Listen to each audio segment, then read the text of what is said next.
Oh no.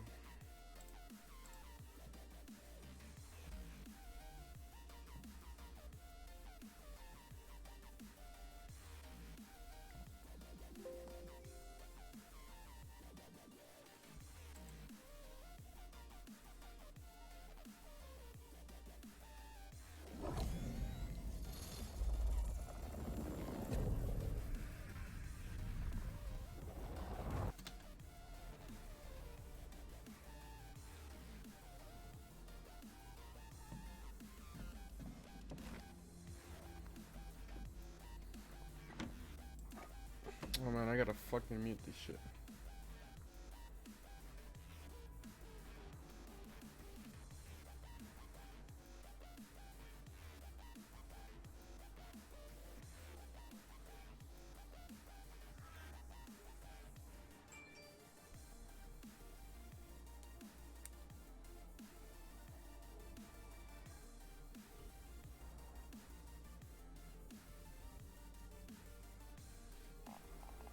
Graphics.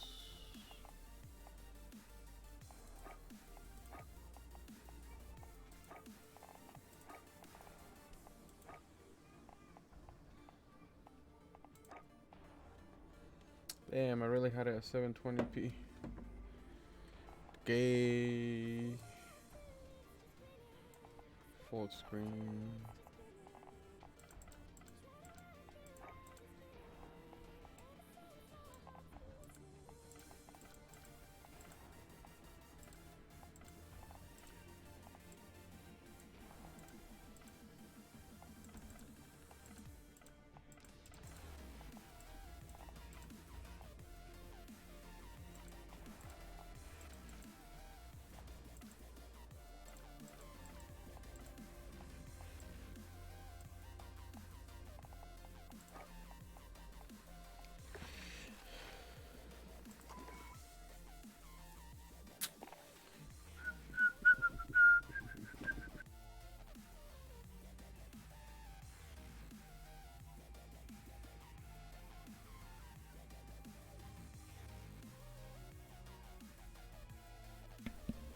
Have not seen my headphones.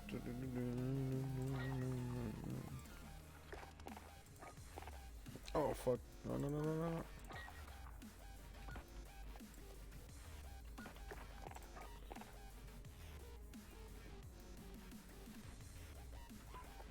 I'm gonna restart my game. It's looking like trash. I guess I'm not used to playing 1080p anymore. So I'm like, ah, what the fuck? You know. Maybe I'll get restart. Will make it better.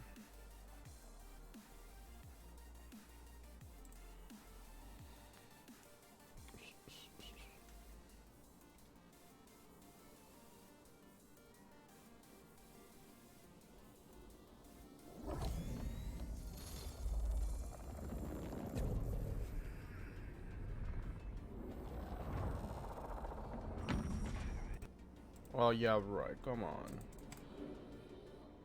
It's shitty. What does he want now?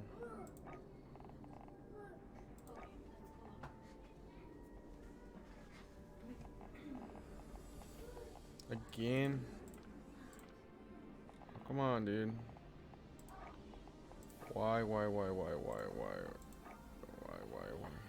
Stupid ass thing.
Dun, dun, dun, dun, dun, dun.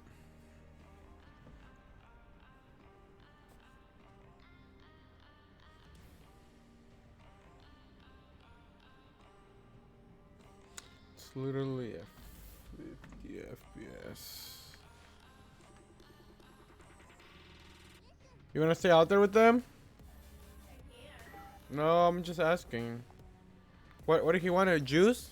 No, he got scared because the airplane's like go above us. Oh yeah, I know he got hella scared yesterday too. White boy 6969. Is that fucking? There's a YouTuber that I watch. His name is White Boy. He talks like a Mexican though. Like a me. Yeah, pretty much. Let's get the tracer red. Got enemy inbound. Oh. Fresh red. Let's go. 155. Apply settings.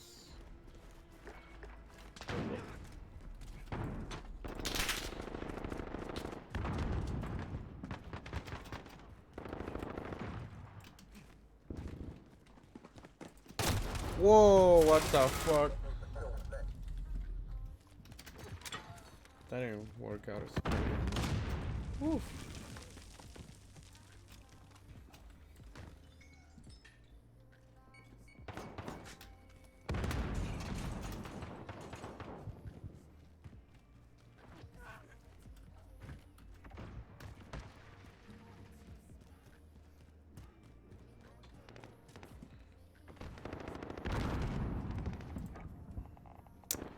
It's still doing the fucking thing again.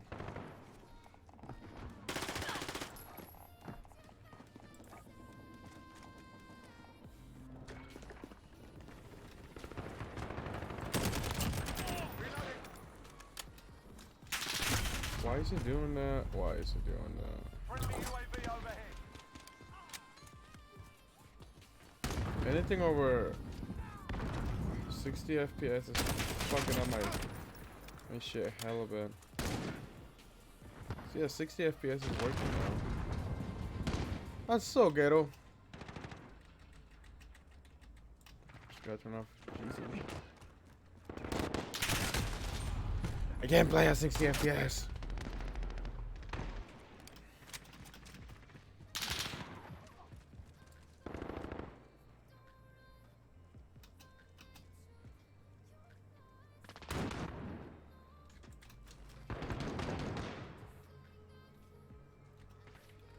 Might as well play on the fucking Xbox.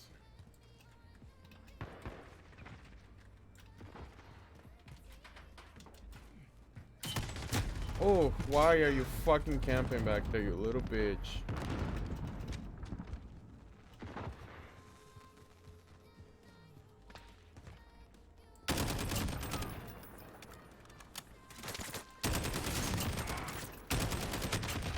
Yeah. Radar drone ready. We're losing this fight. Get your heads in the game. Oh, no. Yeah, rank up, bitch.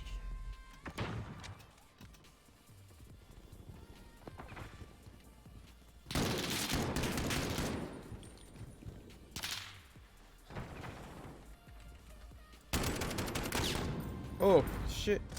From the loss. Come back harder.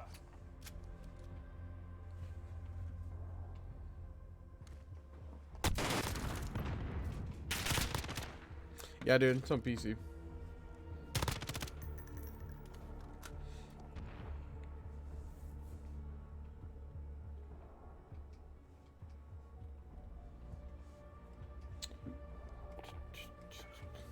Let's see.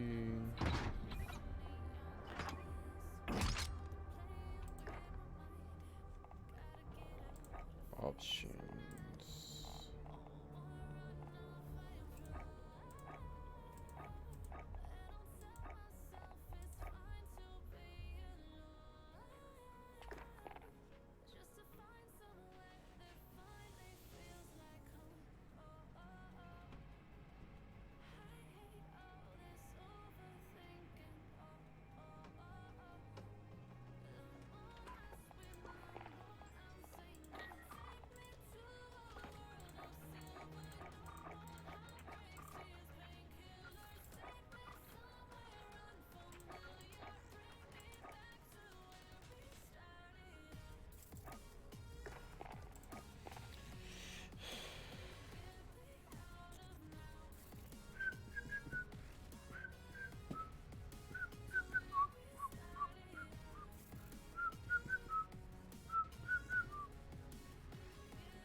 kills with each weapon to win.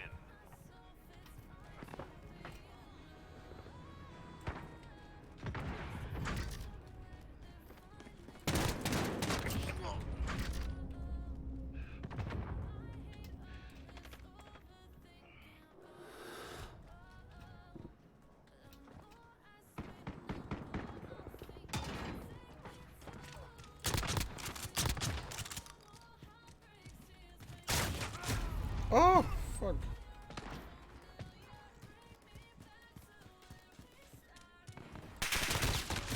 Oh, shit. Oh, shit. Crossfire. Oof.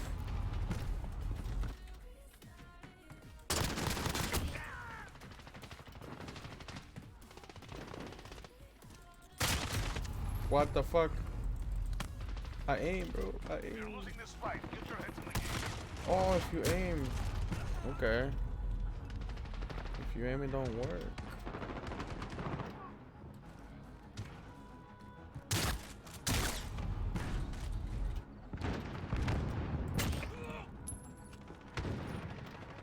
Oh, I got him with one shot. That's fucked up. I'll be Halo Man. I would be Halo Man, Shenken. If I got shot with one shot from like 80 fucking kilometers away. Hostiles on the last step. Wow. Yeah. No, this is not Beating today. now, You take it lying down. like, how do you say it? Like buffering? It only happens when I put the G-Sync on. Which G-Sync is the whole point of this. I'm just gonna leave it like on cap, I guess.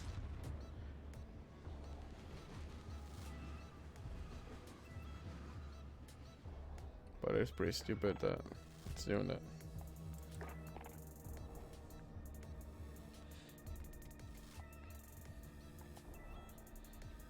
Do-do-do-do-do-do-do.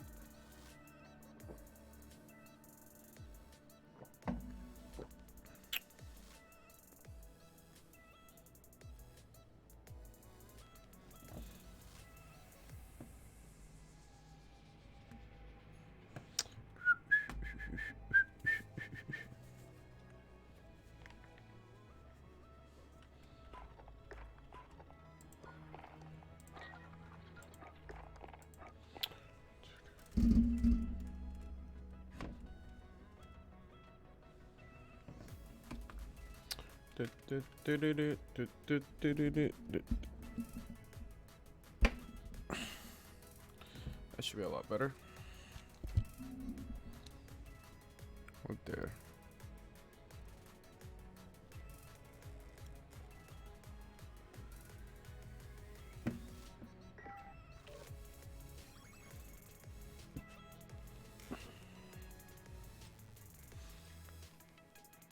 Nope.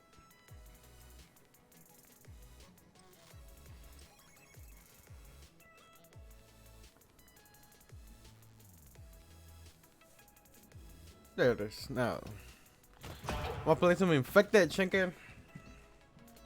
Infected. Survive at all costs. Infected.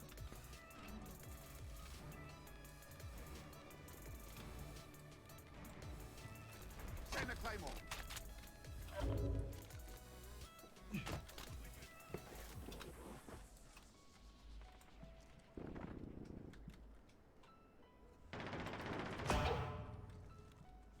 I'm with you.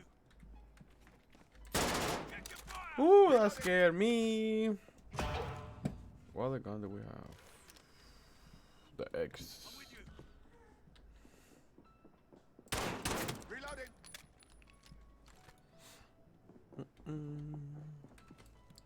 Enemies in the area. Yeah. Let me go grab those bullets.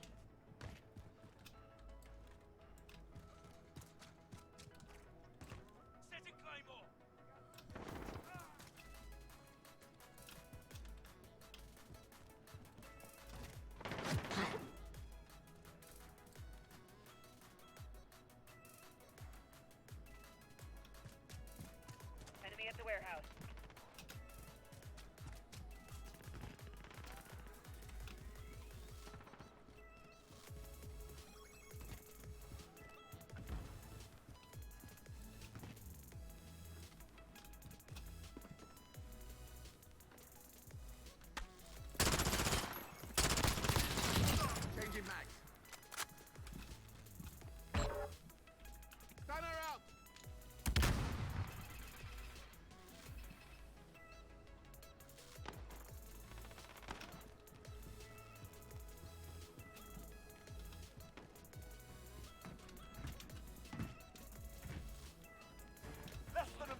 almost out of here.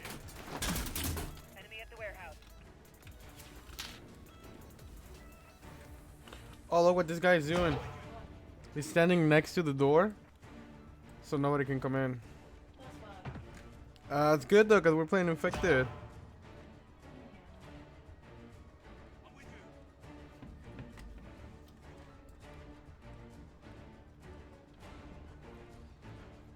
you. Infected. Enemy at the warehouse.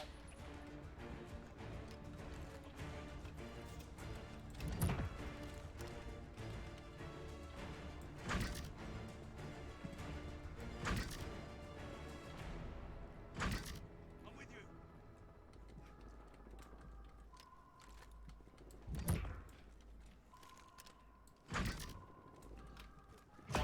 I'm with you. Fucking, they're getting destroyed over there. Enemy at the warehouse.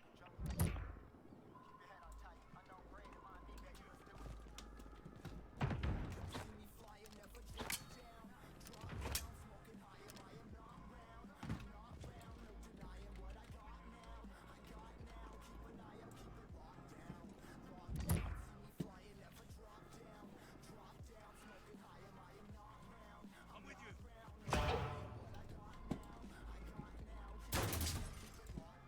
Oh damn. Changing mags. Yes, no, yes, no, no, no, yes, yes, no, no, no, no. I'm with you. We're losing Oh, they are coming.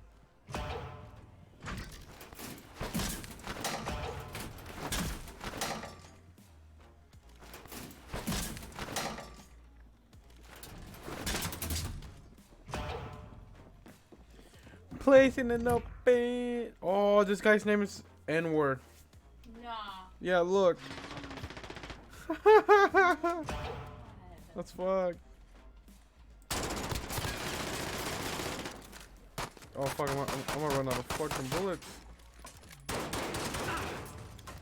Oh, they got him. No. Uh-oh. Oh no! They raped us all, bro. outstanding. Damn, they fucked us up.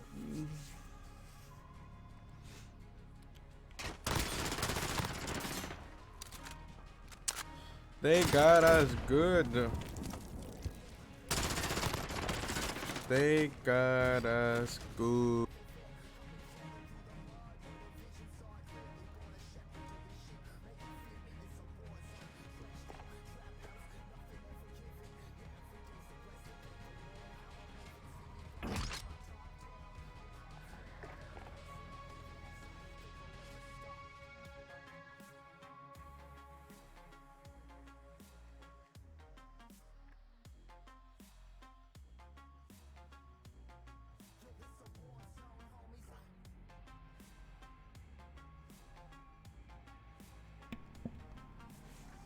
Your shit is vibrating so bad.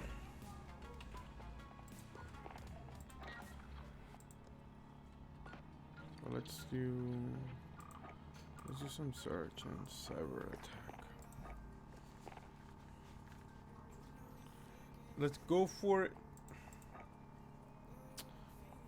Double XP, double weapon XP. It's only 320. Oh shit. That was like 6 or 7. Oh, Stone Warrior. Oh, that's nice. Would I buy it? Nope. I'm gonna go for Reach.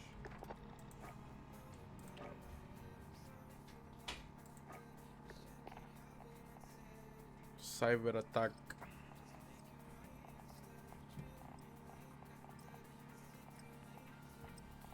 Oh, that's nice.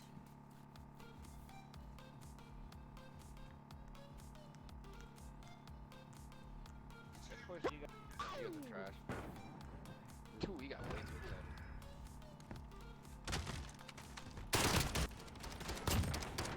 excited. Whoa, what the fuck? What is this? What is this? You're Let's go with this one. That's like Nickelback. Nickelback, you slut. Hey, you slut. I like Nickelback. If you could hear this fucking people talking right now. Whoa. We were standing We're smoking a thermal again. Man, the bottom of the nine saying I'm never gonna. Wow! Hit marker's amazing.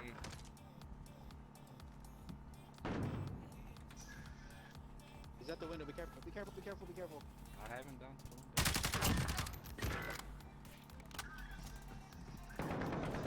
Got one. They're gonna try and go revive him. Shut the window. Right there. I couldn't wall bang him. It's fucking weird.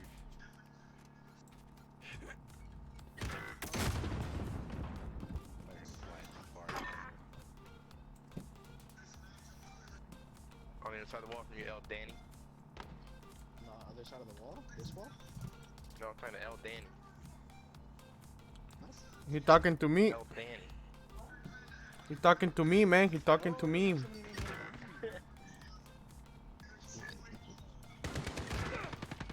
Come on, left side.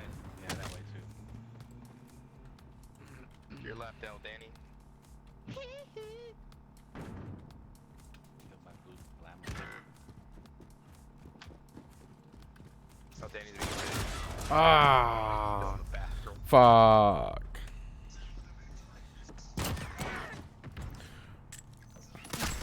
We're not done yet. He's a fucking little kid. Oh my god. I got him, Mom. I got him. Grandpa, can you turn that off? Grandpa, Switching sides. Grandpa. Grandpa, stop, please. Yeah, that's what called you Grandpa. Nickelback from like Did you hear- 2012, bro. This is Nickel. They're talking. Got Nickelback and shit playing in the background. Apparently we're all- Grandpa, Nickelback stop, like please. middle Grandpa, school. please. Well, like, Stop. Grandpa, I'm trying to play. You should hear this, people. Oh, thermal bitch. I get some stupid smokes and thermal. That's the only way you get that. Thermal's so broken in this game.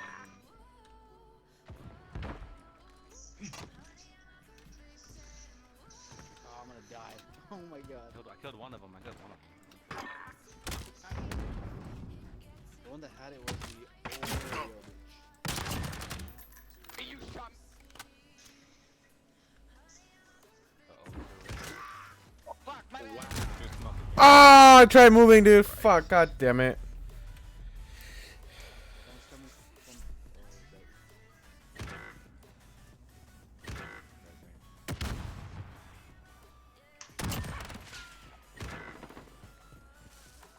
There, that's him. That's the guy. Enemy EMP en route. They must not reach the data center. Fuck, Shenkin. shotting bitch, dude. Wow. Wow, man. Wow. Everywhere was on your left, Sneeze, but take this out this. I'm about to sneeze and back stop this game. fucking drop shot it, dude. I didn't realize kids still drop shot in this game.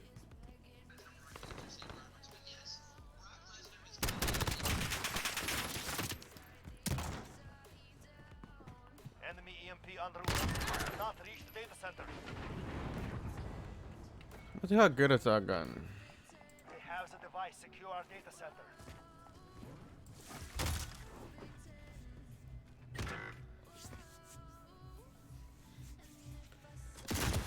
One minute remaining. Oh. On to the Everyone's next fucking round. 12 Bring it up. still drop shotted in this game. Oh, You're mad about a fucking drop shot? You're fucking awful, brother! Now you guys know who it was. fucking drop shot it! Oh, coronavirus. Jesus Christ. Damn, dude. Everything okay over there? Like he needs a hug or something. Jesus. Move out. Get the device. Well, these are definitely a bunch of kids that we're gonna play right now. Or we're playing right now. Guarantee these are all high school friends. Yeah, buddy, yeah.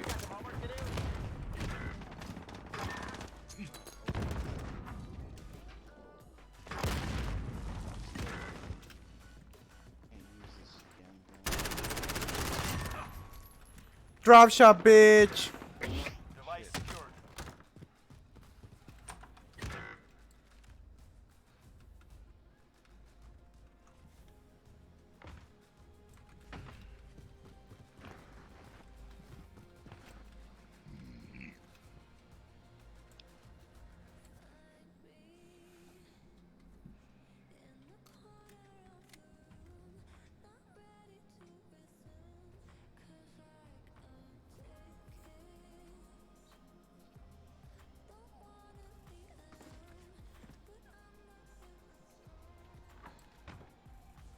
Oh, did you need that? Sorry. That's alright, dude. Don't worry about it. Don't worry about it, dude. At least he up and back up, dude. Fuck. Oh yeah, he's rushing down. They're in the back. They're in the back. They're in the back. When they're on the same party, you just throw them down. By our spawn. Yeah, in the back, dude. By our spawn, dude. By the Bauer.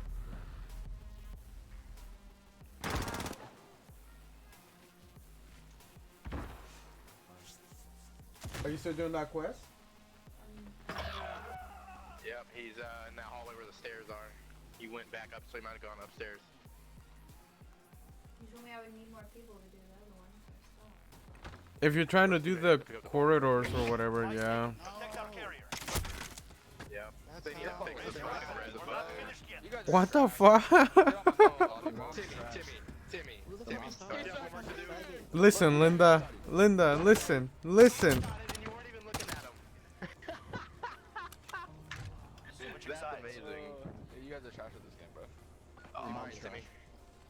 Jesus Christ, that guy has the most white voice I've heard yet today.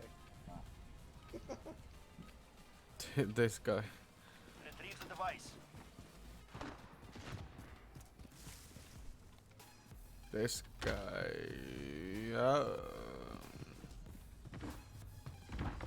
Smoke and thermal. Oh, fuck. Oh, that was a little kid. I feel terrible now. Fuck that little kid. Yeah, fuck that little kid. He was like, They're supposed to be 17 to play this shit anyways. Oh, I know. They're white. They're in the middle, dude. The middle, the bottom. they're rising on stairs in mid building. Bye bye. Your left, Eric, over the wall. Over the wall? Yeah, over the wall. They're in mid building, second floor. Their side. Left. What? I don't see anybody. Oh, shit, bro. Boom. Thought you were gonna die.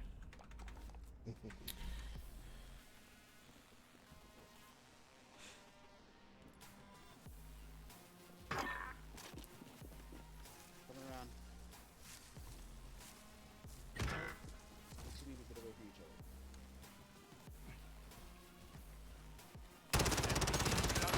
Must not reach the data center. How did that happen? What the fuck? How the fuck is that even possible? Or he's up top. They're making a spice package. Give it to Corner them. jump shot. I forgot we were playing Halo for like 10 minutes. My fault. Oh, you're trying They're to not even slide old in. enough to know what Halo is. Oh, my bad. They're no, bro. They're used to Halo 5. They're used to Halo 5. Hey, Amber. Hey, Amber, how happy did you get when You you want a get a cookie kill? for being good at video games? Oh, I love kids. Alright. Retrieve the device.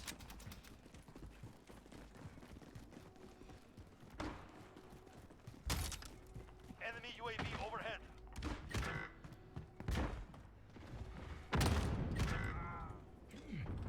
This nigga was.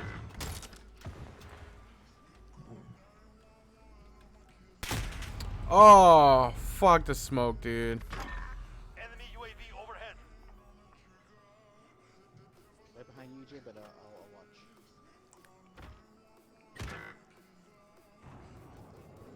They have the device secure our data center. Enemy cruise missile.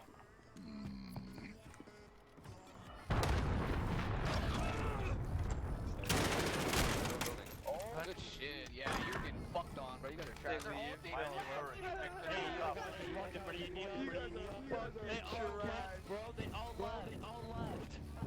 They can't handle it. Damn. Damn. They're really all live, homie. Fuck.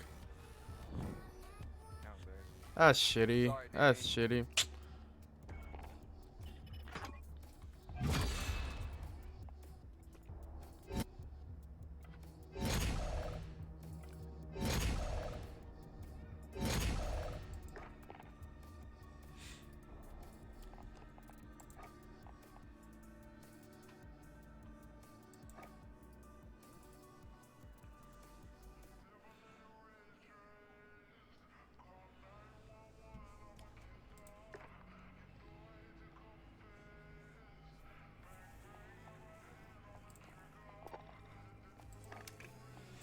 I think I'm gonna get this gun, Chinken. Look. That's kind of cool. No, I already have one of them. But I don't know. Yeah, they didn't make every color in the world. Oh, damn, they're back. Your ass inside out. Hey, buddy, husband. Hi. Hello again. Hello. Hi. Your husband. Hi. Dicks out. That's me. What the actual fuck You is don't going take him on? out on dates anymore? Nah, he said there's no dollar menu at Cocky. Red Lobster.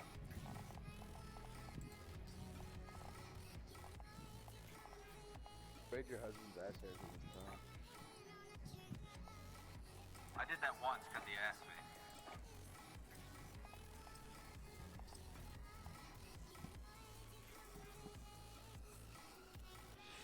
Search and destroy. Ay, güey, ya me dolió las nalgas. My fucking ass hurts.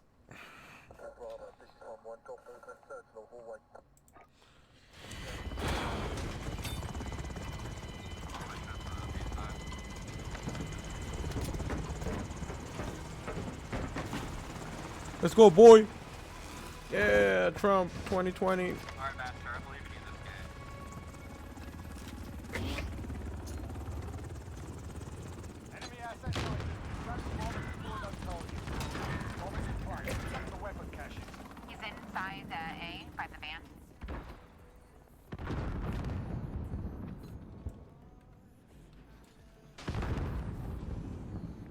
Why? Who's popping smoke?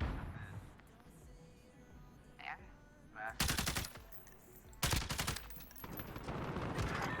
Just let it go. Wow, you just kill him by the grenade. Another guy there. Hang it back in Oh, fuck, in the middle, Going away, going away. Okay, one was in window, and one was down below where you saw him.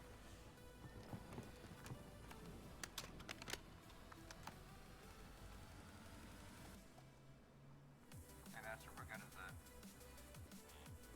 The gun that it filthy. Okay, stop. Oh, damn. Vaginal secretion is running from me. Attacked him with a fiddle, and then he just took off running. Yeah, why'd you take off running? Pussy. He's scared, it's fine.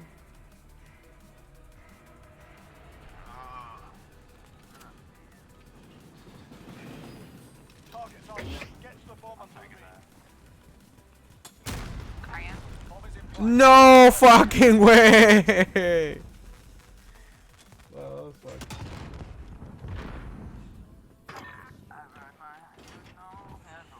Planting A. Oh, wait. I didn't even know you. Oh, you did get the fucking bomb. Ah, well, you would have already been planted by now. Dang it.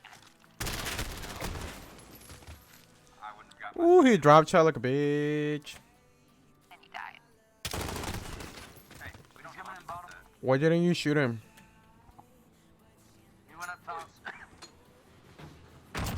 You're not Filipino. No. Bomb is in play. Attack the weapon caches. Is your husband Filipino? No. Planting the bomb. Secure the area. And what is your central Filipino? I'm just really Bomb is set. confused. Hold that position. I'm partially Filipino. I'm trying to find out. I'm trying to find the Filipino down tag here. Filipino gang. Ran out back. Bro, you sound Mexican as hell. I am fucking, I'm a beaner, bro. I know. Stay hungry. Good try,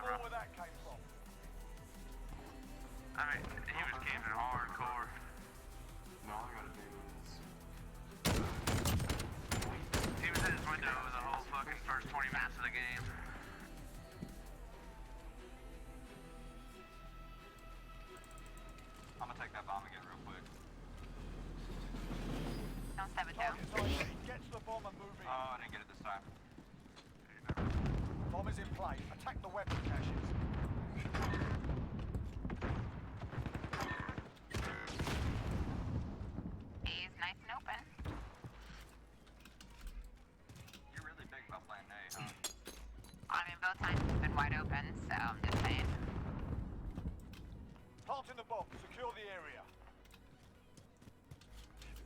Watch in the back. Our bomb is set. Hold that position. They're in the back, dude, on top of the roof. That's fine. They're camping. Let them camp. Upstairs. Walkway. Got hot. Just blast on. Come on, close it. Your DOD, the bomb page. Oh, that's fucking done. Ah, fuck. He's still up there.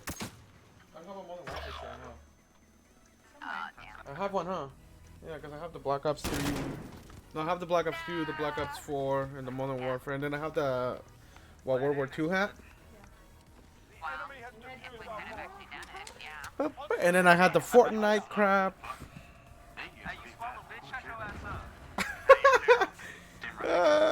up. This girl's talking, and then they're like, "Shut the fuck up, bitch! You swallow." I got you. Don't worry, bro. Switching sides.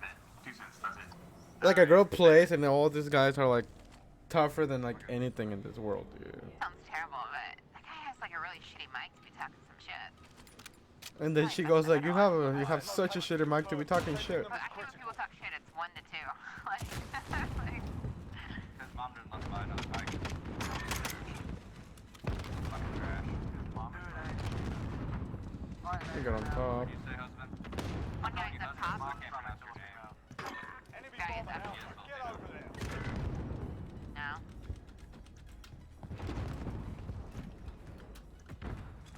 Oh fuck! I fell off.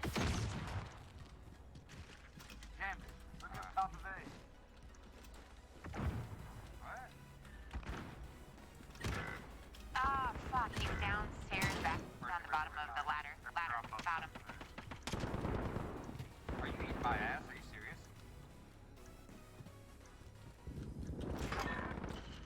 Two guys left. One guy left. Seconds. Oh my god. I see you're dead. Lost the body. Go for it. Yeah, don't do it. Hey, this nigga came so hard he ain't even got time, nigga. Word. Hey hey hey hey hey hey hey hey. Your mom got this so bad. So bad. Is that why you say nigga? So bad. Shut up, bitch. Shut bad, bro. Shut bad, bro. Tax season is incoming. Oh my god. You are a pretty girl.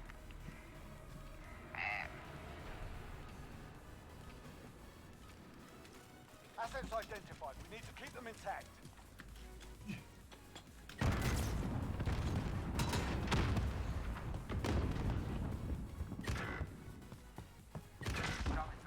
Damn. Oh, you just got shit out of me. Get over there. My bad. One guy just went upstairs and staircase over by us. To your right, Jim. To your right, above you. On balcony. Okay. Yeah, good call. No, it's all good, dude. No. He's in Okay. a more acting Got brother. a personal radar drone ready for escort. He just waits till the very end to come swooping in. Copy. Jaguar 2-4 inbound for personal radar coverage. Damn, that's worse than Homeland. Copy. Oh no! Oh no! Fuck! Bomb and you have to be defusing. Terrible, just terrible kids. Just so you know, you have to be in the room defusing. That's 4.1. Fuck! He shot me down on that thing, dude. I thought it was 4.7. It might be wrong. Enemy What did you UAV say it was? overhead. Asset locations confirmed. Defending them is I critical. don't think it's 4.2. I don't know. Let's look it up.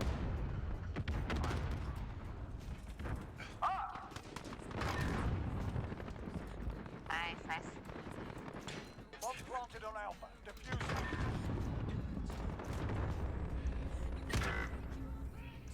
Sorry, Jamin. I had to sacrifice you. There was a dude right next to me and you didn't get him. Sacrifice me? Are you kidding me? I'm not gonna shoot right. What the fuck? Well, 1v3. Well, you should have shot him. Squatted. They get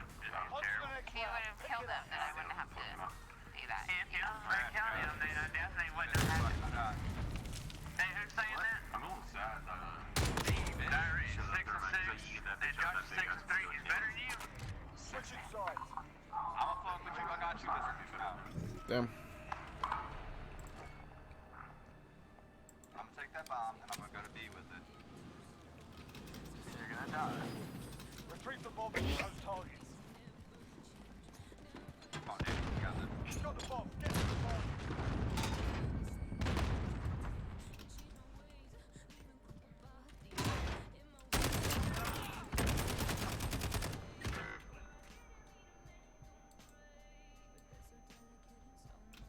Enemy UAV.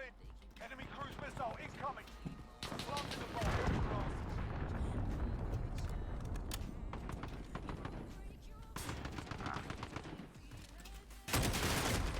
Yeah, right, bro. I shot this bitch first. My team sucks. Bro, we fight the bomb. UAV overhead.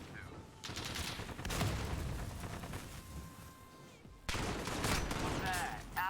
Oh. Still trash. You suck. That's it. We've lost the objective. You see, don't talk to me like that. Who's bad?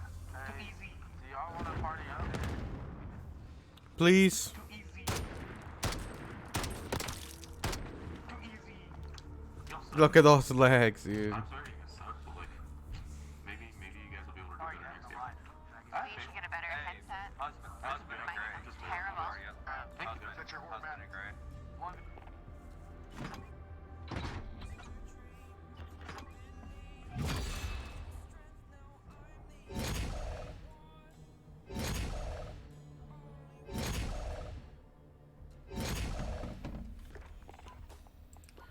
I gotta go pee.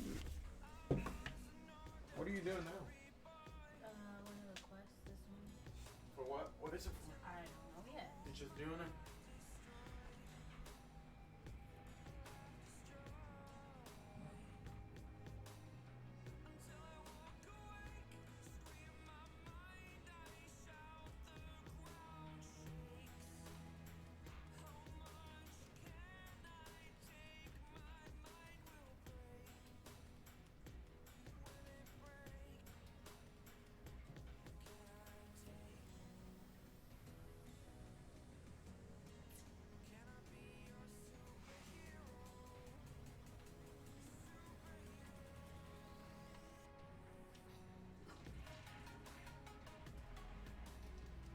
Hey babe, can you come lay Manny down? He fell asleep like on like the arm of the couch.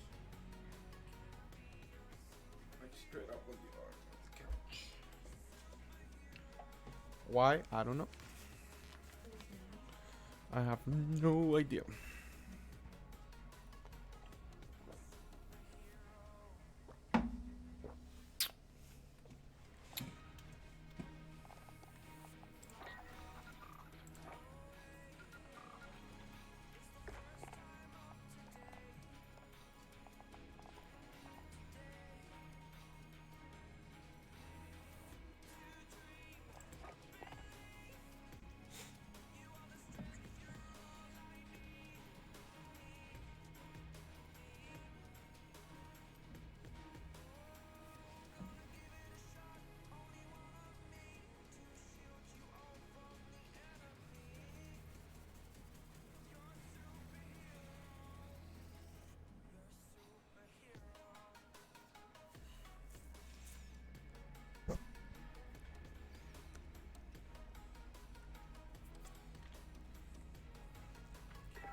And his daughter, bro.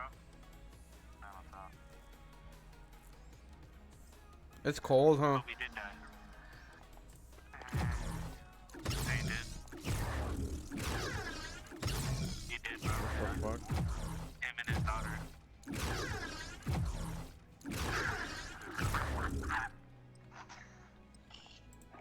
Funny thing is, nobody.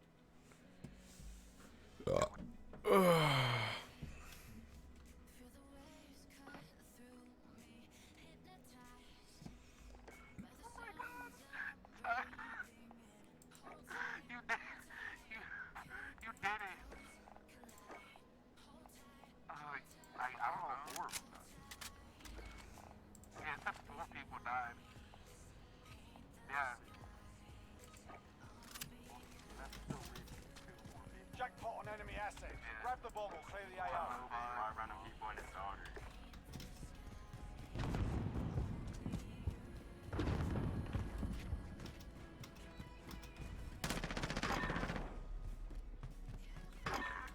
I got one on it. I got a record on no. Oh, that's real. Bomb is in play. Protect the carrier. I want to try and tell him what fucking build I could be, you know what I'm saying? Hey, he must.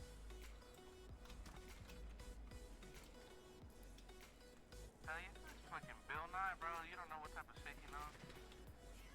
Oh! Oh! Oh, shit!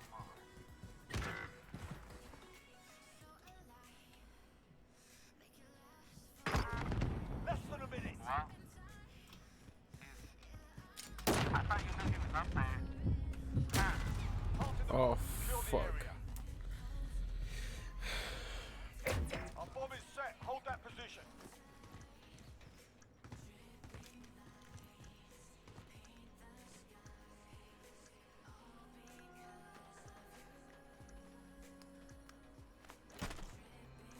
Oh my god. My controller just did the gayest shit ever.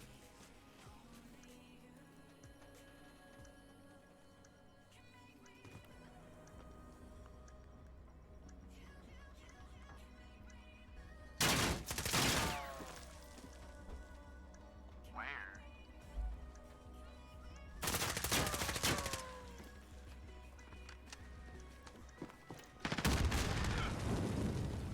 This round's off. Stay sharp for the next one. Wow.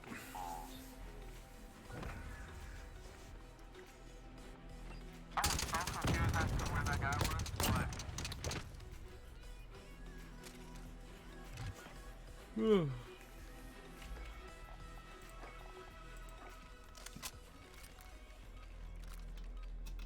alright guys, can we not shoot for a little bit? Retrieve the bomb and hit those targets. We've got the bomb.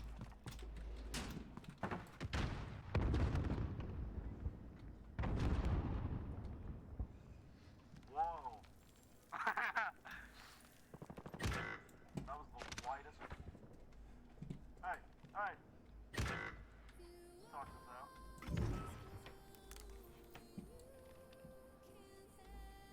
I'm Los Angeles niggers. Oh, good. Is that what she said?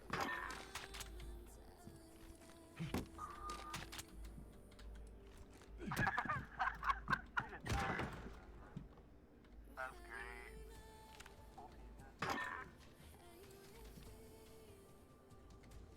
Los Angeles nigger. Less than a minute. These people are so fucking racist, dude. What are they doing? They're just saying the N word over and over and over to each other.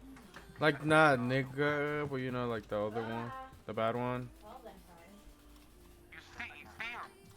The E-man to your left. Where? There. Alright, bro. 30 seconds. Time's up. Move your asses. Oh, you're gonna die right here. Wait. Ah! Kobe. Wow. Planting the bomb. Secure the area. I planted that Making us bitch. fight for it. Keep at 'em. No, you didn't.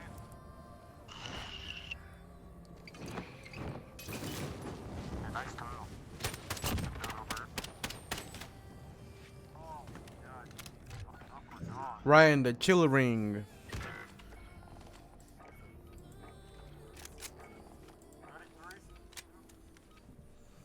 Retrieve the bomb and hit those targets. Friendly UAV overhead. Bomb is in play. Attack the weapon caches.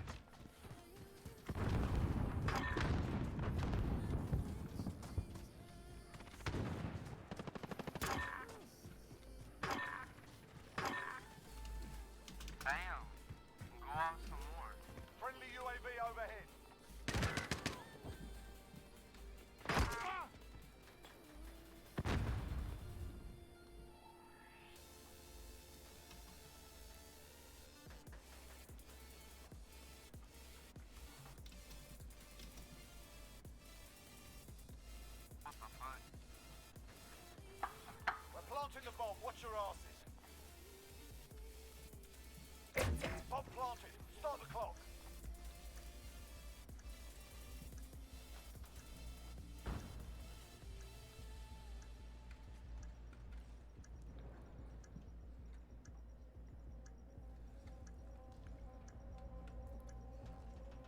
Huh, I don't see you.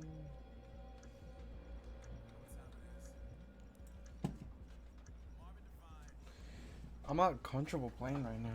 I don't know why. Well, damn. Might wanna I can play all day and then I start streaming and it's like I don't feel fucking comfortable playing. No Oh, fucking way, bro.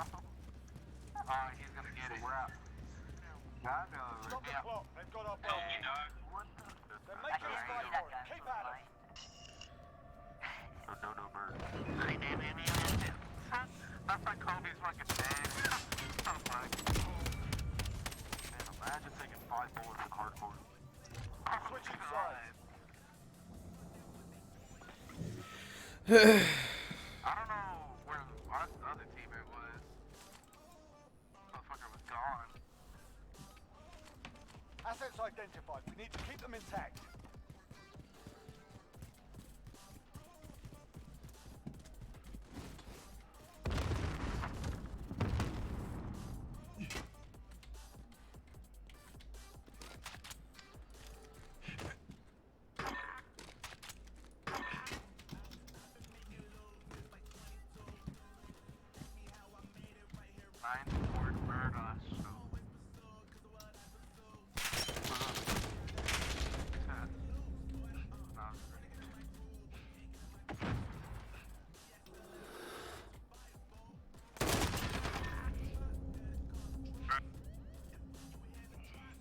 Rip.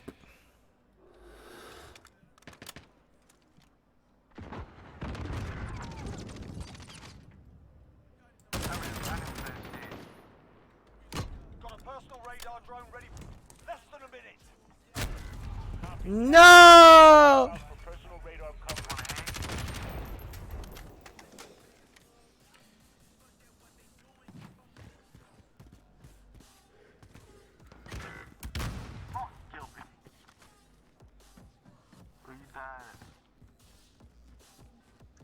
Bomb planted on Alpha. Defuse it.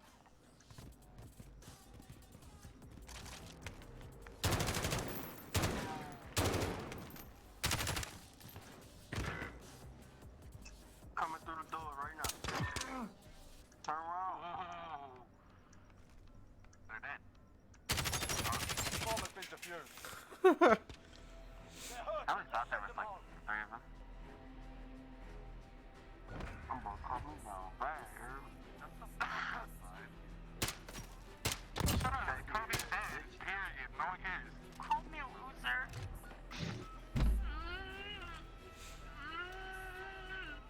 I got that Totino's watch, man. It's pretty dope. Assets identified. We need to Imagine keep if I them cried like that. intact. So who's all here said that Kobe died? You? You just said. I said. You just said. Fuck. Did it close behind me? It did.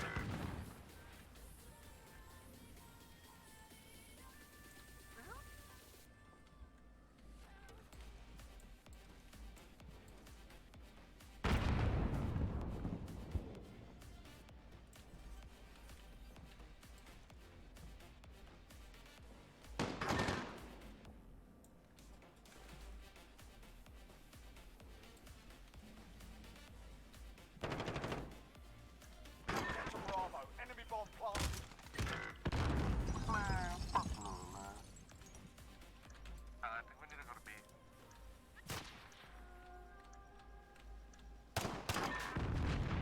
Good shot, boy.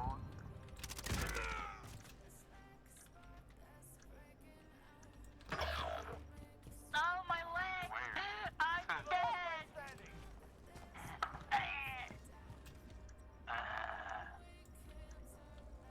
I thought he had a thermite.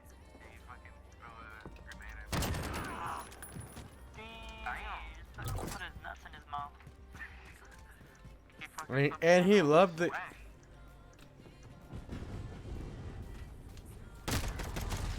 What a little fucking N-word.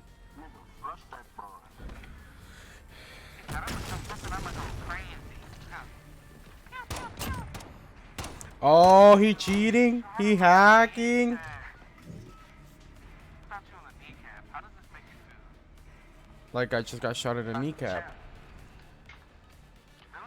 I feel like it makes me feel like I just got Uh, shot in my leg.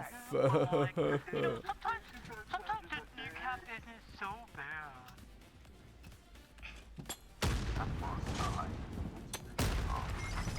Oh, you little N-word. Wow.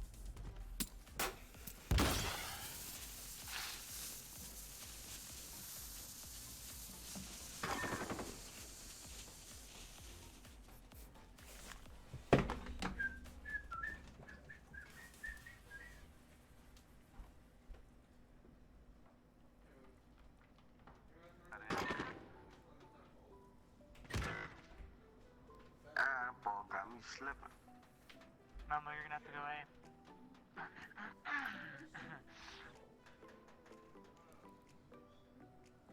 Wait, what?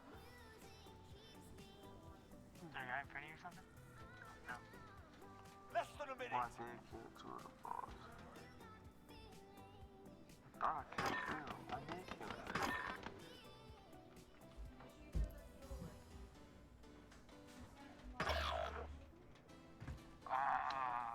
They're still in their spawn. Really? No, you can go to Yeah. I was running over to A and they were just chilling in the back. They were like in the middle area, like literally. Move your asses. Shake that rock shit, girl. Ah!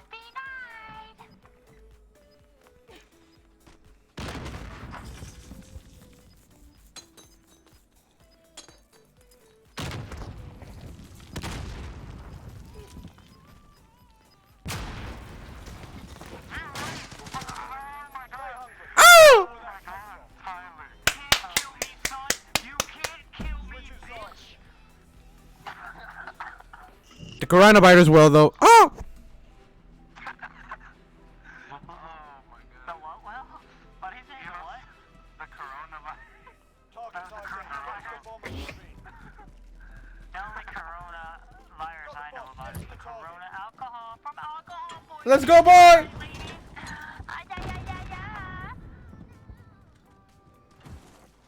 Oh, Tyler, that's what I sent you, because you know how World War III or whatever, and then a post said first it was World War III, no one ever told me we're switching to zombies. Oh, I saw that, dude. Oh, they're good. It was fucking hilarious. I don't get it. Because of the coronavirus, bro. Oh, we were ready for World War III, and the coronavirus hit, no one told me I switched to zombies. That's pretty funny. Yeah, I'm finna call you.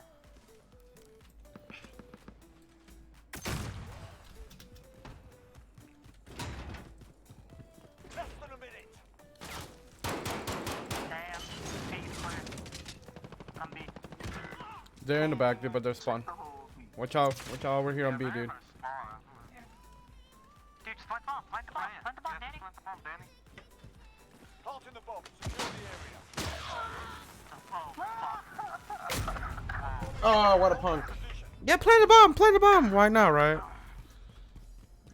Well, if I knew my teammates weren't near us, I wouldn't have told you to plant, but Memo sucks. They're making us fight. It really sucks, though.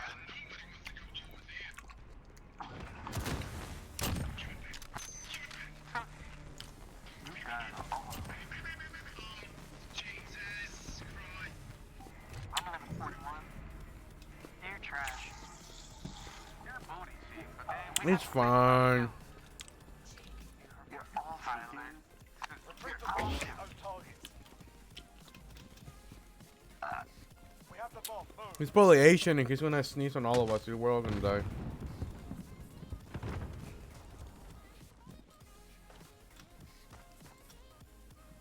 Planting the bomb. Secure the area.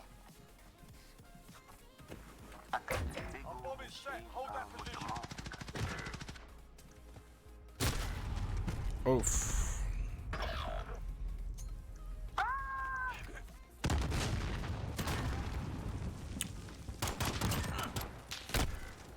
No. one job. You could have literally protected me, and you stood there and watched him kill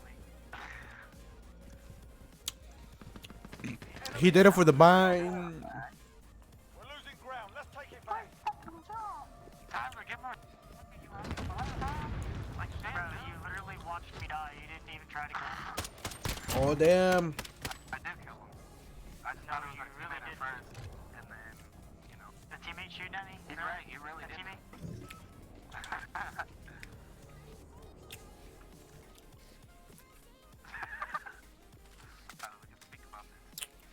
Retrieve the bomb and hit those targets. Where we landing, boys? Got the bomb. Get to the target. No, Mimo.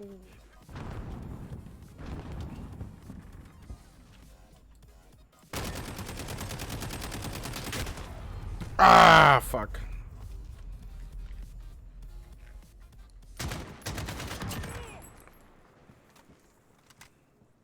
We have the bomb. Move.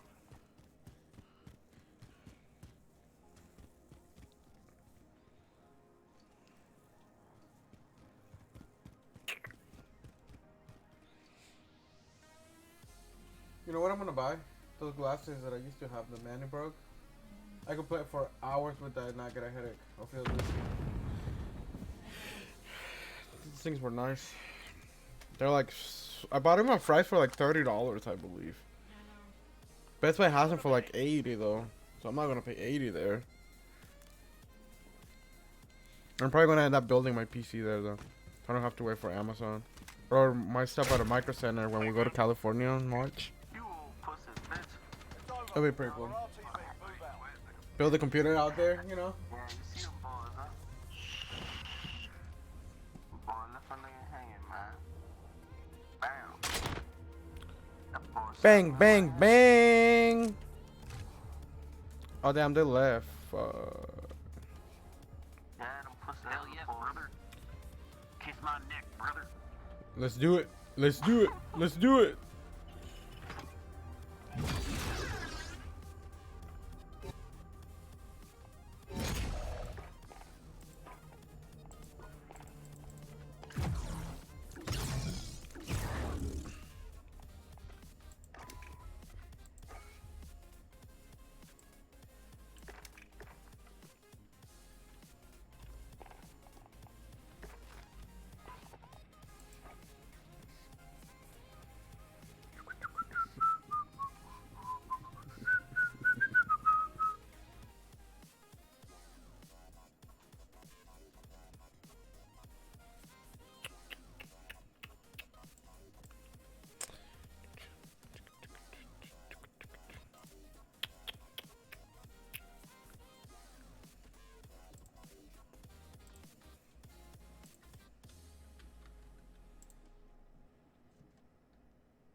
This time, no spawn in the back for Rocker. No luck on their side. It'll be the early setup from Ultra.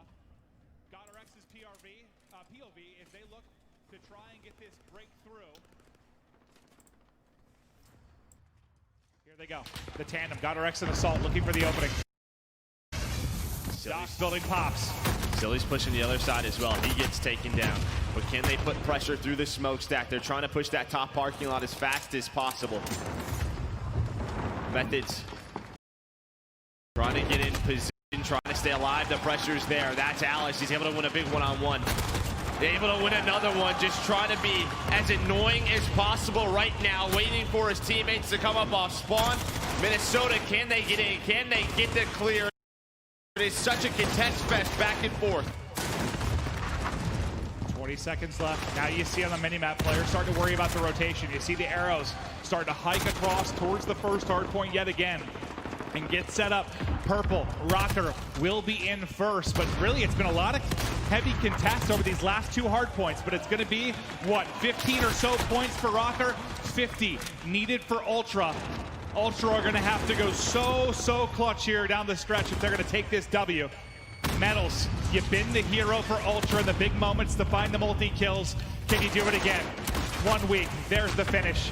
waiting for the challenge towards bottom L, but can't quite get it done. It's his teammate, actually, Looney, that shoots him in the back, but the rest of his teammates coming through with kills. It is Ultra in, and now down by 20, maybe a chance for a lead change that it seems we haven't had in ages. And this is just one of those things as a team. What do you want to do if you are Minnesota? They're panicking. If you go for the win right here, you have to close it out. 3 kills come in, 4 kills come in, 1 player left. It's all Metals trying to wait for his teammates. The Rocker lighting it up. They got to close it out here. You have spots for next if you're Ultra. Rocker's got a hold.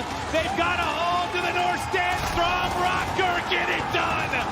The final push is just enough.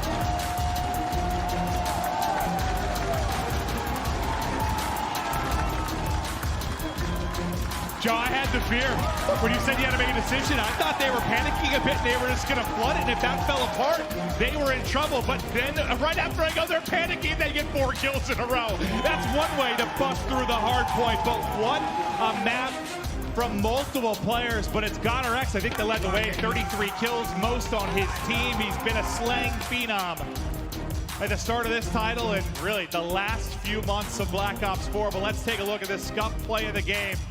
It's going to be from Rocker.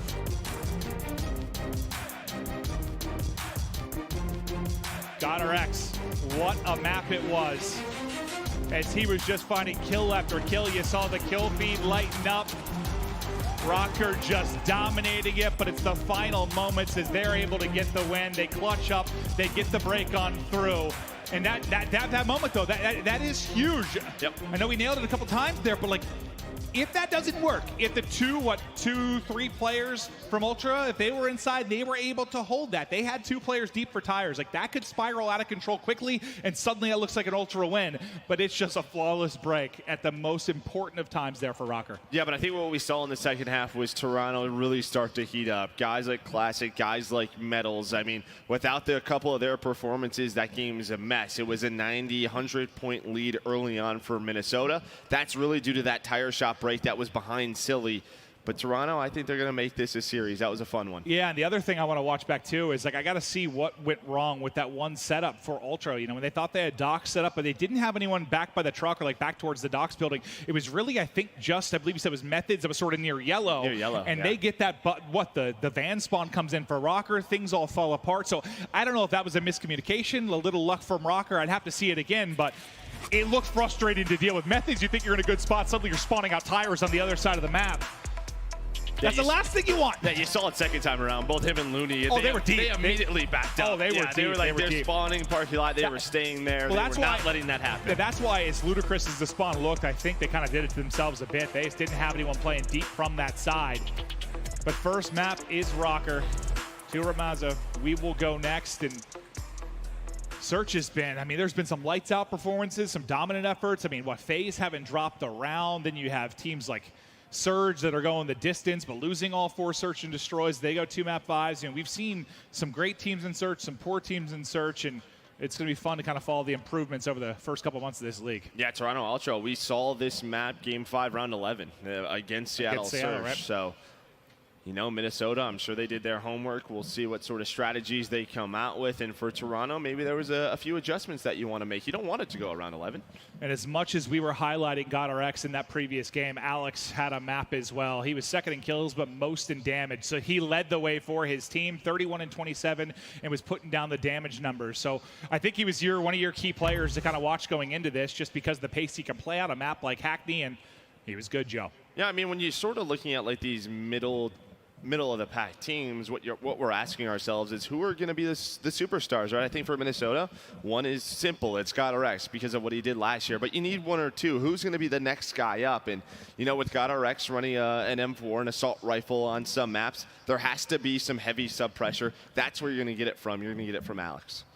Alex and Asa, I mean, we don't know if we've seen the best of him yet. I mean, he kind of skyrocketed last year. Not always the best stats, but like engagement-wise, just off the charts. How annoying. I mean, I don't know if annoying is the right word. Just the amount of pressure that he was able to apply to the other team was. Yeah, he makes the right plays, right? It's almost like, well, if he gets to that position and wins a couple of gunfights, you're screwed. I think one thing that stood out for him last year too, if you followed that season, was the fact that we put so much pressure on that grapple player, and like he was one of the ones that just always seemed to be in your face, making the right plays in a position that was very difficult. Now, maybe not as much pressure on him because he doesn't have that role. We don't have the specialists to work with in this particular title, but still, that tandem with Alex, what are they going to be able to do? Yeah, it's just always tough being the first guy in, right? We were talking about it earlier with Optic. You know, put a lot of pressure on somebody like TJ. You look at the Toronto side, I mean, somebody like Looney, somebody, you know, as fast as Metals can be. Those are the guys. We know how strong the MP5 is.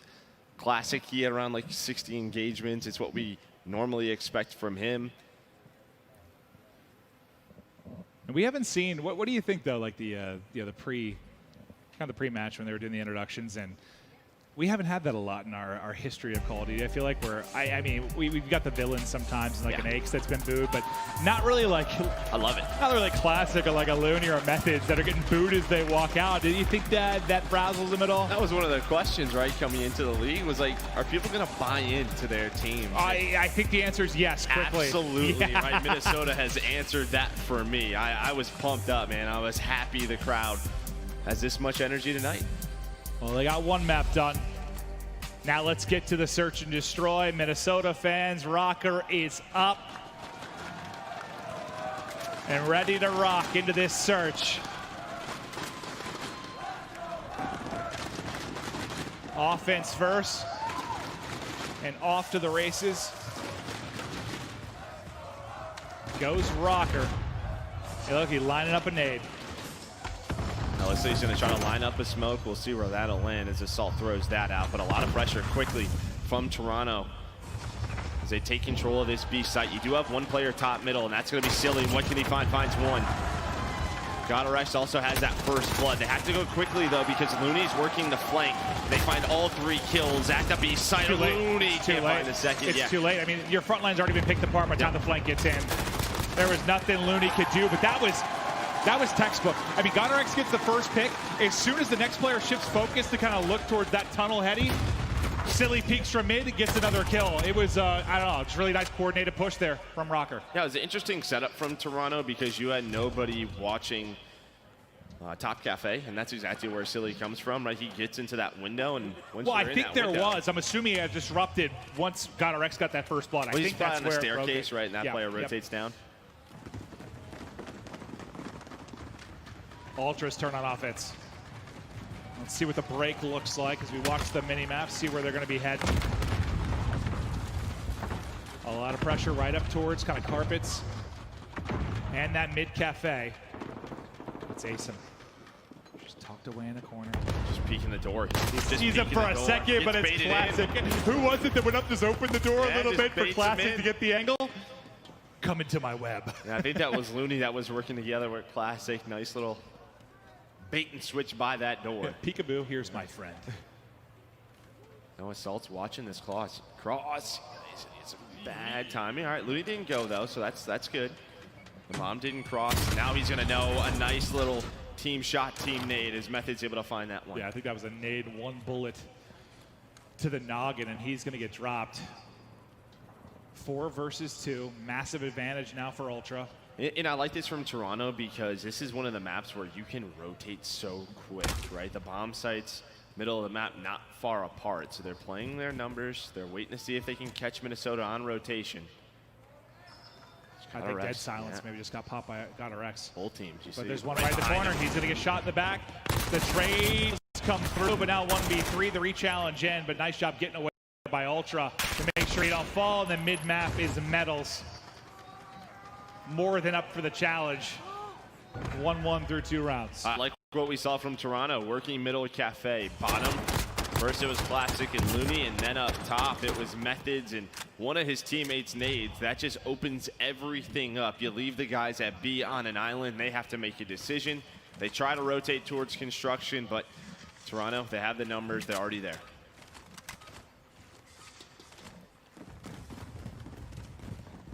Do we see any adjustments? Ultra did not go well at B the last time. And yeah, it looks to be a massive adjustment. This time sending 2 towards Cafe. Making sure Silly can't get to that easy position where he found the kills. Asim Tries to just bust on through. Not going to work for him. Classic, ready and waiting. He's gotten 2 kills. He's dominated that bottom cafe area in the last 2 rounds. That's a back-to-back first bloods, I believe, for him. Well, Metals now just sort of trying to play for information. Still a minute 30 to work with. Flash comes out from one Minnesota player, but I don't think that tags him, so they're not going to have that intel. There is Silly. I believe he's up top. Yeah, he's really going to be the playmaker for Minnesota. What can he find? Can he find a kill? If he does, then that's going to mean it's time to go. It's time to execute. Here, he's just listening around. You heard it for RPOV too. Just all the footsteps. Stomping around below him. Can't find him in the smoke, and now he's had to be careful. Still 50 seconds to work with. Not Can't an easy finish shot. it. Metals, you're not winning that gunfight. That looks so easy from Metals with a great position, one of the more dominant spots on this map to take a one-on-one gunfight. Good luck, Assault. Can't take it. Metals with 3 in the round and back-to-back rounds for Ultra. Yeah, that's just those adjustments, right? First of all, they don't give Silly.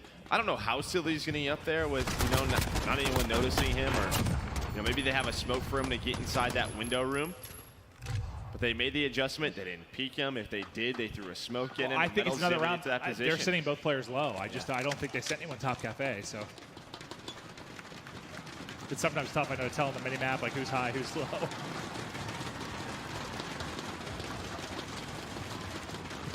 Classic, back-to-back first bloods. He's been doing so well inside a cafe. No one there this time to get the trade. Well, it's Classic that actually gets it right away. So Classic again, nice job at bottom cafe. 4 versus 4.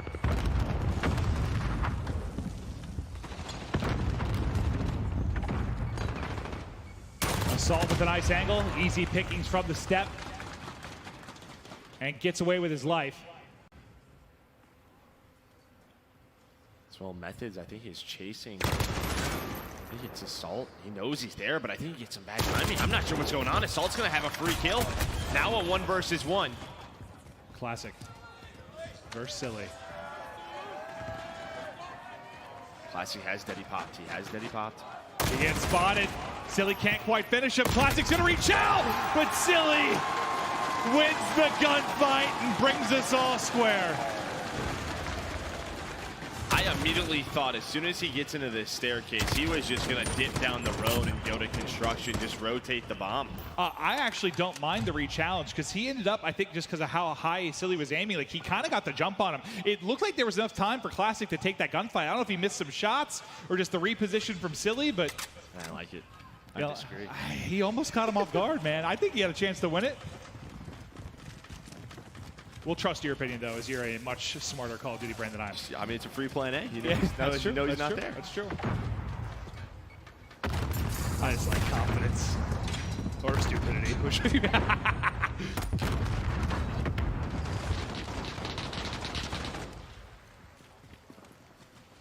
they got him trying to slide on through. He's going to be the first one in. Takes one down on Metals and Classic there in a hole. Classic again going huge. Well, you don't have Silly up here this time, right? So there's nobody putting pressure on this guy around top cafe or bottom cafe. So when they jump out through the B tunnel, there's just so many angles to check in the setup for Toronto. Probably going to win them this round as GallerX and Silly are in a tough position now. They have to try to get the bomb, and you have to challenge this guy on this truck. He may not have heard your footsteps, but I'll tell you what he did here. Bursting through that door, you saw just the change in POV from Methods in there. An easy gunfight for him. GallerX, a last chance, 1 versus 4. Just under a minute to go, and he will drop it top bridge. Ultra, answer the call. Now, I want to see which team is going to be the first one to throw an A-hit, because some of the Ramazza search and destroys that we've watched this weekend, A has worked out pretty darn well. Yeah, we haven't even seen him like rotate out to it, like late in the round.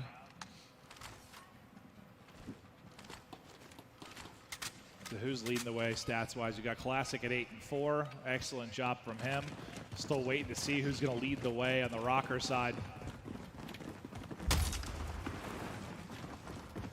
Well, you wanted the A hit.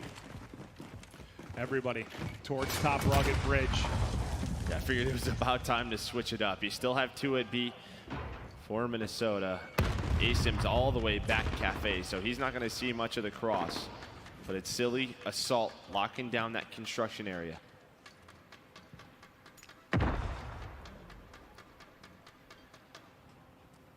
The smoke is out. You think they'll start to make some progress behind that, but are they looking to maybe wrap this out? No, it looks like they're worried about the flank for now, because look, like Ruins Tunnel, whatever you want to refer to it as, kind of wide open right now. They're worried someone might be pushing the flank with dead silence, but not the case as of now. Bomb carrier's kind of waiting. Cammy's working his way up the middle. Cammy's all the way up the middle. Cammy's all the way up the middle right now, but he's not able to get through. I think he pops dead silence, tries to go up back construction. I think he almost gets lucky, almost finds nice timing. Yep. Well, it was a 5v3, now cut down to a 3v3. Make it a 3v2 after Alex gets the kill. Now Classic has been the shining star thus far, but it's all going to fall to Classic. 1 versus 3. If we could hop to Classic's POV and see if he can make this clutch. Scotty get the bomb, has to plant it as well. Takes 5 seconds to get it down. Trying to see what he can find. There's nobody inside of A, so they will give the plant up for now. But that's the easy part. Clutching it is the hard part. I think maybe he might have had vision of that player for just a moment, but as he's flying around, doesn't spot him. Nice position there from Assault. Hits the shots and gets the round.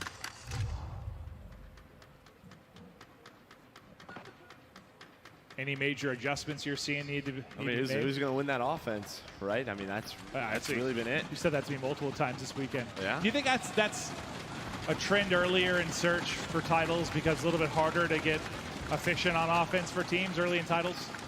Yeah, depending on the amount of practice, right? Both these teams have put in. I feel like, I don't know, needs more coordination at times than your defensive setups. Minnesota, it's their turn to go at construction. Just able to get around the corner. Wow, barely gets around the corner. Cammy, though, he's able to find the first blood for Toronto. Can Asim make the play? There's 2 players here. The rest of his teammates, I think, are just waiting for him. He's going to have to be the one to make the play. You can see Cammy just laying prone right around the corner. Looney sneaking his way up as well. This should be the engagement. Oh, the timing! Spotted out. Looney wins it. That little pole.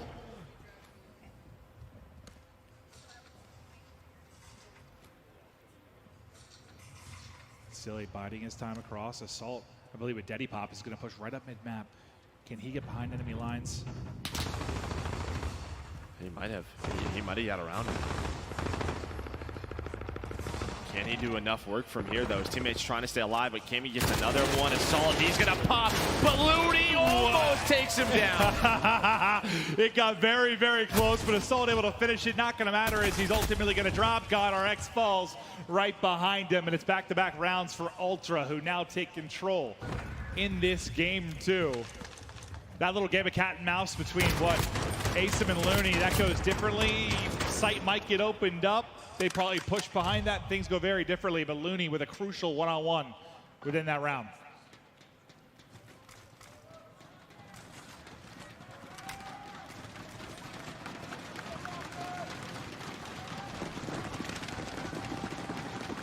Down but not out, Rocker. Look to fight back.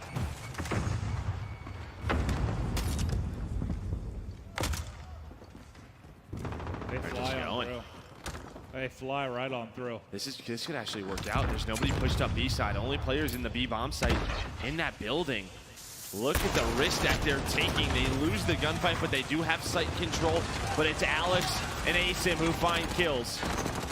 Classic, though. He's now in double digits with 11. Looney's nade hits home as well. 2 versus 2. Looney and Classic going up against Silly and Alex. Can Silly get this kill on the Looney? Because that's the bomb plant. That's the bomb carrier. That's the bomb. Yep. Now he has to wait for his teammate. I like that. Does an over challenge, and guess what? Classic's here already. Nice teamwork from Toronto. He thinks he's just backing up. Unfortunately, backing right up into Classic. who tacks on his 12th kill and 3 in this round. This is an important spot. Alex, can you clutch it? They still have to get bomb planted. It's all about the sneak and the timing. Can you get it on your side? It's gonna be one of those things where if he's, okay, you must hear him. Can he get the bomb planter? 30 seconds to work with now. There's so many angles that they have to check.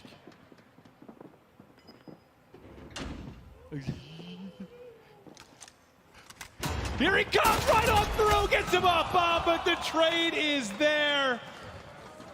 I thought maybe he was just gonna peek it for a second, get the kill and back out, but he just went for it. Yeah, I think what he's hoping is that when his comes up from his slide, he's behind the bomb. It's a tougher shot if that player's at a different angle. It's a valiant effort, but nice trade there from Ultra. Now there's one more round needed behind Classics. Incredible performance.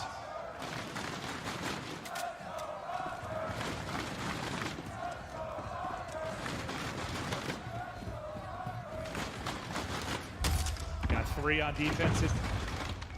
B for Ultra. The 3-man hit coming as well, but it's 2 players at Cafe looking for the opening from Rocker. Silly and Alex working together. Silly's going to get tagged up, just barely get away with his life for now. Have to try to deal with Metals deep in that B pocket. It's just so difficult with all the angles and all the cover he has. And Metals is kind of pushed up to an aggressive position as well for Ultra. You saw him on Godorex's left. He's tucked up in that corner right outside. Watch Cammy. Cammy's starting to work up. Cammy's able to find the trade is there though. But all of Ultra are near this B site. Minnesota know that. They're trying to rotate out and it's wide open. Cammy is their A player. Classic's trying to find something. I think Classic's behind him. Classic's behind him. Classic trying to line him up. Trying to line him up. They're gonna find almost all 3. But what a play from Classic. Now 15 and 5 as he finds the timing to get on through. Assault and Alex in a 2v4 for their game 2 hopes. But the bomb has been planted. Can they clutch up? What a momentum swing this could be if they could make the play. Oh, just gets out. Looney's on it. The game was there. No one's there to get the angle. The defuse is going to come through. Looney's going to get it in, and Ultra are going to win. Behind the numbers, they get the defuse, and what an answer to silence this crowd in the search and destroy. But that is all Classic. Round after round, play after play. Classic was a monster for Ultra. Our series now tied 1-1. Domination coming up after this quick break.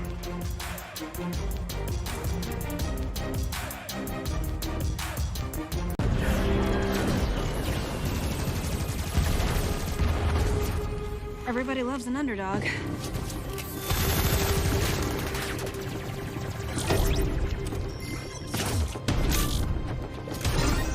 Me? I prefer a dynasty.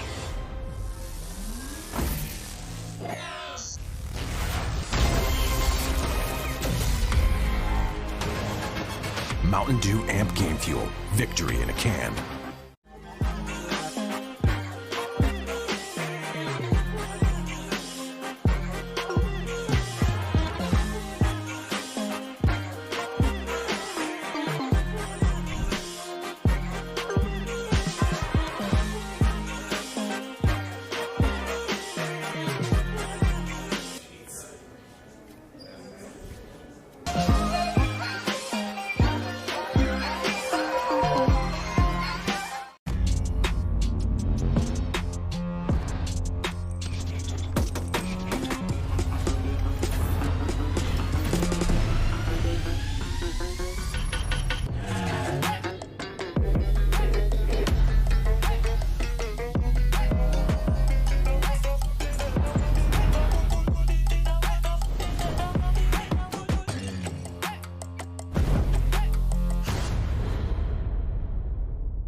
trying to get hype.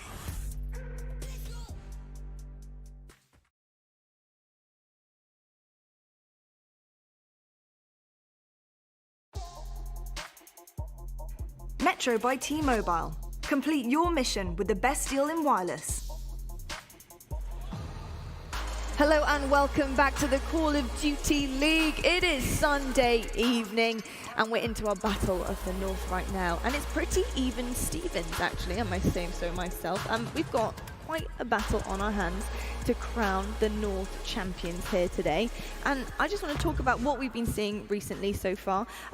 Let's just talk about Minnesota ROKKR first. These guys had a really hot start to things and the crowd were getting really, really hyped. Momo, what did you make of their gameplay? I mean, so far so good, right? I mean, we saw them play this map, obviously, before. We've seen the same players going off before. GodorX and Alex, for me, were the kind of two superstars. Versus the Guerrillas, they went combined 61 and 38. Versus these guys, 64 and 53. It was just slaying power.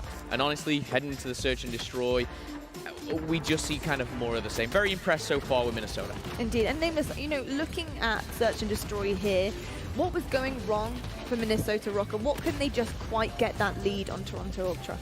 They couldn't stop Classic. He was having his way with them throughout the entire game. And, you know, I actually really like the way the Ultra were playing the Search and Destroy. We saw them play this yesterday against the Surge where they were able to close it out in Game 5. But there were a couple strategies that they used where they were sticking together, like when they pushed through mid and through those doors, where they traded out, and it was a 2 versus 2 situation, actually. And Classic goes all the way through a Search and Destroy side, wraps back, and they set up a pinch on Silly. Him and Looney kill Silly. They go over towards A, they plant it, and they use their numbers. That's communication. That is veteran leadership, and that's experience showing in that round right there. That was amazing gameplay out of the Ultra. Indeed, and we did see some flashy plays coming through, and that leads me on to our US Army tactical play of the game. That beautiful near 3-piece from Classic here. Stuff like this is just a huge momentum builder for your team going into a round. Turn around. You can start to try, exactly. If you can start to try and get those numbers off the board. Oh, so close right there, Momo. It really was very close. I mean, the 3-piece would have been nice. Inevitably, it didn't really matter. But one thing I want to bring up again is Toronto, the one team that have this kind of 10-man roster that can play against each other in Search and Destroy. Speaking to some of the staff and the coaching staff as well, they're saying that's helped them tremendously. This is something that, again, every team would love, but not every team has that privilege. They might have a couple of subs, 3, maybe 4, but this 2 5-man rosters going head-to-head. I even saw them in the practice playing against each other on S&D, so wow. Great to see, and great to see it working well. Amazing. Well, head-to-head it is. It's 1-1 right now. Merc, Maven, let's get back into the action. Thank you very much. We're excited to get back in, but I like this series so far, kind of how it's playing out, because, yeah, the crowd really behind ROKKR, right? All into it. They get that first map win. People are going nuts. Ultra respond. You hear them silence the crowd. You hear them get something going, and now we've got ourselves a series. I feel like it's starting now with map 3. What do they say? You could hear a needle drop? Like, you could. Like, Yeah. Honestly, they were nothing in map 2. Well, that's all on Ultra for making the plays down the stretch. Classic with that massive play you saw highlighted on the desk, and just an all-around incredible performance out of him and Ultra. Now to Hackney Dom we go. We'll see who can get the edge in this series. Keep our eyes on the all-stars we've been talking about, and players like GodorX and the ROKKR. For Ultra, who can dominate and maybe be the crowd silencer like you saw from Classic. Sometimes, you know, when you're like the away team, away game, you need that superstar performance out of somebody to get the guys going. But the ROKKR chance start once again as Methods looks for the opening and finds them top L. Now early on A-B control, we know it is the preferred setup on Hackney Yard domination. Nice shots from Methods. Gonna stop the potential cap here at B. It does go through. Already, Classics on top of it. Those nades come through both of those windows. I think that's why it's a preferred side. It's easier to defend this B flag. Well, it's just neutral for now. They haven't quite been able to finish it yet. I've learned when it's white, the big way to tell is the letter color. You see how it's filled in on the C, but it's black when you take a look at the B. That's the way you can tell if it's captured in neutral. It confused me at first, but it's like a white flag regardless, right? Thank you for the Maven tip. There you go, there you go.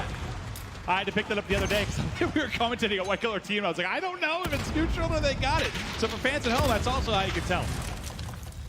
For Toronto, they're trying to go towards this alpha flag. One player back there, I think, just got taken down. This could be a big chance for Toronto Ultra to take control of this game. It looks like they're in a neutral A. They may get B as well. What is Minnesota? How do they want to react off this? They want to go back to A. They finished the capture at C. B not finished yet. About halfway there. It's getting close, and they have that AB control that they would love. It's going to be Metals that's dealing with pressure coming in. I think that's going to be GonerX that was looking to make the play. He's not quite able to do it. Metals able to stand tall and defend A. B, though, still just not quite able to finish it. It's huge, though, for Toronto. The fact that they're able to flip these flags, and now you have alpha control. Well, I mean, you've done a great job in just not letting a lot of points come in for Rocker early, but now that you got the flip, I think it's on you to try and put some points on the board. It's just insane this much time has gone by and no one's been able to cap it. It's just great. M4 shots from Assault. Continues to stop it. It's just like slowing it down time and time again. And because he has top L position, that allows his teammates to reinforce inside this warehouse. Nice little move from Asim. Does immediately get traded out as Metals. Him and Looney are going to finish it up, and that should be an A-B hold now for Toronto. I've thought that about 7 times, though. That's what I said. There we go. There we go. It's secure. This time they got it now with 3.5 minutes remaining. What kind of lead can they push open? You've at least got L control now if you're Rocker as they try to flood through. It's Looney that's going to be lying in wait. I thought he was going to snap there onto Silly, but Silly does take him down. And look at the spawn really coming in for Rocker. You're spawning all the way towards top office. You have to make a decision. Are you going to wrap back and put pressure on B? Will you try to flip it A as Asim gives him the butter knife? Yeah, you're just split way too much. I mean, you have a couple of players going towards B. You have Silly going towards A. You have to do something as a team. Looks now, they're all together. The smokes come through. Behind that, 3 go down. Assault and Asim. That's going to be 4. The last player up is Looney. Trying to stay alive, trying to buy time for his team. There we go. Minnesota, they're going to neutral B. You leave one person there, try to finish the cap. Everyone else slides forward to try and alleviate the pressure from that cap. They die, but they do just that. So both points controlled now for Rocker. Only down 8. Big chance here for a momentum swing for Rocker. Alex at top AC just trying to help his teammates mid-map while locking down the front door inside as well. Looney though with a flank, he's going to pop the dead silence coming from behind. 2 easy kills, a little bit harder than I thought it was going to be at first, but 2 kills nonetheless. Neutral in for B. CNA also capped by Ultra as they get it done on the opposite side of the map as well. Nice win from Alex. That's going to neutral out this flag. Going to give them A control once again. They're on top of B as well. A nice flip from Minnesota. They also have another player at C. I don't think he got the neutral, but at least slows down the Toronto push because that player is just going to have to get all that progress down. Alex on a 5 spree right now. He's starting to turn things around. Let's see how far he can push out this spree as he's hunting for more. Out to mid he goes. Chance to make a flank with dead silence. Methods though ready and waiting for him. Gets the smoke stacks and gets his head peeled clean off. Asim from top window, trying to slow down this wave from Z. And you can see when you get control of top green, when you've got L pushed out, the pin, the trap that you're able to get makes it so hard for Ultra to really do anything. He repositions lower. I think Minnesota, if they could, because they started on the A side, they would love to try to at least get a neutral towards C. It almost feels like Toronto's playing a little bit defensive. They're happy with the result of this first half right now, as they should be. Just making sure there's no big 3 caps right in the final minute. Down, you know, only go down 5-6 points, you'll take that going into the preferred side. I feel like as long as you're disciplined from Ultra, you should be able to take over the lead the early going in the second half. But as time dwindles, yes, it's a Rocker lead, but it may not feel like one based on the starting spawns.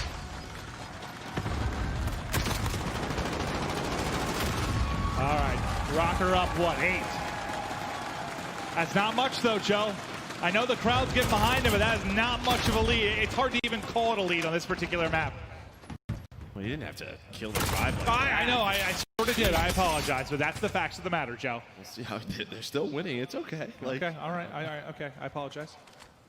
I'm a very ruthless man. I know. Oh my gosh.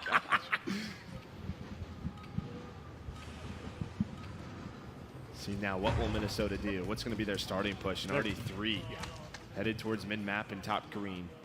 They're thinking flip, flip, flip early. And it's going to be Alex and Asim starting to get pushed up. Yeah, these are the battles I'm most curious about. They got to go quick, though, because B's about to come in as it does, and now Toronto can back up. They can help on the flank. Almost a little bit too slow on that execution. Alex in assault. Alex is able to find. Nice multi-kill. Allows them to neutral. There's a flip though. Classic was all the way pushed through towards C. 3 are going to spawn on him. Looney knows though. Looney knows he's going to try to do his best if he can. We can flip to Looney's point of view. They try to make the play for Toronto. They know someone's back here. Can't win the gunfight. It's Asim again. In Minnesota, this is exactly what they wanted. They secure A, they have this set up now. Now you can ignore everything that I said heading into the half. This is looking fantastic for Rocker. Ultra, though, they are in trouble. They've got to fight out of it. Let's go to an Astro Gaming listen-in with Ultra. No, they're spawning useless. And it's top L. Top Rex, top health dead. Tell him if you can. I need a door. Nice. Someone go out. Leak their door. Yeah, one shot to the door. And guys outside. Green. Inside bottom green. Yeah, no. You have that? Okay, yeah. You can go there. Somebody's open. Oh, one more back blue roof. No, he's top green. Scaff. Alex is scaff. I am scaff. Through the door. Nice. Have a seat. Someone go top health. Yeah, one's P3. Top AC. Just try to stay alive as long as you can. P3 dead. Nice, I spawn green. I need top and B. It's top AC. No, Yeah. top B. He's yellow barrel. It's neutral B. Top bell. Don't pray. I need it up there. B, go there. I'm neutral on A. Yeah, oh, on Ace. They're on Ace. There's 2 on B, bro. Okay, where will guys? I'm mid stacks right now. Going down mid stacks. What's on the barrel dead? I need help. Top AC dead. It's AB control for Rocker. They're still in a good spot, but Toronto, they busted through. A chance to at least neutral B, maybe do more damage behind that. Trying to thrust in, bust through the doorways will be Rocker, just trying to disrupt anything they can, but it's Metals with the multi-kill yet again that goes huge for Ultra. And despite the fact that it feels like it's been AB side control for Rocker for quite some time, Ultra made it scrappy, especially around B. They've held CB 2-cap control to keep themselves in this game. Yeah, still a 12-point lead. That's a 2-cap for 1 minute. You're still feeling good if you're Minnesota. You know you're going to get back into B. Silly. Those 2 kills may open things up. Here comes the push now. Alex, Asim starting to work through the middle of the map. They've got Rex on the other side waiting for him, but it's Cammy. Top L shuts down that push. Beautifully done from him. And Rex, you see he has to back on up to his side, just wait for his teammates to respawn. Yeah, it's like they back up and Ultra just pushes spawns out. forward. One spawns out towards C. Asim, he spawns out, and well, he's just going to neutral this. And I don't know if it's because they push out of that B area a little too aggressively, but it's a blessing for Rocker. They'll be able to neutral C, keep control of A. He's the only one that spawns out, so there's not any kind of flip. He's going to end up dropping, but that's fine. Drop, spawn back on your teammates, and worry about A and B. You at least get a neutral and shave off, what, 3-4 points there that might have been earned for Ultra? Yeah, job And when well it's a done. 3-point game, that's a big difference. Yeah, job well done, though, by Toronto. They held on to B while that was going on. Minnesota, they were so worried about losing A. Like 2 or 3 of them just backed up. They knew the spawns were going to be a little bit weird in that situation. They have a big advantage now, though. They had a 3-on-1 inside. They were able to win that. Spawning up towards office will be Ultra. It's the moment for B control for Rocker, but at the same time, they lose players at their home cap. Flooding towards A will be Ultra. B, though, now neutral. B now getting capped. Assault in the window. A clean 5-man wipe as Ultra fall to the wasteland. Rocker 2 cap, 154, 154. Beautifully done by Solidus. He's still on a 5 spree right now. He's going to be top AC in a power position and a half with this M4 assault rifle. He's going to see one cross. It's desperation time now. 1:10 left for Toronto. They have to get a 2 flag cap. Start earn some classic. He's able to get through. Has the help of Methods. He knows he's got to get on it though. He's got to get on it. He's shooting the trophy. Meanwhile, he's getting shot by GodRx. Yeah, my Methods. He flies on through though. Methods with a big triple. Is it going to be enough? They've got the neutral, but they need the points. Gotta 15 go seconds now. remaining. You've got to get this cap, but the reinforcements from Rocker are there. Aesum, Assault, the dynamic duo. Hold on. The B cap being defended valiantly. It's another 2 for Aesum. A 3rd for Aesum as he goes 5 in a row in the final 30 seconds. What a play from the youngster. With 11-point lead, only 20 seconds left. That is going to do it here on Hack the Yard domination. It wasn't the best first half for Minnesota, but they responded in the second. They flipped the ball control, and Aesum right now, he's putting on a show. 8 hometown in a row for Aesum in the final moments, and Rocker takes the lead.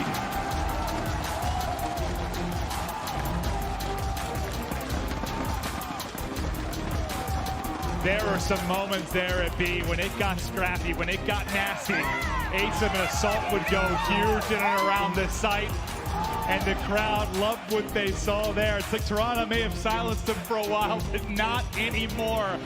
What an ending to that dom. As Aesum ends up 28 and 25, and 8 of those big ones come at the end. Lottie, guys on the desk, what did you think? I thought that Minnesota Rocker were rocking the stage right there. That was absolutely insane.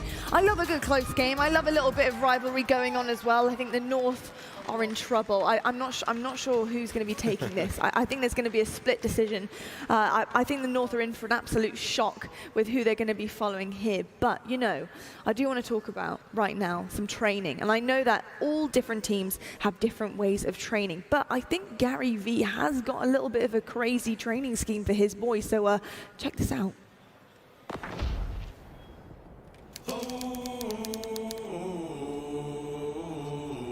We have the inaugural season of Call of Duty kicking off this year, and I'm joined here by the Minnesota Rocker, 2 world champions in Cillian Assault. We got the British man holding it down in Alex and GodRx. Alex, I assume, is this your first time fishing at all? I've been fishing, normal fishing, not ice fishing. Whoa, that's a big one. That boy ugly. You guys are representing a city now. Does that change anything for you? We've already had people tweet us saying it's really cool to see them have like their own home team, and they feel like it's definitely going to be like a hell of an experience for them to finally get to go to an event and see their home team play and live like on the main stage. You have everybody in your, the city you're representing cheering for you. You're pretty much, we're trying to be like a sports team out here and build a fan base. So there's definitely a lot more people to play for. I'm super sick though. That's why I sound like this. My apologies.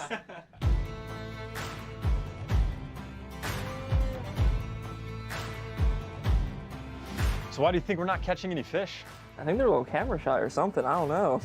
What do you guys think your perception is in the community? I don't think we get the respect that we deserve. Most teams I end up being on always underrated at the start. And I assume you're going to be the sniper for the team for Search, or is that still like in the works? There's no internal battles for that? We can confirm that. He's going to be the sniper.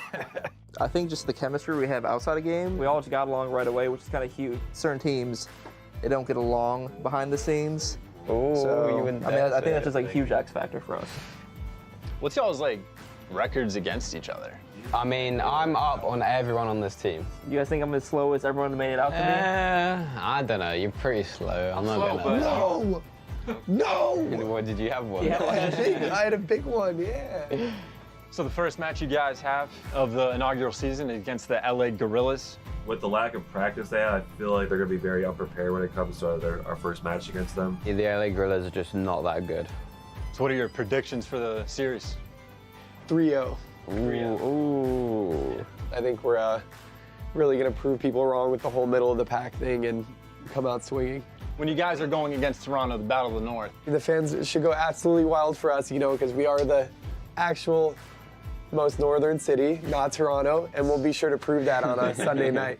Game 5, round 11, 1v1, Justin and the Fish. Yes, this is it. Pull up. Oh! Oh, it's a decent one.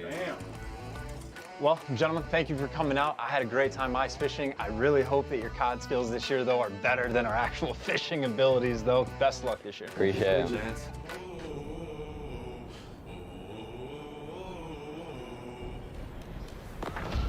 Mark Maven, is this what Chance does on his off-season weekends? I need to know. We have a few theories on what he does, but we're not too sure, actually. I'm going to tell a story about Chance. I have no idea. Careful there. We were talking.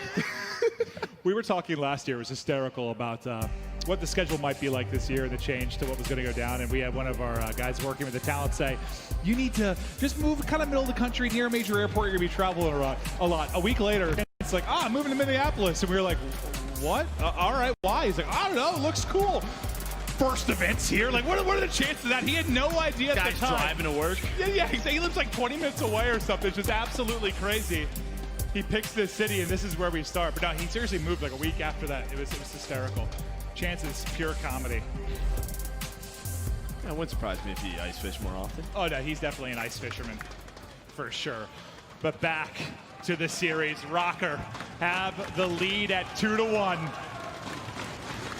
Can they end it here? This has been a close match all weekend long between every single I think the biggest win has been 60 or something. 80 it feels points, like. Yeah. I think we saw earlier between Chicago and Optic, and yeah, we felt like that was a big one. Well, Minnesota, we're going to start out on the right side of your map, and that's where they want to be for the second hill. But as this is going on, Toronto getting a lot of time here at Town Center. Why did you say that? The contestant's able to come in That's behind usually Alex. what happens, right? Alex just gets in. Good job contesting. Then Silly looking over him from that power position inside of yellow. Fantastic shots with the M4. Not a lot left in his clip. He doesn't have many bullets to work with. He's down to his final 6. Ah, he doesn't need many bullets. And now it comes to the knife. Get him, Silly. Trying to find him. Get him, Silly. Get him. Oh, just a little bit short, but no choice there as he didn't have any bullets left in his gun. But what kind of job do they do to control that right side of the cave? There's already some forward momentum back towards Outpost from Ultra, looking to break in the backside, but they pick up that kill, now trying to funnel them all through. Solid job thus far in the early going from Rokkr on Cave East. Yeah, that was Silly in assault. Silly comes up, wins a big one-on-one. A 7-3 start for him. Cammy still putting pressure towards this side. The rest of Toronto trying to flood through middle. But it's Alex, it's Silly. They're taking care of business right now. Alex finds a double on the hill. And now they're starting to get pushed out. How does Toronto want to try to break this? It's what we've seen all weekend long. A couple of smokes through middle tunnel. And you're just trying to go on through. Cammy with that one-on-one, I think will give them some breathing room. And with 20 seconds left, Toronto doesn't want to put much more towards this You don't want to risk flipping this. I mean, if you're Rokkr, just clear out the back. Try and get to the backside and then maybe somehow end up popping Toronto in the back and flip this in the final couple of seconds, but they're not going to be able to do that. So Field set up early from Ultra. Now, how can Rokkr make their moves out of the cave and try to make this a little chaotic early in the hard point? It's Alex again. It's Alex again. Him and Asim. They're able to find 3 kills. You immediately see Alex go right down the middle of the map. Asim now trying to work Broken. Well, he's going to find another kill. They've already broken the setup. The team works here for Minnesota. A 40-point lead. It could grow even larger here. It just can't be that easy. It can't be that easy. Sensational stuff from Rokkr to put Ultra on the back foot of Field almost instantly, as no one will be in the hard point for now, but you've got broken control for Rokkr. You have one pushed up all the way towards Spiral, so Cammy can continue to put shots in. But they've got, I think that's Silly that's pushed up into Spiral. Silly gets 2 in Spiral before he drops. That sets his teammates up, and that's going to be control for Rokkr. 14-7 already from Silly, man. He's a bad man. Yeah, we're going to have a big rotation gunfight going down. Assault's able to find one if we get hot to his point of view. He's got a couple more players to deal with, but he's just staying alive. Now his teammates are here. Silly coming through the middle. Silly able to find one. He does get traded, but Alex is here now. An 80-point lead. Assault still alive deep in this pocket. This could be beautifully done, but it's Cammy from Toronto Ultra. But as soon as I say that, Silly continues. 17-8 from Silly to start map 4. 80-point advantage, and the M4s lighted up for Rokkr. And this is just like we talked about with the Huntsman in an earlier series. Like, they dominated Cave. They dominated Cave, and that's what Rokkr is doing. GodRx, Silly, Assault. Look at just all headshots across the board with that M4. A lead now over 100. It might be too late soon for Ultra. They've got to do something, but this first set of rotations, awful for Ultra. Can they do anything at Outpost? Metals set up in that position in the back, his teammates rallying over for the first time in what seems the entire map. They're set up. And Adam is going to decide to break this. Classic's doing a great job on that path. Trying to lock it down, does get traded, but Minnesota just so far from this hill right now. It's exactly what Toronto needed to get themselves back into the game. Now comes the front push from the Rokkr. Method starting to heat on up. Did a very slow start before this. He was 3-11, probably due to Silly, double positive. Yeah. If you're Ultra, you did a good job here to at least get some points on the board. In the final 20 seconds, Rokkr will finally get in, but the stats lower down. We'll look through it. Silly has been a highlight machine here at 21-11. On the other end of it, Cammy, 15-12, top of the leaderboard for Ultra. First set of rotation now done. Back to town center we go. If you're Ultra, you have to clean up Cave. You've got to clean up Cave, especially if you're Ultra, you got to get out of this. GodRx with a knife kill. Starting to make a montage here on the main stage, and they just have the Ultra trapped back here. They can't get out. A spawn from Metals. It's going to help alleviate some pressure. But they have gotten so much time. GodRx with a 5 spree. And with that flip, they get set up for Cave East as well. Well, we'll stick with GodRx as he's got 5 in a row at 20-8. There's one player underneath him now. He just got in behind. Is that gonna cost him? Is he gonna catch him? He's able to do it. 6 in a row now for GodRx. More chance to do damage. Another one. The flood through the smoke. One into blue, one into yellow. Can GodRx continue to make the play? Finally, he's gonna get cut down, but this is a massive moment for Toronto's comeback chances. And unfortunately, as you look at the map, what do you see in Cave? It's all purple arrows on the mini-map. Yeah, and those rotation kills just so big. Silly wins another one-on-one against Metals. Ace him, he's got an M4 set up. Alex is so far pushed up. Hello, Looney. Oh, sorry, Cammy's able to win that, but doesn't matter because the rest of his teammates pick up all the other kills. Looney trying to go all the way around to do what he can as he finds a double of his own. At least Classic has gotten them off the hill for now, but this is just such a massive lead. And Assault, Silly, these guys are not missing. Well, Joe and I were saying we haven't seen many blowouts on this map. Maybe a chance for a 100-point club, which I can't think of many we've had this weekend. I don't think we've had any. Not one that jumps to my head.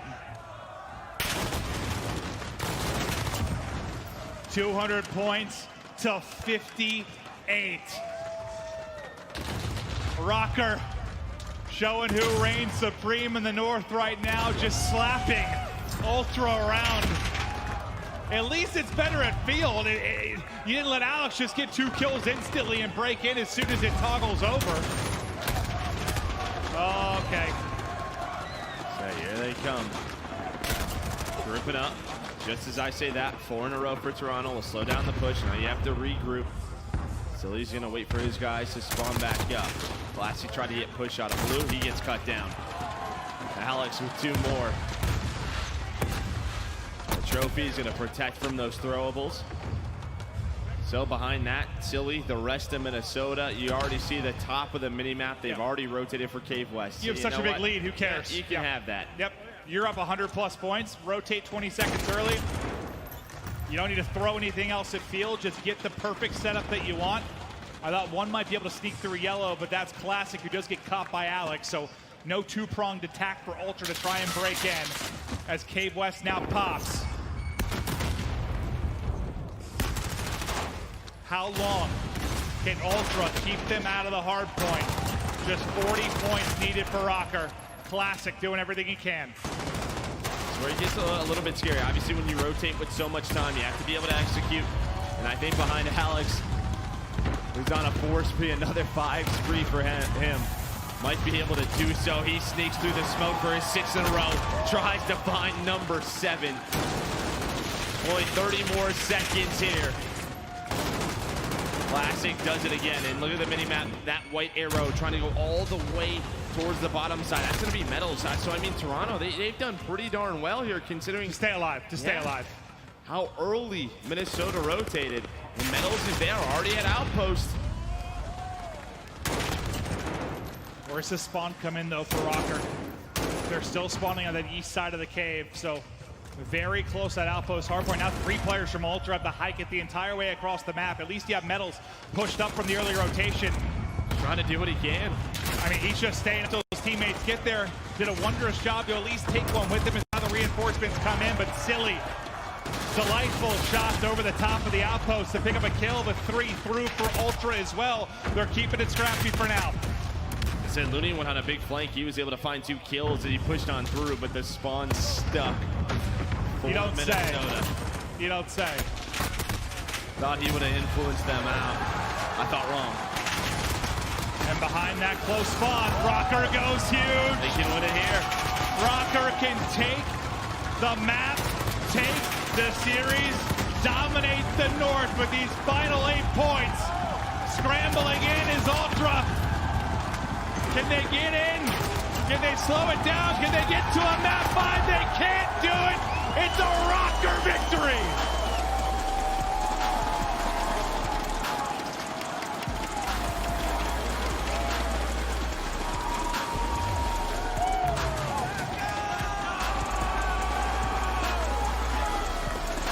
As the fans rejoice, what a start for Rocker. 2-0 at home. They throw this lovely weekend from us and they come out strong. You gotta love to see it. You absolutely do. It was a back and forth battle, but I mean, it was just such a fast start in that map number 4 for Rocker.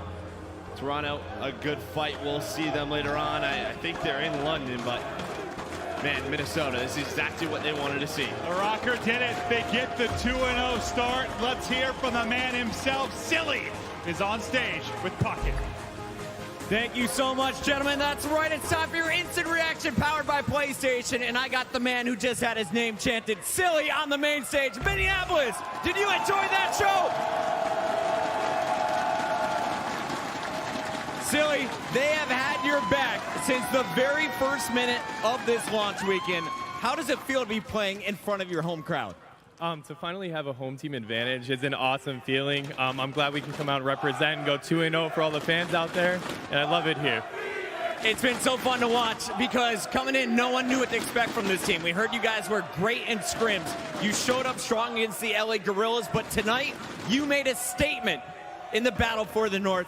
What was it like playing against the Ultra, and how did you guys come out on top? We honestly just weren't going to let them beat us on our home turf. It wasn't happening no matter what the maps were, no matter what was going on. We weren't going to let them come here and beat us. We know you guys are going to be traveling all around the world. What is next for this team? What are you guys going to be doing in the time between now and London? Honestly, our respawn is pretty sound right now. We definitely have to work on some S&D, play it a little more together, and once we get that down, we're good to go. Last but not least, any final words you have for this amazing crowd that we hope to see again next time the Call of Duty League comes back to Minneapolis, St. Paul? Thank you guys so much for everything this weekend. I love you guys. I'm proud to be a part of Minnesota, and see you at the next event. From the desert to the tundra, Silly, a member here of the Minnesota Rocker. You guys have been amazing. Don't go anywhere. We got plenty more Call of Duty League with the post game coming up next.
Everybody loves an underdog.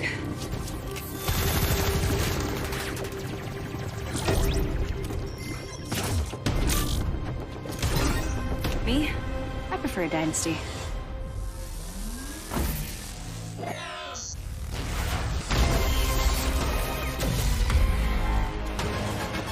Mountain Dew Amp Game Fuel. Victory in a can.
You'll hear a lot about how coming out of the military means you're somehow damaged goods. I would reject that. I believe that people coming home from combat can actually have gone through post-traumatic growth. And probably the most important thing we can do is provide jobs for those who get out of the military. Together, we can get veterans back to work.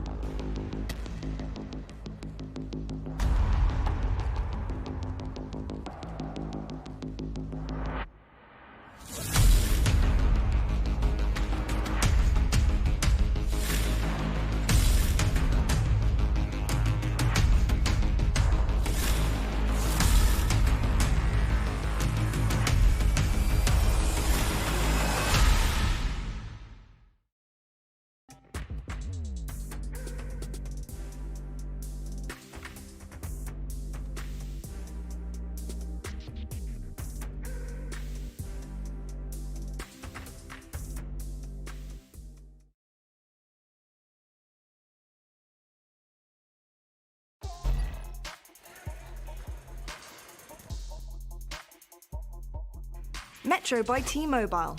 Complete your mission with the best deal in wireless.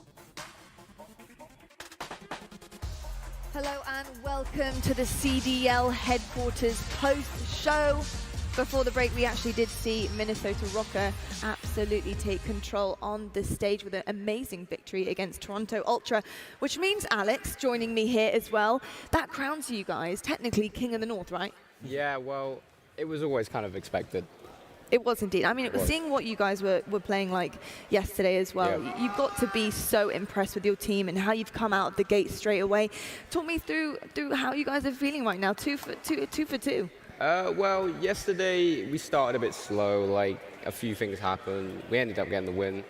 And today we were a lot more confident coming in, like we already played, we knew what to expect, and we just came out with the win. You did indeed. Now I want to talk about that last series that you guys just played, and I want you to break down some plays just so everybody at home can understand, what goes on in a pro's mind on the stage with high pressure situations.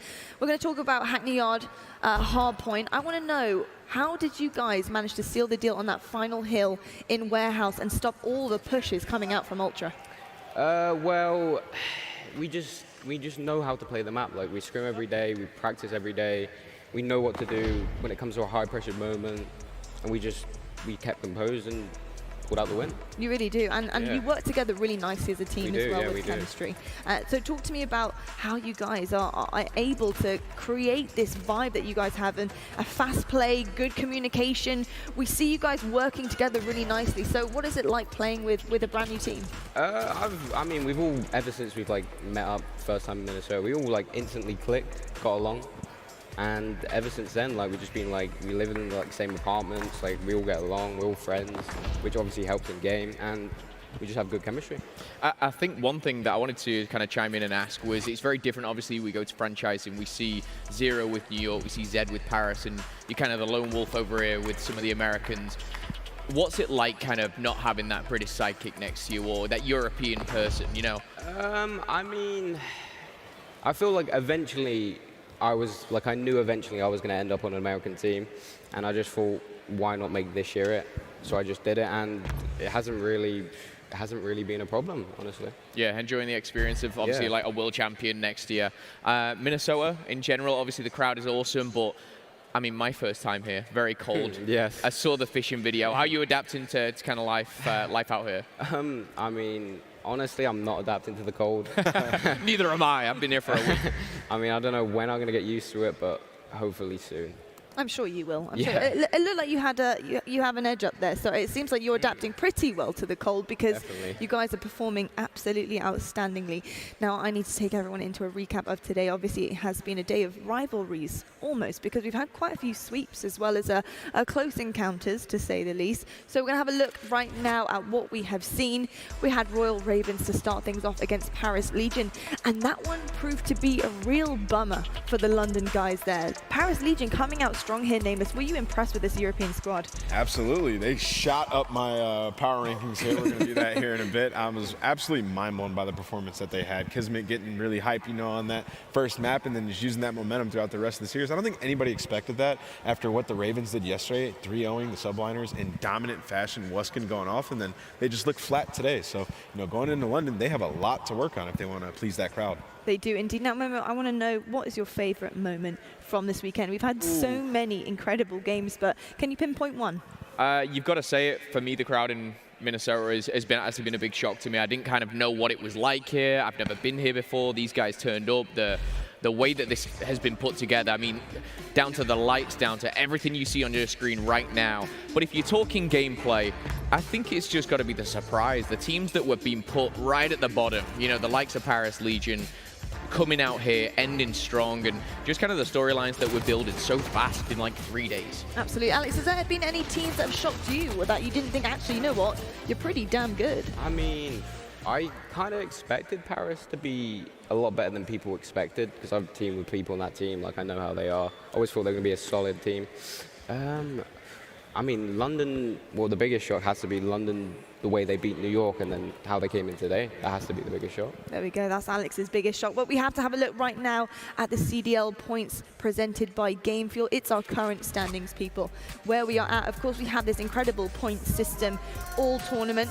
Atlanta FaZe, 20 points on the board, along with a lot of other top 4 teams here, which we didn't think would make it on our power rankings that far up. There are some donuts here.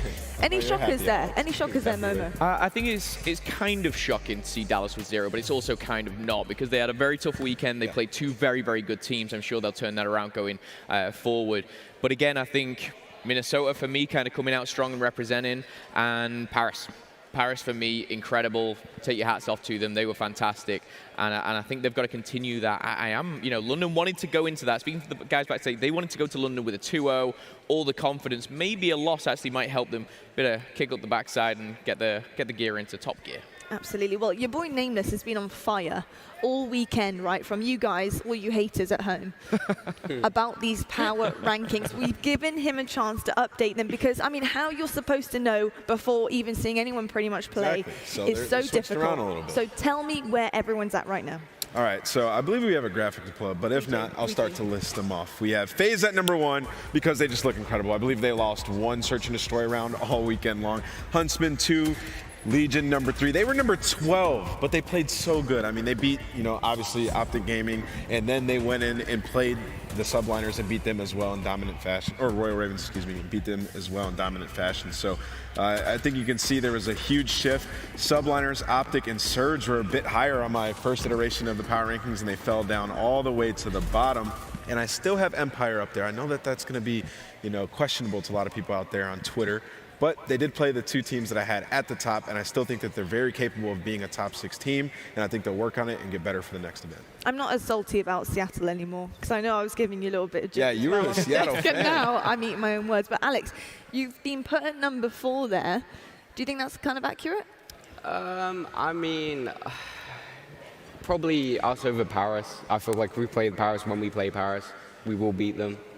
And then, I mean, even the other two, like, when we're on point, I feel like we can beat anyone, really. There we go. Look, that's nice. That's the confidence you've got to have. It is, exactly. That is what we're looking for here. Momo, any words to say to Nameless there? I think he's pretty on point there. First of all, I mean, I purposely never made a power rankings because this is it's very early still. But I will say credit to him to make a power rankings. It's always going to be hard. We're always going to have upsets. But I actually agree with a lot of them. I think Surge were a bit of a disappointment kind of come into this. The only thing that for me is I just don't know where to put Dallas because it was such a tough weekend for them and who they played.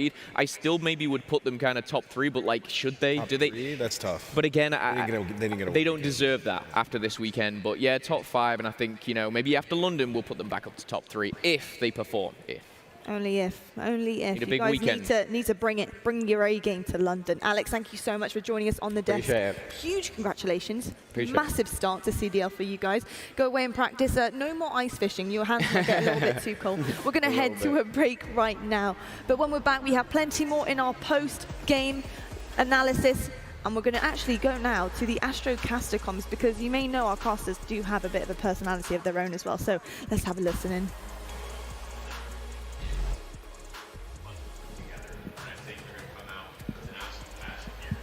Joey knows it.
Everybody loves an underdog.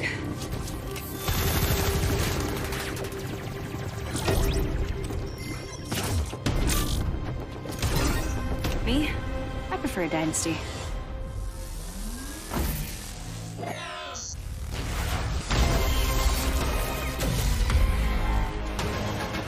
Mountain Dew Amp Game Fuel. Victory in a can.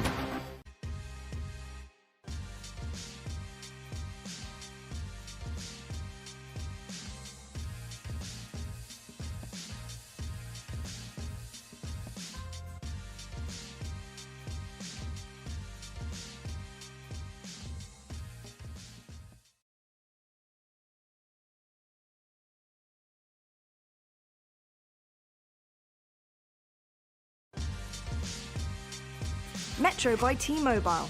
Complete your mission with the best deal in wireless. PS4, the official platform partner of Call of Duty Challenges. Now, Scuff is doing something that no one does before. They're actually going to be giving away a Scuff gaming controller to one lucky fan.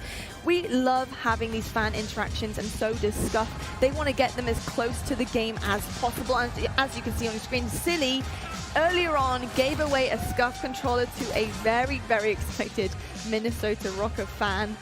And pretty incredible stuff here, ladies and gentlemen, because it's so nice to see fans getting so much love from the teams that they love so much themselves, which is amazing. Momo, if you had a Scuff controller given to you by one of your absolute I would say, celebrity Call of Duty crushes. Like Nameless. Who would it be?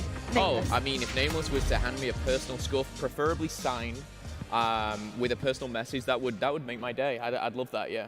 You'd love it. How would you want me to sign it, though? Just a personal message. I don't think that we should share that, with everyone. I think that's something from you to me. But you guys are having a moment over there. I look Yeah, they are. forward It's to getting it. a bit Oh, creepy. Teep's here. It's getting a bit creepy. TP is here. I'm jealous. He's my right-hand man right now on the side. But yeah, that is a little bit creepy over there. We're not really going to go into that one anymore. But TP, welcome back to the desk. Insane stuff. How incredible was the Minnesota Rocker fans in that audience? How incredible was that crowd? Honestly, I was standing right beside all of them, and the energy we got in that final matchup was exactly what I wanted to see. The fact that we could see the city show up for their squad, and that definitely helps. Speaking from the player perspective, when you have an energy like that, when you have a fan base behind you like that, it gives you all the confidence in the world. And sure enough, the Rockers showed up and put on a hell of a show. They really did. Well, I'll tell you what, we're going to have a look right now at the PS4 top plays of the day. Gentlemen, there has been so many that we can honestly name here. TP, I'm going to start off with you here. We've got the Optic Gaming versus Chicago Huntsman game. This is so insane. Oh, we're changing it up. It's fine. We're changing it up. It was We've just had a great many day. top plays here today. I think you just have to keep making the Simp talking point. The guy is just dropping 40 kills basically every single respawn, but throughout the day, so many players really sticking out for the first showing here for CDL. Very, very impressive stuff from a lot of different players. There were indeed, and there were so many that we could have named there because we've seen some incredible action all day long. But gentlemen, I want to get your thoughts here. Top player of the day. Of the day, I'd just kind of take Sim's gameplay, cut it out, just put it across anything. It's very hard to pick out. For me, I was thinking of players specifically. Kismet, I think, has played incredible. I think Simp, obviously, and Formal for me. Those are kind of my top 3 players of the weekend. Incredible stuff. And I'd go with anything from Simp, basically. Absolutely. Well, with incredible plays from all of our individual players comes damage dealt. We're going to have a look at our PS4 damage dealt leaderboard right now to see who's at the top of the list. We've got Classic up there right now. Makes sense. There we go. Scraps in second. He did have a phenomenal performance today. I'm actually shocked to see Kismet at third. It looks like, yeah, this is a search and destroy, so obviously very specific game modes and game dependent, but again, good to see kind of a couple of the Paris Legion there. But Classic leading the lineup. Obviously, we've just seen it go down. The search and destroy looks very good for Toronto, and again, that 10-man roster clearly paying dividends in S&D. Absolutely. Well, gentlemen, I've seen on your actual Twitter page that you said London was taking over. We have a few Brits in the house right now at CDL, and 50-50. our next journey for the Call of Duty League is in fact 60-40. at London. 60-40, I guess. Yeah, that is right. But we do have that one to look forward to next. It's going to be insane. I can't wait to go home. I can't wait to go home. I mean, I've quite enjoyed Minnesota a lot, but, I'm looking forward to going home too. No, it's going to be exciting to go back, but also, get into that tournament format. We're starting to see teams in round 1, round 2, who's going to go through. And again, it's going to be interesting to see how the Royal Ravens, of course, go up on home soil. Let's go. Hello, mate. My flag's not working. I do want to say as well, My flag's not working. we will get the return of Roadman Ant. You already know, bro. I cannot wait for the Big man ting. I Man's cannot not wait. hot. Here he goes. I cannot wait. Can't wait to go back to London, bro. Man's not hot. because Roadman it's Ant, freezing. I It made is that my freezing name in on London. Twitter for like a full month before we went to Your whole London music last time. playlist changed. Oh, yeah. Stormzy, Bugsy Malone. I'm about to be Vossi And bopping my way don't straight up forget, into the Nicky venue. Romero is also going to be performing at London as well. You will be Oh, yeah, there we I go. already know it. Ant has moves, guys. Nameless really does have the moves. Hopefully we'll see it Oh, you come can't out do in it in this chair, London. though. Come on, Hopefully bro. we will see it come out. But, of course, London is going to be our next destination. We have many for you guys throughout the season. But I am very excited about this one. It is going home, back onto British soil for some of us here at CDL. But today has been an incredible day, an incredible week, and an incredible start to the Call of Duty League 2020. Thank you so much to Minnesota. The fans in the arena have been insane, and you watching at home and the crazy cast of characters who have joined me on the desk have all been amazing. These last 3 days have certainly been an event to remember, and it only gets better from here. We can't wait for week 2, so we'll see you guys in London.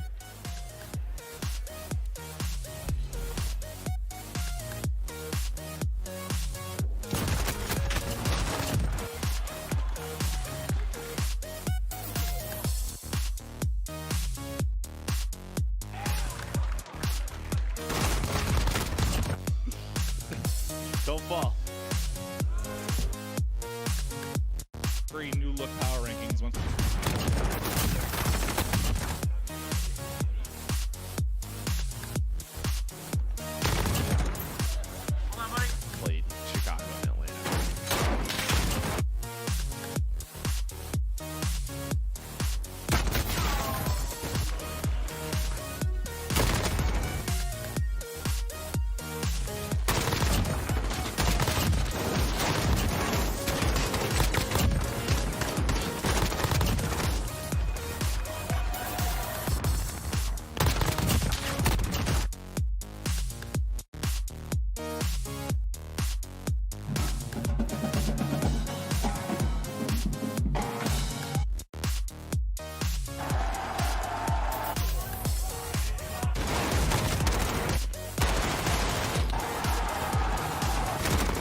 Everybody loves an underdog.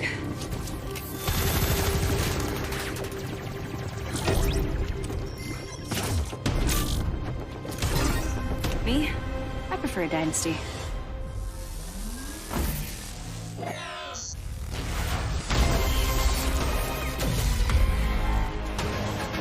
Mountain Dew Amp Game Fuel. Victory in a can.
You'll hear a lot about how coming out of the military means you're somehow damaged goods. I would reject that. I believe that people coming home from combat can actually have gone through post-traumatic growth. And probably the most important thing we can do is provide jobs for those who get out of the military. Together, we can get veterans back to work. The time has finally come. We're back, Overwatch fans, and we are live from Dallas, Texas. We are live in New York City. Come on, this is carnage! It's not stopping! It's not stopping! Now we have a game! Ooh, get rocked! Maybe the Batman can do it! Oh, what is this? Oh, you ready?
Minneapolis, make some noise. It is time for the final battle of the evening. This is the Game Fuel marquee matchup of the week. Number 1 versus number 2 in the power rankings, and it's about to go down. Are you guys ready? Yeah, make some noise, because it's time to bring out your teams. Introducing first, from Dallas, it's the Empire.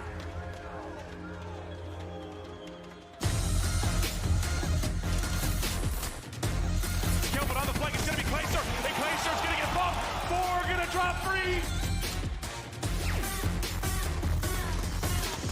They're going to get the clear. You've got to go fast. You've got to go quick. You've got to go that way out. It's chaos.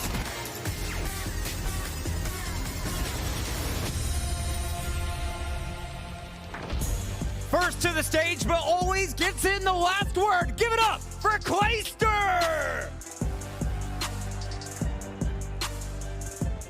From Halo to Call of Duty, he's taking over Minnesota. Give it up for Shotzi!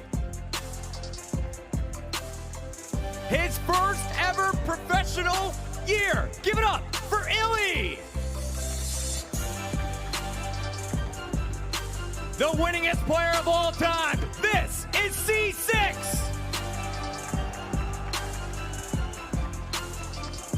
And it's the Nuke, baby. Show some love for Hook.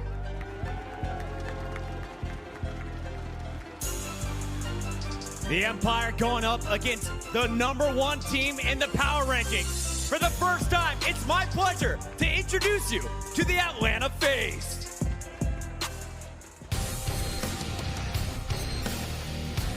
1, 2, 3 for Major Maniac. Yeah! Oh my God! For Simp! Lightning strikes twice. A Beezy! He finds 1, he finds 2. What an individual play from Priest.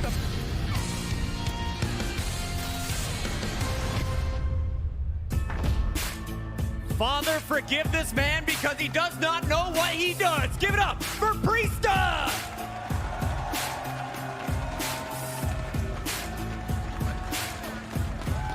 Said by his teammates to be the best player in the game, this is Celium! 1/2 of the Tiny Terrors. Give it up for Abizi!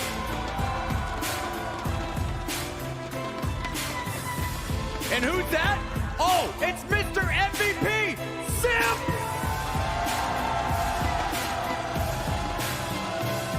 And the oldest competitor in the league. Give it up for Major Maniac.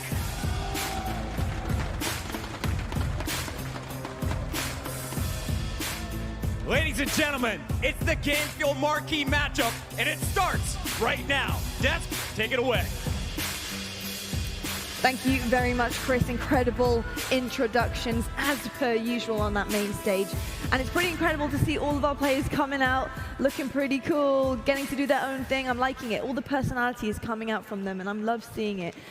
Let's just talk about this match, because this has been a highly anticipated match from the get-go. You know, since we saw the schedule yesterday, we've been looking at this Game Fuel marquee match, and I've been longing to see this Atlanta roster play. We've seen Dallas Empire already. We know what they can do. But Atlanta is still that question. Nameless, I'm so happy to have you back on the desk. Thank you. I want to talk about this young gun team and what they can potentially bring to the table. This is the match that I've been waiting for all day long. In my power ranks, I had them 1 and 2. You know, Empire yesterday, they didn't come out too hot and they lost that. You got to think they want to bounce back today, and they're playing the other team that wouldn't scrim them over the last couple of months that people have been calling the best team in the game as well. So this is the match to look out for. I cannot wait to watch this thing kick off. Indeed, we've got our Game Fuel keys to victory on the board right now. I'm going to start with you, Teep, here. Dallas Empire. What do these guys need to do to really pull this out of the bag against this young roster who are out for blood and to prove themselves on that stage? I think they need a more even-keeled performance and respawns. We saw Shotzi and Hardpoint, for example, racking up all the time. I think that needs to change up a little bit. I think you need to get him in a comfort zone to get him rolling. Some of the stat lines we saw for the Empire were just very uncharacteristic for those players. So look for them to bounce back in this one. But But, Ant, you said it. This is a matchup that I've been looking forward to. One of the best ones that we're going to get in the weekend. I'm fired up for it. Oh, yeah. I think we all are right now. And Game Fuel keys to victory for Atlanta FaZe, Nameless, this young roster. What do you think they need to do to try and clutch this one up? I mean, the biggest thing is the transition from game to game, right? This is the first time that we're going to see players like aBeZy and Simp switch over to a new title, and if they can still be as good as they were in the last one. I mean, online, they've been absolutely incredible, so we're going to see if they can transition from online to LAN. Once again, we've seen it before. I'm sure they will, but that's what I'm going to be looking at in this series. Now, I'm sure the crowd are about to get wild because I heard them when he came on the stage. But we're going to have a look at our Game Fuel marquee match featured player, and it's going to be Simp. Coming up here, he is a fantastic player. He's highly decorated so far in his career, and he's so young. The stuff that this kid is able to bring to the table for his team is just unmatched by most. It's a walking highlight reel, to be honest. The fact that he was able to come to the league and make such waves so early and getting basically every accolade you can get in just a couple of months. It's very, very impressive stuff. Who knows what the limit is for this guy? Who knows if he's even hit his peak yet as a Call of Duty player? He's still so new. So I think coming into this CDL league, this team that he has, this is the roster that everyone on the team is really, really happy with where they're at. It seems like they're very well balanced. It seems like they have every piece of the puzzle. Honestly, I think we're in for a good show. Yeah, and I think the big question is he's achieved everything that you can in a COD career in 6 months. Is he still hungry? Absolutely. Well, we're going to check out right now our maps and modes presented by the US Air Force. We're going to see what is in store for these teams on the stage. We've got Azir Cave Hardpoint starting up as per usual. I'm not sure if we've actually seen a different map as the first game yet. Let's just quickly talk about this one because we've seen it so many times in a row. We've got Gunrunner actually speaking about so many times in a row. We have that as our final 3 maps here.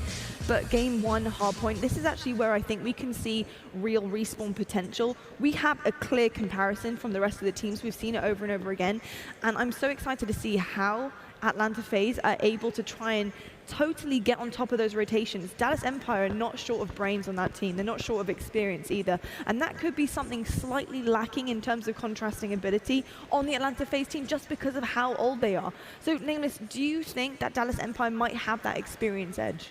They definitely have the experience edge. Is it going to be enough to take out FaZe? I'm not sure. I mean, a lot of those guys have accomplished so much. You got to think that they're veterans in their own right, even after one season, some of the things that they've accomplished. So I wouldn't give them a big edge because of their experience at all. And they have young guys on their team as well, in Shotzzy and Illy. So it's pretty much even to me. Pretty much even. Well, we'll see how even Stevens it is, actually. We're going to go straight up to the casters right now. Merc, Maven, how are we feeling about this Game Fuel marquee match? I'm feeling freaky. I'm ready for this match. This is what I've been very, very excited for. But as we get ready to hop in, I do want to take a look at the quick scope presented by the U.S. Air Force, break down some of the marquee stats for these two teams as we get ready to hop into it. And one thing that's interesting, too, as we take a look through the stats quickly, really just how young this FaZe team is. So I think that's what's scary. They look like they might be the best team right now, and they're not even an average age of 20 years old. They're very young. They are very young. They're very talented. Obviously, on the other side, I mean, they're right there. Obviously, Clay and Krim a little bit older, but the other 3 just so young. But 47 major tournament wins. And we know that Krim is most of those, right? But yeah, I think the big thing for us is how can Dallas bounce back? We know last night that they played maps 1, 2, and 4. What adjustments can they make? And yeah, we'll see what they do. We saw at least what? If we talk about 1, Azir Cave, I think they lost about 50 points, but they didn't look great. Map 4, Gunrunner, they got smoked, if I remember correctly. And then it was the Arklov Search and Destroy, though, the game 2, they looked very good. Like, Dallas Empire looked fantastic there. They completely outplayed Huntsman. So they did look good in the search, but can they fix things? And I think what kind of stood out for us a bit, obviously what kind of got memed a little bit was Shotzzy. I think the 732 game he had in Domination, maybe the main stage at his first Call of Duty event, got to him a little bit. But you think if you have people around you that are help you bounce back, you think about having Hastro, you think about having Clay and Krim. You saw the tweet from Hastro after they lost that he basically said, listen to these guys talk about the loss afterwards. It was incredible to kind of hear them go through it. So I expect them to play better, but how much better do they need to play to have a chance against this Atlanta team? I mean, the hard points were close last night, right? At least the first one. I mean, if that goes to a game 5 with what we saw in that Search and Destroy, Dallas could have potentially won that series. Sure. Azir Cave is something that has been close all day, right? It's hard to blow people out, It is so difficult, right? It just blows back and forth, and can you contest sometime? Can you win 2 rotations in a row? That's just so difficult to do. But we've watched a lot of Atlanta on this map. We know what they like to do. Answer this for me, though. Yeah, I'll answer it. If Dallas play like they did yesterday, are they getting smoked? Yeah, they're not gonna. It's not gonna go well. At least from what we think. We haven't seen Atlanta play, but I'm excited to get right into it as the map is loading on up. You kind of alluded to it, though. This is a map, at least in scrims, we've watched Atlanta play quite a bit, and they are very, very good. Even though this seems like a map that might not necessarily play to their strong suits and the pace of them and the power they have at the submachine gun position, but they've been good just about everywhere. What can Dallas do to combat what we've seen from this Atlanta team early in the game? But here we go. It is the first map of your marquee matchup, Dallas, Atlanta. Dallas looking to rebound, Atlanta looking to make a statement as we rip off the break.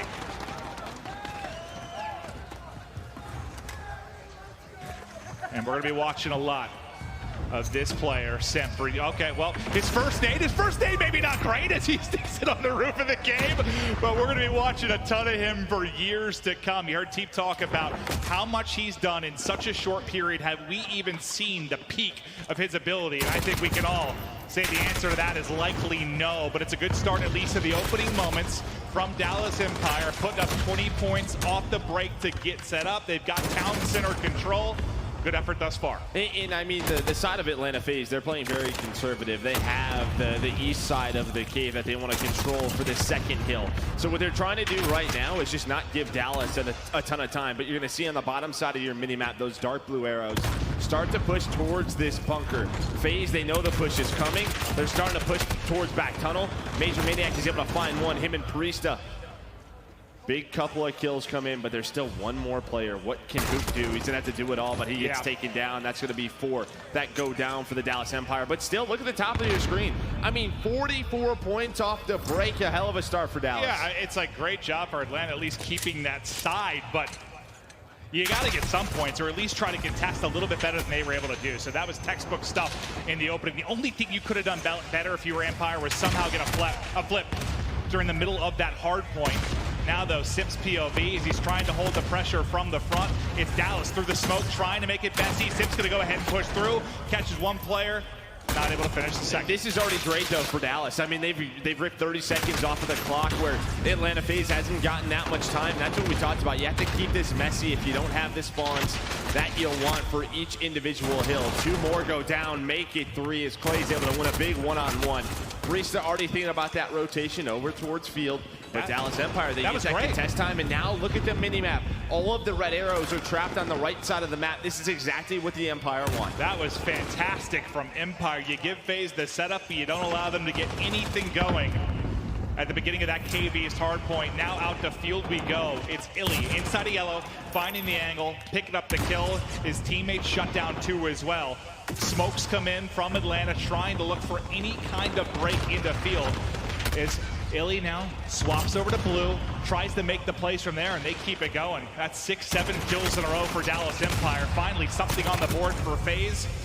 Can they get an opening behind it? They're going to have to get through Clay. And one adjustment that I'm seeing when we were hopping on board with Illy is they are actually running 3 M4s or 3 assault rifles on this map. And the meta that we saw is usually 2.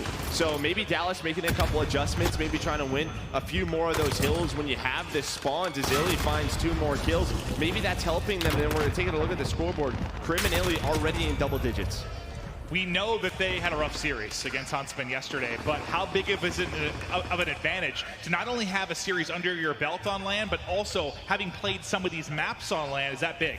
It's big, but I mean, Atlanta's been scrimming. They were scrimming yesterday. They were scrimming today as much as they could. But yeah, I mean, you're just learning from your mistakes, and you know, maybe Atlanta's just sort of coasting through those scrims. Playing at this high of a level doesn't happen all the time, but still, it's only a 45-point game is Atlanta FaZe to get control of Cave West. Yeah, finally it looks like they're making a bit of a run here, trying to string this into some massive points. There's a nice hold inside of Cave West. The entries coming in from Empire, but it's not going to be enough to find a hill. Find the hill as Atlanta will track back and soak up more of this time. Their next wave is coming through. And look at the red arrows. So what Atlanta FaZe is trying to do right now is force them through that back tunnel. They're starting to set up for Cliff. They know exactly where they want to be on this rotation. This is going to be such a long run for Dallas Empire to get all the way across the map. So yes, they give up 10 to 15 seconds, but now look at this setup towards this back cliff. This should be a lot of time for Atlanta FaZe. You have one player all the way pushed up mid-map. You have one deep cave. No one has even gotten close for Dallas. It seems like you get one player. Did he spawn in the back? There. I think he spawns in the back. That's going to be Illy. And maybe because of that forward progression you had by 2 players towards mid-map for FaZe, that might end up punishing them there. Was that just the forward? They'd what, 1 player towards blue, 1 player towards yellow? Because I think he just spawned in towards back outpost, find an easy kill, got to the hard point. So it gets ugly and scrappy for FaZe right away. That has been unfortunate. Well, you don't see that often at all. I mean, we talk about this game, how hard it is to flip spawns. You don't typically get blessed with one in the back. Is that a bit of a lucky spawn for Dallas or a blunder from FaZe? Yeah, it's a bit of a luck. I think in hockey they call it a bit of a puck luck. Yeah, that's exactly what that was right there. Is Atlanta, they're going to be a little bit frustrated, but they have to bounce back from it. After that rotation, I know we were really talking about Dallas. They're still going to be down 40 points. That's tough, though, because that's where you really thought the rally was going to come in for Atlanta. So how are they going to respond from that? Still trailing by 45 points, but now let's get into our second set of rotations. Just taking a look through it, it's C6 really going off on the Empire side. It's he's at 18 and 11. Priesta, 18 kills for himself on the Atlanta side. He's looking to get it going, but a lot of those stars, especially when you talk about the world champs and Simp and Abizi, yet to really make their impact on this map. Both just 11 kills, sitting -4, -6, haven't really been able to take over. You got to expect the deeper we get into the map, the more they're going to start to heat up. Yeah, and I mean, Krimmer, C6, he was an absolute monster on this map yesterday in Chicago. They didn't win it, but he had a hell of a map, so he continues his consistency throughout. But it's Priesta on the side of Atlanta FaZe, who, you know, similar to Hoop, through all this roster movement, has sort of just gone under the radar. People forget the reason that 100 Thieves, they went for that roster move last year, were one of the best teams in the world, was because of this guy, Priesta. He's so talented, and he just can do it all. Well, this time you see a little bit more of a battle before the hard point pops into KV's. Empire try to push through that a bit quicker. They did a great job making it messy for the opening 30 seconds of this hard point the last time through. This time they are able to get the spawns in the back, but you are set up inside if you're Atlanta FaZe. Lead still around 40 for Empire, looking for any kind of opening. It's Priesta inside the hard point. It's Simp watching the back. Kill feed lighten up for FaZe as they look to make this run. What can Simp do? Finds the angle, finds the hip fire, finds the kill. FaZe looks like they might be waking up, Joe. Yeah, I mean, you obviously want the back spawns, but this is what can happen in this game. If you get stuck back there, it's almost a bit of a spawn trap, really, where you have to pick one of the 3 zones to come out of, and if FaZe is set up, as Cellium was just on a 5 spree, it's now only a 10-point lead. Dallas do a good job of getting out of that trap. They're starting to set up from field. So a nice, 10 to 15 seconds there slaying-wise for Dallas. That was big. Well, a big part of the reason they were able to get out of it, it was 4 in a row for Hoop, who's now out to 23 and 18. Hoop the Nuke trying to make plays in the mid game, but the lead has dwindled now down to 20. How much of field can they hold on to? The youngster Illy just soaking up time, looking for any kind of push through Broken. It looks like it's a mid-map push from FaZe. They're trying to get aggressive towards Spiral, hit from the front, hit from the back, hit from the mid, and it looks like it may work because now they're picking them up off spawn. That's a fantastic play from Simp, and right to the hard point they go. I thought the shot was on point, but it's Shotzzy who has 5 kills in a row as he's starting to get going, because at that point, he was double negative when we looked at him a little bit ago. He's up to 16 and 23, and we know how much flack he was taking for that performance yesterday. You know he wants to shut people up today. I just think it's crazy how many multi-kills we're seeing, killing sprees we're seeing popping up. Like, that's how talented. M4 are very good too. Yeah, I mean, that's just how talented these teams are. But you see in the kill feed, FaZe win towards this Cave West rotation. That's going to be 5 down for Dallas. You have Simp exactly where he wants to be with this MP5. Now watch it land here. They may try to push forward and flip these spawns. We know that's what they like to do, but can they execute it? Sometimes it's a little bit difficult. You have to get a clean wave down. Well, for now, they're going to be coming back off spawn. We'll see then after that if they can actually push it out. It seems eons ago since FaZe enjoyed any kind of lead. It's been controlled all game long by Empire, but now the lead down to 10. What a hold this has been. 35 seconds in, every point to FaZe, and they're still rocking. Priesta's POV gets ripped off the box. but the damage has been done. There's the lead change. Now Atlanta FaZe take over, and Simp, the master of mid-map, finds a hole to try and push through. We're going to head over to Outpost, and Simp is doing it all, picking him off that insane cover at top sandbags. Just take a look at the top right. Look at the balanced effort from Atlanta FaZe. Everybody contributing. This is what we saw from Chicago on this map. They do take the lead, but Dallas Empire, they have cliff control. They're spawning towards that back outpost, as you stated. With Atlanta FaZe, they're starting to get some control through that bottom side of the map. Simp trying to stay up, waiting for his teammates as another lead change about to come through. Illy, he'll be in top outpost looking over his teammates. I think Shotzzy just laying inside, picking up what time he can. Now the smoke is going to come in. The second push is going to come behind it. All that free fire and nades through delays the push for now. And Hook, I thought with a sneaky position, but Cellium going to pick his face off. Now the pressure to Clayster. Here they come. Stands tall for the first gunfight. They hit the 220 mark. 30 to go to get the victory here in the map 1. Clayster doing a great job staying alive, but everyone drops around him. 5 are going to go down. The break's going to come through, but only with 10 or so seconds remaining. It's fine, though. It's fine. It's fine right now. If you take a look at the mini-map, FaZe, they're going to set up for this first hill in town center, and look how far back they have Dallas Empire spawning. It's going to be so difficult for Dallas to get even close to this hill. Once again, you have a bit of this trap that's set up from Atlanta FaZe. Nice couple of kills from Shotzzy, though. Going to give them some breathing room, but Abizi and Priest are right there to reinforce. Yeah, they win the big gunfights in mid, but right now nobody in the hard point is 12 points separate these two teams.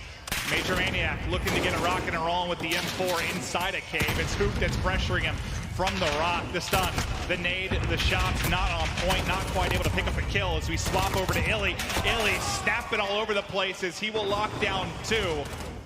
Neither team really able to get a ton of points yet within this hard point, but now technically, if you get all the time, Empire can take it, but enough of a contest to get them out. Yeah, but I think all they were trying to do is get Atlanta FaZe off of this hill. They know going back to Cave East that they can win if they get the setup that they want, but 4 go down right now. There's one player towards the back. I believe that's Shotzzy trying to do the best he can. And, well, his teammates spawn right on top of him, and that might be the play that he needed. It looked insane. I think it was Hook in Priest to spawn like 5 feet from each other inside a cave. This is going to be absolute madness. It's everyone. Atlanta gets the flip. They get the flip. The flip comes in. The points come in. Look how deep out you're spawning. All the way at the opposite side of the cave now if you're Empire. 15 more points needed. FaZe looking to shut it down. Lock it down here for map 1 is Empire desperately trying to get in. It's a 5 spree coming in for Simp. 4 in a row for Priesta. 3 points needed. No contest. It is FaZe. Get the game 1 win.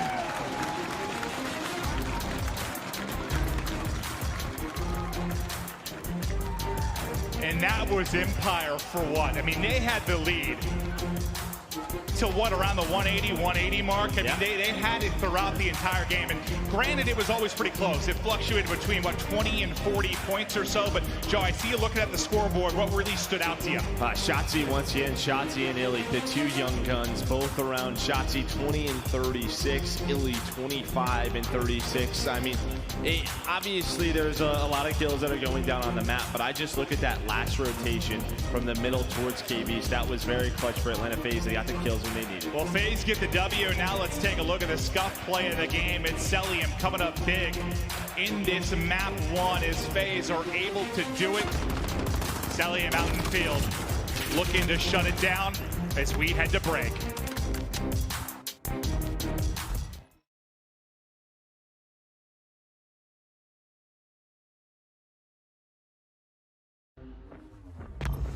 We trying to get hype.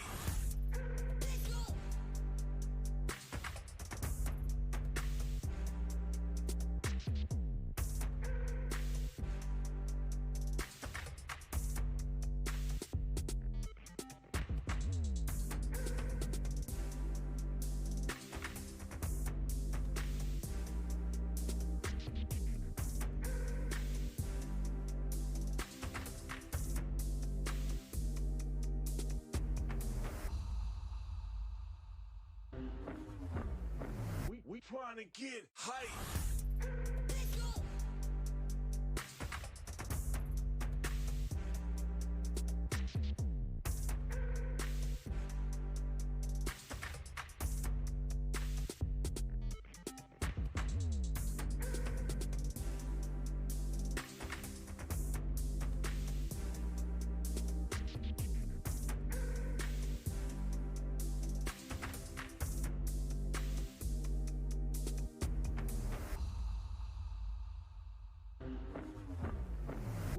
trying to get hype.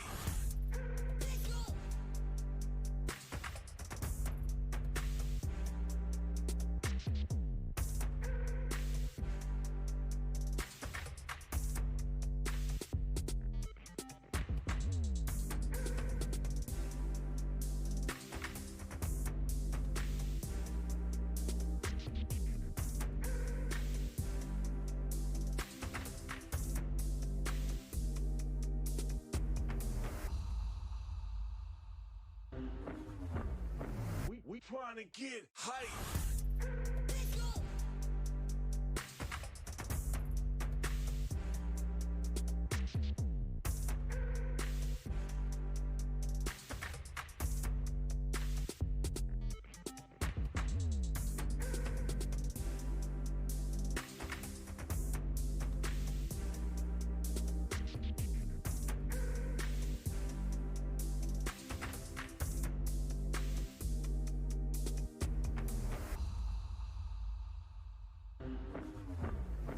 We trying to get hype.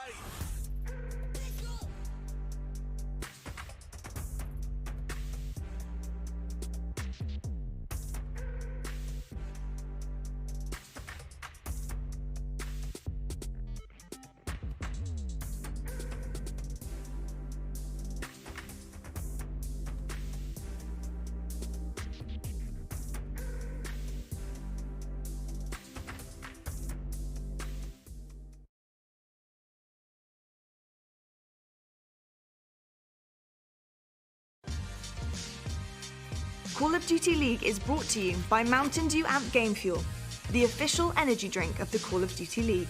PS4, the official platform partner of Call of Duty Challenges. Scuff Gaming, the official controller of the Call of Duty League. Ladies and gentlemen, welcome back. Map 1. It was a doozy, Joe. It was everything we hoped, everything we expected. Okay, well, maybe not considering how Dallas looked yesterday, but yeah, coming into the weekend, that's what we thought. A battle of two of the top teams going toe-to-toe. Stars abound on both sides of the stage, and that was an incredible game. Yeah, I mean, it just comes down to one or two plays on those rotations, especially that last one, you know, going from Town Center to Cave East. That's where Atlanta, you just saw the kill feed. It was all red, all the kills when they needed them, and that's the difference maker. Cave, we've seen it all weekend long. It's so close. It's so tough to break that. I mean, you just you can't make mistakes. And it was so insane at one point. I mean, I know we talked about kind of this crazy spawn that happened at Outpost earlier in the game, but I was watching the minimap, and as we were getting ready to head to Cave West, I kid you not, because it was a skirmish, obviously, around Town Center, or Cave East. Two people could not have spawned more than 10 feet from each other. It looked like by the new hill. I was like, oh my God, this is going to be insane. And it was a bloodbath. It just came down to FaZe making the play at the end, and they were able to get the W, but spawns were ludicrous towards the end of that. That's just, I mean, it speaks to what these players have got to deal with and how they got to come up in the clutch and just kind of adapt on the go.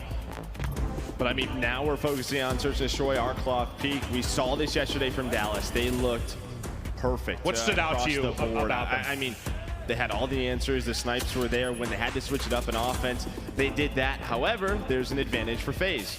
You got to watch that. That's true. Good point, Joe. VOD. So, you know, FaZe, they've probably done their studying, but can they execute? That's the question now. All right, right into map 2.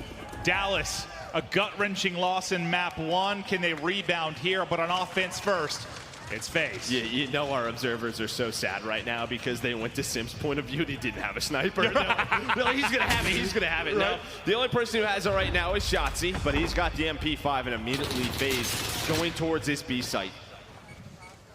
And we saw so much of the gameplay around A in the early going, especially from Empire yesterday. FaZe say screw it.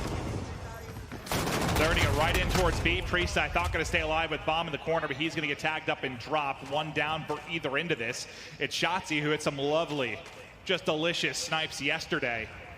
Does he have more in him here? Not a lot of a presence from FaZe on this side of the map, so we should hop off of this and maybe get more towards where Bomb was dropped on the B site, as we'll take a peek at mid-map. Yeah, you have a couple of players for Dallas inside. One player watching there, middle alley. You still have a minute to work with right now. A nice flash from aBeZy.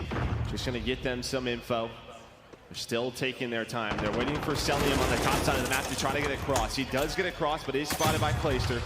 aBeZy taking down middle, so man advantage right now for Dallas, but Sim says, nah, I'm gonna even this thing out. 3 versus 3, and he has inside of this site control.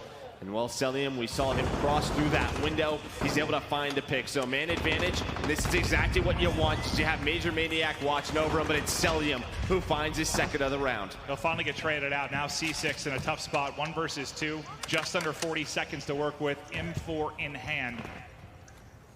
Already spots 1. Yeah, how do you defuse this, right? That's the question. Good luck. Yeah, I think good luck. Close the doors. Yeah, close you them. can't shoot through the door. That turns out you can. He'll drop. That looks so comical. He's like, oh, maybe if I shut the doors, they just won't see me. They'll forget about me. I mean, it's nice if you close the doors and you have a smoke. You can make it chaotic. But yeah, C6 in a tough spot right there. I don't even think he got the other door closed. He just got 1 done, then the shot started coming and he panicked. But I love that from FaZe. Do we typically see that bomb site hit right away when you don't have dead silence? The answer is no. So they switch it up. They show them something different. Dallas is going to have to make adjustments on their defensive side. But we'll see now, how will FaZe defend this? Dallas really successful with the slow, methodical pushes towards A. You said you wanted to see Simp with a sniper. Defensively, it looks like he's going to be the Shotzzy of this side, as he'll have it in hand. One of the most prolific snipers in the game last year. He's special with a snipe in hand. Slowly, though, behind the smokes, creeping their way towards that A site will be the Empire. And this is really the most important position for this bomb site, is this trench area. Because if you control this trench area, there's so many positions you can pop on up. You can push the defensive side towards the hotel. It's crazy to see these angles with X-Ray and just the tension of it, like how close he is to seeing some glimmer of a head, but it's Simp on the other side that drills the first. Bomb is going to be down. Major Maniac wins his one-on-one. 5 versus 3 now. FaZe in command. Well, Clayster and Shotzzy, they still have a minute to work with. One player wrapping all the way back. aBeZy goes down. See now what can they pull off. You're just hoping Shotzzy can hit a snipe or two to open things up. That's really the key to this round for Dallas Empire, but it's just so tough in all these positions. And Simp able to find them, says hello, and that's going to be the round now, all tied up 1-1. 2 snipes for Simp. He said Shotzzy was going to have to hit one, unfortunately. Well, if they wanted to get back in a 4 versus 2. Yeah, he caught the bullet. That's what you need, but it doesn't happen. So that door's closed.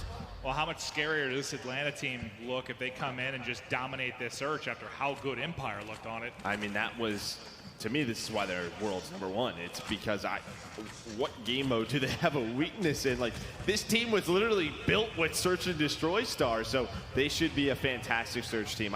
It's so hard to find a weakness. We saw a B hit the first time for FaZe. This time, over to A we go. Simp, since he's not putting pressure up mid-map, he will be sniping offensively this time as well. Look how far push-up trench they are already. That's going to be aBeZy, the twin duo. Well, they're not actually twins, but I know it sure seems like it sometimes. Yeah. They performed on United. Someone would believe you. Yeah, right. The tiny tears, more like it. Hoop trying to hold this power position at the box by bomb site. The scary part, though, is you've got an MP5, and every peek, you're worried about a snipe over the top picking you off. I think Simp is repositioning now to find that angle. So as he peeks, Hook might have his brain splattered to the wind. If Simp can get the shot, are you going to peek again, Hook? I think he knows better this time. And while we're watching this point of view, Priestahh with the bomb is on his own little adventure. He's going towards this B side. Take a look at the minimap, top of the minimap. We're gonna have a 1 versus 1 inside of B. This could be the round. It's iLLeY behind the bar. What can Priestahh find? Is he gonna expect this? He's gonna start to plant this out. iLLeY peek. iLLeY is not peeking right now. He's not peeking. And well, he's gonna get out with his life, and the bomb's planting for middle of the map. So 3 versus 4. Clay's gonna go down. This could be disaster. iLLeY does find Priestahh.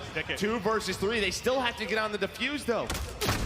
Oh, well, now is Simp. 2 snipes in this round as well. That's 4 across the last 2. Now Shotzzy gonna be the last man up. 1 versus 2.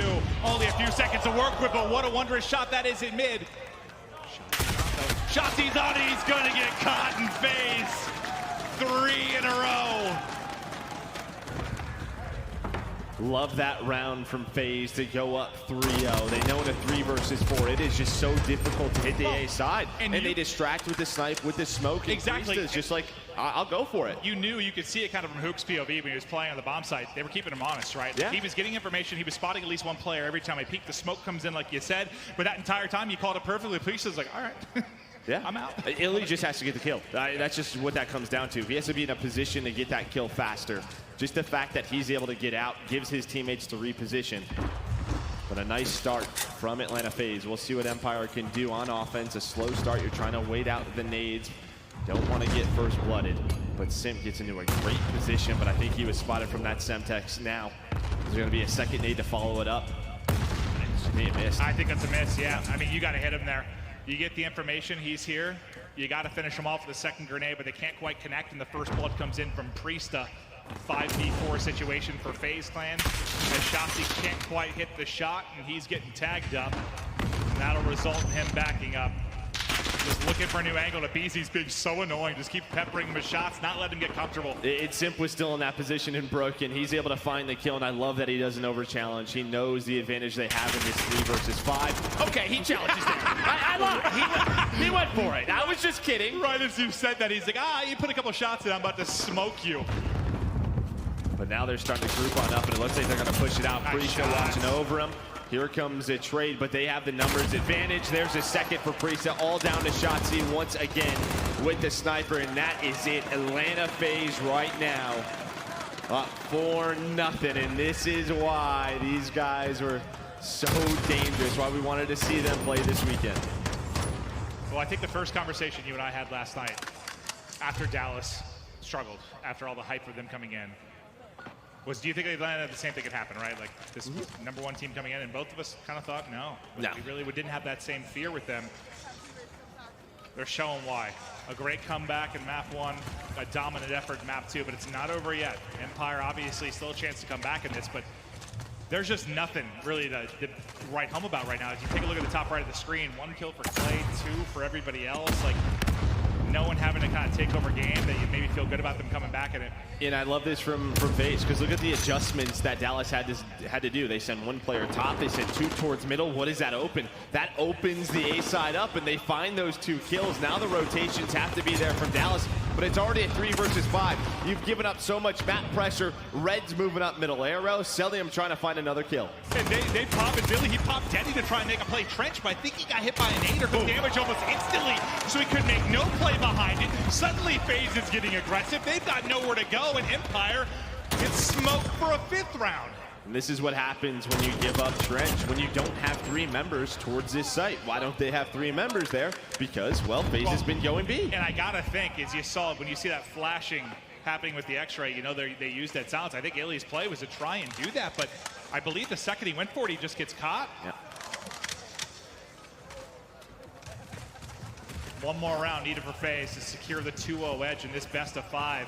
And our Game Fuel marquee match to close out day 2 of launch weekend.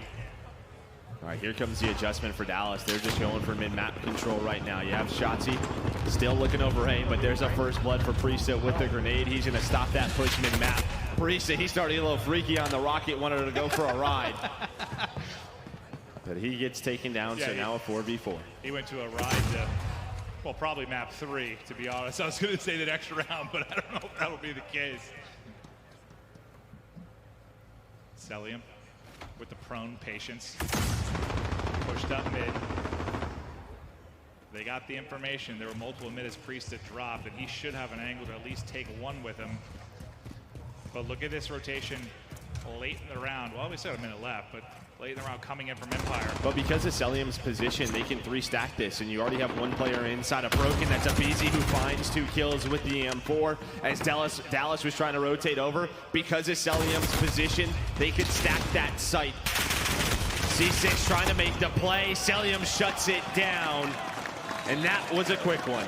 6-0 to FaZe, living up to every ounce of hype coming into launch weekend. They made it look easy in the map 2. Hard-fought battle in map 1, but if that's how they're going to look at Search and Destroy against what we think is another strong Search team in Dallas, holy hell. And again, I'm just going to read this off. Major Maniac 6, Simp 7, Abizi 5, Cell 6, Priestess 6. It's just like the map 1. The map so 1 balanced across the board. Talent everywhere on FaZe Clan. To talk more about the first couple of maps, we'll get it down to the desk. Lottie, it's all you. Thank you so much, gentlemen. Wow, wow, wow, and wow.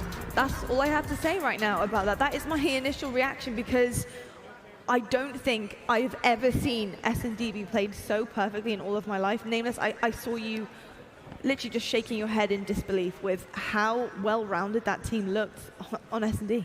They looked perfect. Throughout that map, that was flawless gameplay. Tyra looks at me at one point during that game and he goes, that was all calculated, just perfect gameplay. It absolutely was. I mean, you saw it from the very beginning, the plays that they were making. They're all on the same pace, and you can tell that. And we're going to show you some highlights here from map number 1 where, you know, they were down actually. And then at the very end, when the last like 3 or 4 hills, they started to just pick it up. I think Sip went from 4-11 to like 40 and 28 that game. Unreal. I mean, their composure as well as a team, considering how young they are, it just shows you age doesn't matter at all. They are able to totally be focused, laser focused on what they want to achieve here. And you know, we were talking actually during the series, Teep, and you were saying how, you know, they had that strategy. They were fast-paced right from the get-go. They almost had Dallas push back into a corner. And this is a huge map.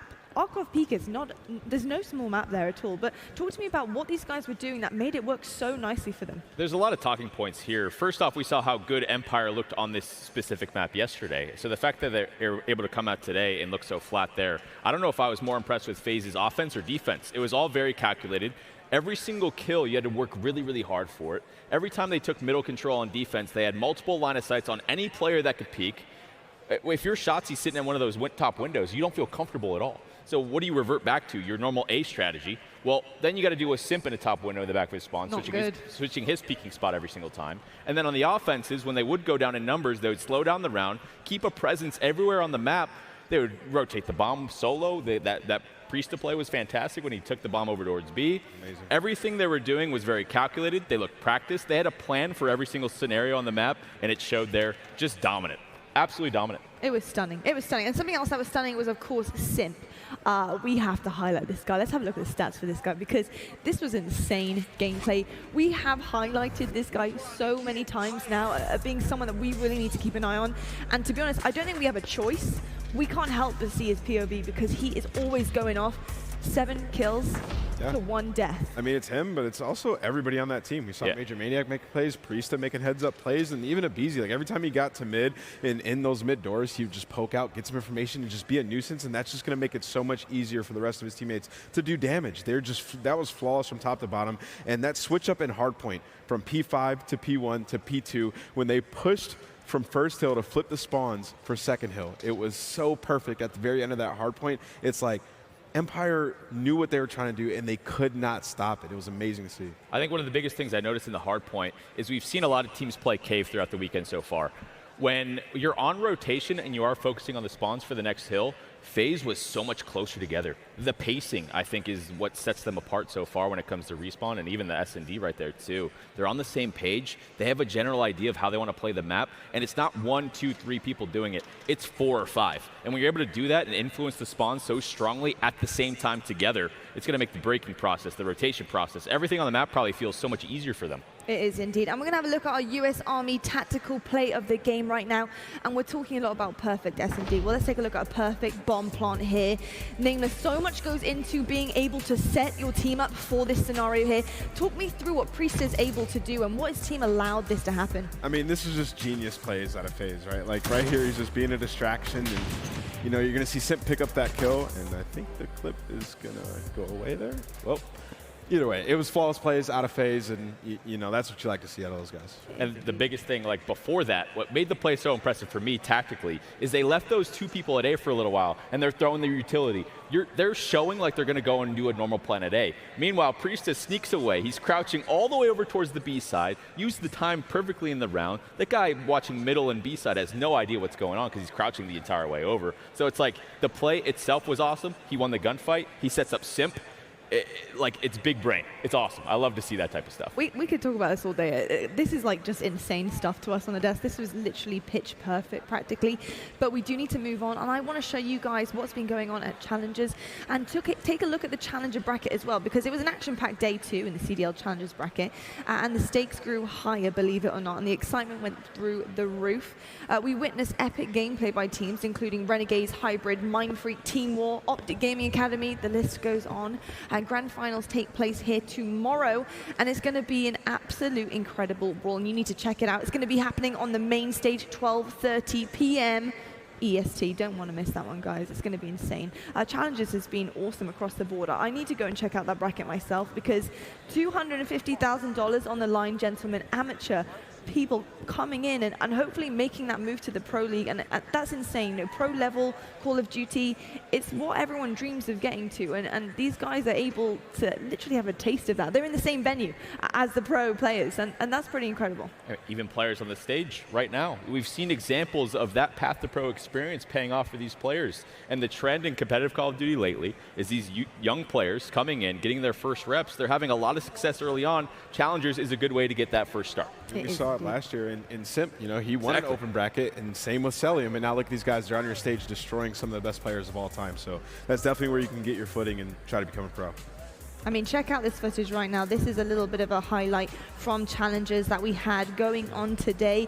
And like you said, you know, a lot of our pro guys came from this type of amateur bracket. This is where they belong, and this is where they came from. And building on that and going forward and making a career out of it is a huge, huge effort in itself. So you've got to applaud these guys. I'm excited to see some new names maybe coming through this season. So I'll be really excited.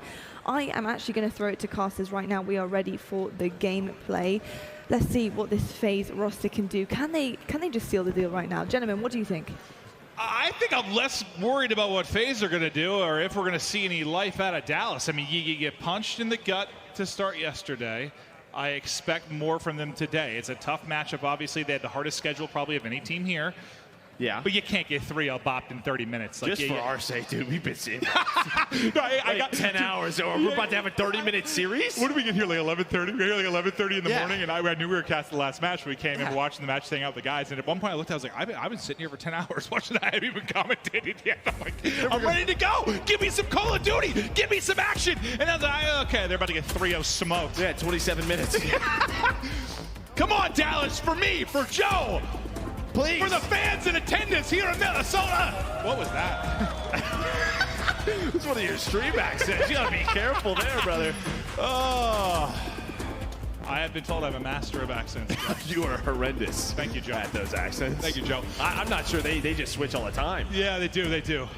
But it is going to be Gunrunner Domination. Could be the final map in the Game Fuel marquee matchup. I'm making up words, accents, and everything in between right now. Dallas, please get a map on the board. But unfortunately, it's the young god Simp that might be bringing it to him.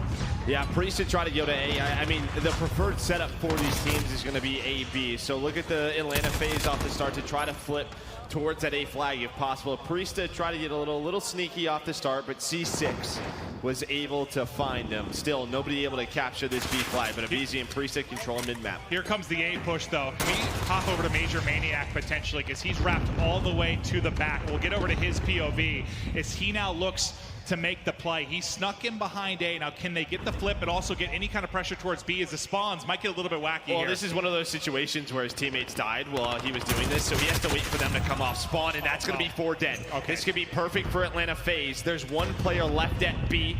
That's going to be Illy trying to cap that. Okay, but look you at the see spawns. those Look at these spawns. Yep, and well, a few players spawn towards C as well. I have no idea what's going on. Well, that's why I said I thought it might get crazy because of Atlanta FaZe's position. The 4 Empire players died. 2 spawn back A, 2 spawn like top of C, and it's just been a mess as everyone fights for control. Nobody even has a flag. We're back to the start. Okay, all right, we don't need points. Well, to be fair, I mean, we're going to time limit regardless. I mean, you can't, like, mercy rule somebody when it comes to this. So, yeah, let's just reset. We're a minute and a half into the game. It's 11-14. And Dallas right now has a chance to go for a bit of a 3 cap if they can get towards B. But off the spawn, Cellium's going to spawn towards A. Elite trying to do what he can, but Priesta able to clutch on up as he finds a multi-kill.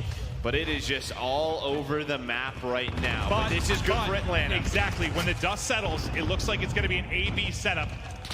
If they can get it, Abizi's able to trade, but a player jumped right over that brick wall. And again, the chaos has ensued. Yeah, I think it was a Kobe over the top from Placer. They got the final member off of that. They still can't get it. Illy got another one. They keep on flooding forward. It's a nade from Clay, a nade from Illy, just enough to keep them off of that A point.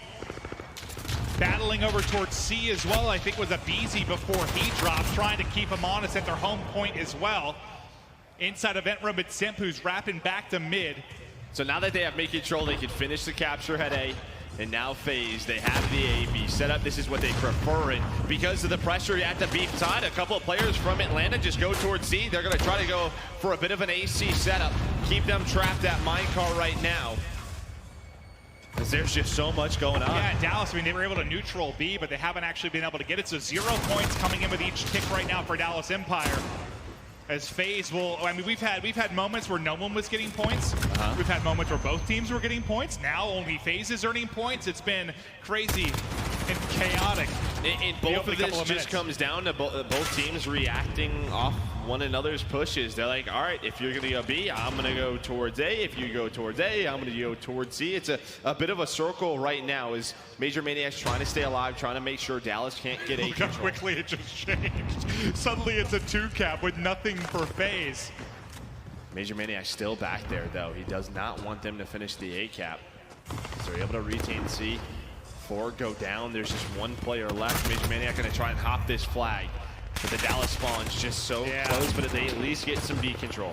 He got, 2 kills there. I think he thought it was enough for him to maybe neutral the A flag, but he can't do it. The next man up, though, getting in position is going to be Celium. His position is going to be called out. He at least takes one with him before he drops. Onto the B point, and with the capture, it will be Priesta as FaZe retain it. 4 minutes into this half. Low-scoring affair, 38-42. Minimap, the farthest arrow to the right towards C is going to be Hook, who's neutraled C and maybe looking to do something behind that, but all of Atlanta FaZe now pressuring towards this A point. Well, you can just see what both teams want to do. They're trying to hold on to A. That's all they want, because if he captures C, he has the potential to give his teammates that C spawn, so he doesn't want to do that. He wants to make sure they're still spawning at A, just like Illy's doing here. He's trying to defend Celium. Well, him and Simp are going to be able to take that down. So the flip is there. Atlanta finally has A control.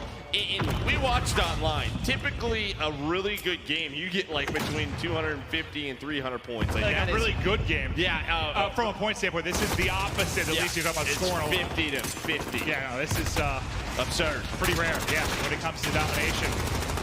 And a big part of the difference, maybe obviously the rule change came into this with the neutrals. We've seen a ton of neutrals. I feel like more than any dom we've had thus far. Illy, Hook, C6 all come in on the kill feed. As they'll have CB for a moment, but Major Maniac able to neutral C for the FaZe end of things. Illy tries to go in, win the one-on-one, not able to do it as Priesta up to the task as he'll take control of B. There's been what feels like 30 captures for either team over the course of this first half. Yeah, there's been a couple of times throughout this half I have no idea what's going on, and I'm not sure if that's a good or a bad thing. I really don't know. I'm right there with you, buddy. I'm right there with you. I'm just looking at the score, and it's close. Yeah.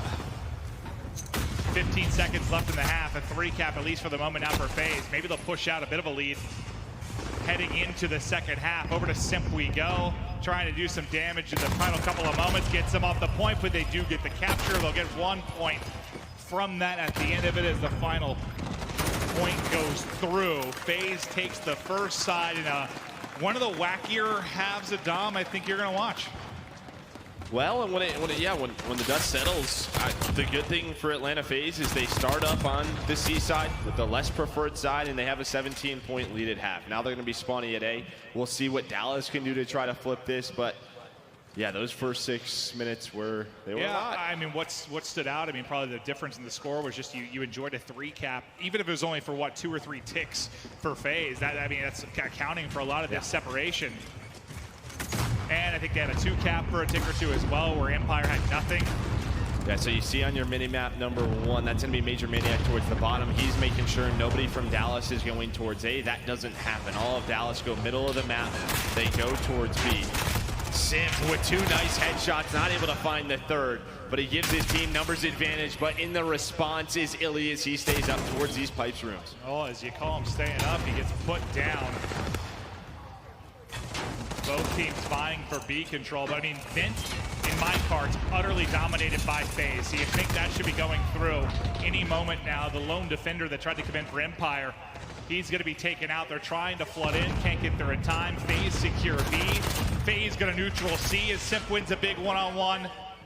Dominating the early going of this. It's been a lot less crazy, at least in the beginning of this second half. It's all FaZe. And this is the exact setup that you want. This is why pro teams prefer A and B. You can neutral C, you can cap it, you can get off of it, and they set up this trap. 2-0 lead for FaZe. Lead growing in the map 3. They're looking to close out the series. Let's go to an Astro Gaming listen-in with the Atlanta FaZe. No, they're on C, they're on C, they're on C.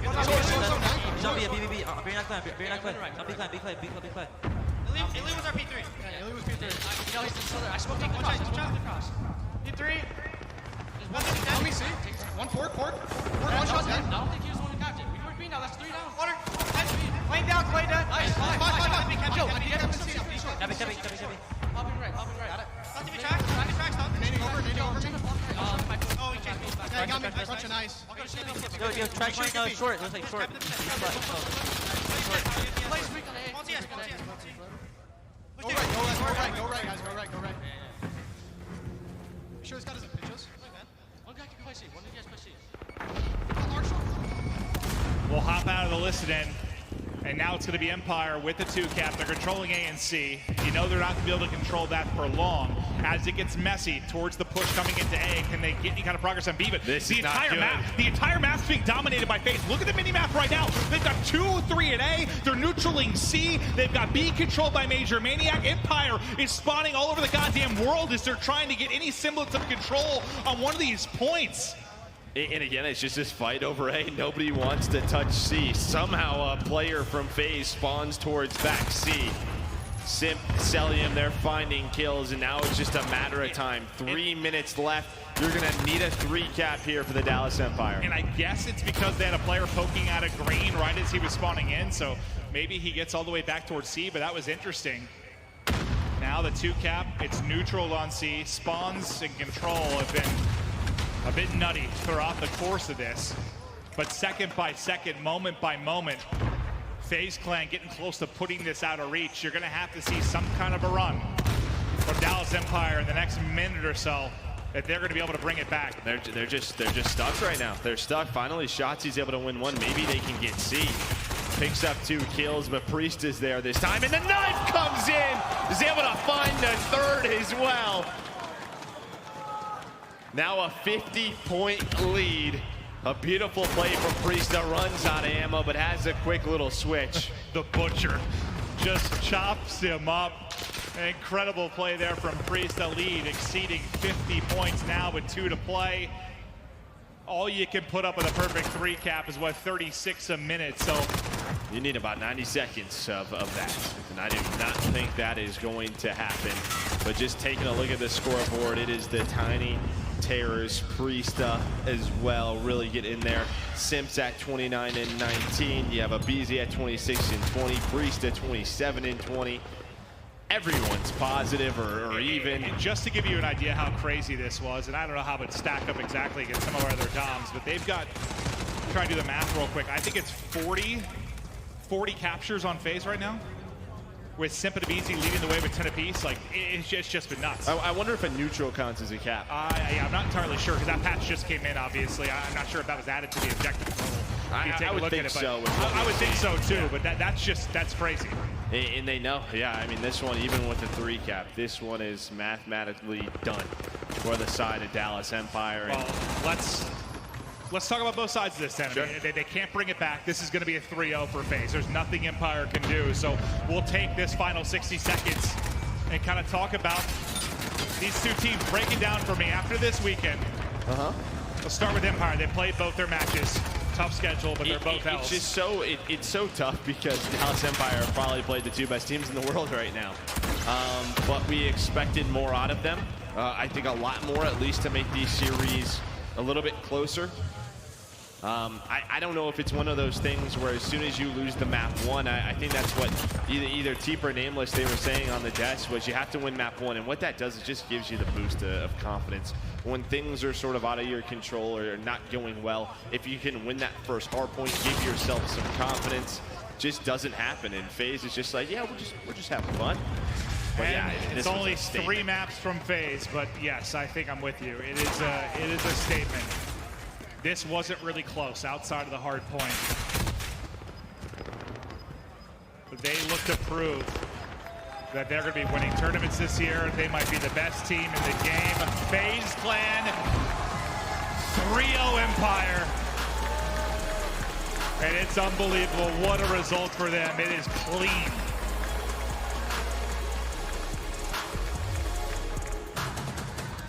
There's like, yep, fist bumps. Dominated it. How good can they get, Joe? I mean, I was asked who's going to win the title this year, and that's why I went with, right? I mean, I don't know, just top to bottom, coaching staff included. There's just not a lot of weakness. There truly isn't. I think teams can slay with them, and that's going to be the true test. When teams are able to slay with them, a team like Chicago, we'll see what happens. But to me, after these first couple of days, that's your top, clear-cut top 2. Well, it's been interesting. You know, we've talked to Crowder a lot about this team, and he said, like, I love coaching this team. Yeah. I love their outlook on it. I love their demeanor. I love how they look at the game. They have incredible potential, but for the instant reaction presented by PlayStation, we've got Simp on the floor with Bucket. Thank you so much, Maven. That's right. It's time for our instant reaction powered by PlayStation. Simp, you closed out your last season. First place MVP. First place MVP, including your World Championship ring. And now you come out here with the #1 seed in the power rankings. You live up to the hype. You just took out #2 with a hot 3-0. Why is this team so good right now? I mean, we just have some of the best players right now, you know? Like, we are all a bunch of young guns. I think our individual skill is better than anyone else in the game. And I think as the season goes on, we'll just get better and better. I love watching you, but tell me about your teammates, because this is the youngest lineup of any team competing in the Call of Duty League, and you guys are taking down all of the veterans. I mean, like I said, we got some of the youngest people. I think throughout the season, you guys will see that we'll continue to be the best. What's the challenge for you at this point? You're kind of on top of the mountain. How do you keep everyone on? What do you mean? How do you defend the throne? Because right now, you guys have it. I know you've only played 1 match, but everyone has a target on your back. I mean, we just got to keep practicing, got to keep making sure we're on top. And what is the best part of being a professional in the world of Call of Duty? Because all of these people love you. Do you guys love Simp? The best part is the fans, you know, being able to be the best, being able to show these guys, like, give them a good show and all that. Last question for you. Of course, we're just launching the Call of Duty League this weekend. What are you most pumped for this year? Champs, of course. I gotta be excited for Champs. Anything you want to say to all of the people that have been supporting you here in Minnesota and will be following you to Atlanta later this year? You know, thank you guys for supporting us. Hopefully we can continue to just keep dominating and just keep giving you guys a good show. Thank you. One more time, ladies and gentlemen, give it up for Simp in the Atlanta FaZe. We are not done yet. Don't go anywhere. When we come back, we'll be breaking down all of the awesome action of Day 2 in our post-game show.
Minneapolis, make some noise for the #1 team in the power rankings. It's Atlanta FaZe.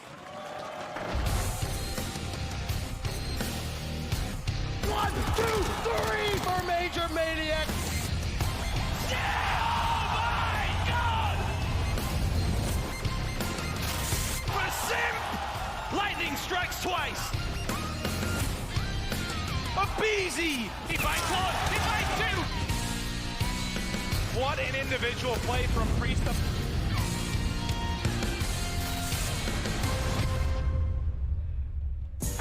Fresh off the sweep over the Dallas Empire, make some noise for Simp and the Tiny Terrors!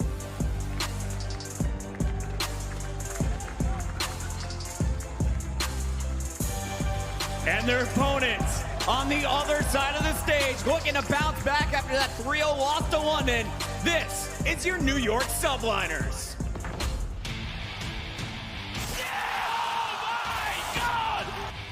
Mr. Ice in his veins. Bomb go top. He gets the damage in. He can't miss it. It's accuracy. Here we go. Juma. 1 versus 3. He's like, no worries, bro. I got this. Ladies and gentlemen, it all comes down to this. Minneapolis, please put your hands together for the team representing the greatest city in the world. It's the New York Subliners.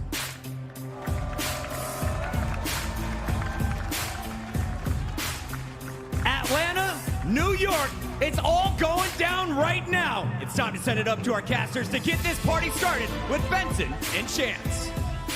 Thank you so much, Puckett, the Game 5 duo, in for what hopefully will be a great series. But Chance, I think if we're honest with each other, there's really no way in hell this goes to a Game 5. I mean, this is the ultimate test for us as like casters. We're going to find out very quickly whether or not we are actually cursed, because again, across the board, the expectation is FaZe is going to get a 3-0. But we only cast Game 5, so we'll get the answer very shortly. And one of the really fascinating things when you look about this FaZe squad is you, Miles, and myself, we watched them late last night, and just the pace they play at is truly incredible. But Maven, I have to give him credit. He kind of put it to his best yesterday. We were in the green room hanging out, talking about the FaZe squad, and he goes, yeah, Priester, yeah, he's their trophy player. And then you actually sit and you think about that and you go, God damn, that's incredible, really, isn't it? Just the amount of talent they have on this squad is it's really nuts. And for me, they're just so far ahead of everyone else in the league so far. Admittedly, we've only seen them once, though, Chance. Yeah, and keep in mind, though, this has been a weekend of, like, all the expectations we've had from various teams have been completely usurped. They've, like, completely changed. Like, Paris Legion was supposed to be a team that was at the bottom. They have looked phenomenal. It is... The expectations have not made any sense in the slightest. So, yes, we're starting this out by saying the expectation is for FaZe to have the advantage over the New York Subliners, and for good reason. However, by no means do I want to count this team out. It is a stacked roster on the other side of that table as well. All right, well, the game about to get underway. And for me, the New York Subliners may have started a little bit slow, but this could be a big kind of moment for them to try and turn things around. And is there someone specifically you look at on the New York side of the main stage? I mean, again, the situation is you can kind of take your pick, right? It is superstar caliber players anywhere on the list. The thing I'm curious about, though, accuracy is going to be my focus. And the reason being, TP mentioned that you're not going to be able to keep up with the pace of Atlanta FaZe. You're going to have to slow it down and try to make it your tempo. Accuracy is a very slow-paced AR. When he is at his best, it is posted up on a head glitch where he just gets to pre-aim and just hold that L trigger for days. And I want to see what his score line is going to be at the end of this hard point, right? If he has a great score line, that should mean his team has a great deal of success. But if the SMGs for FaZe are a little bit too crazy, I think he's going to be a player that suffers. Well, we shall see. Map number 1 underway. Atlanta FaZe, New York Subliners. Been very impressed with fan support for Atlanta FaZe.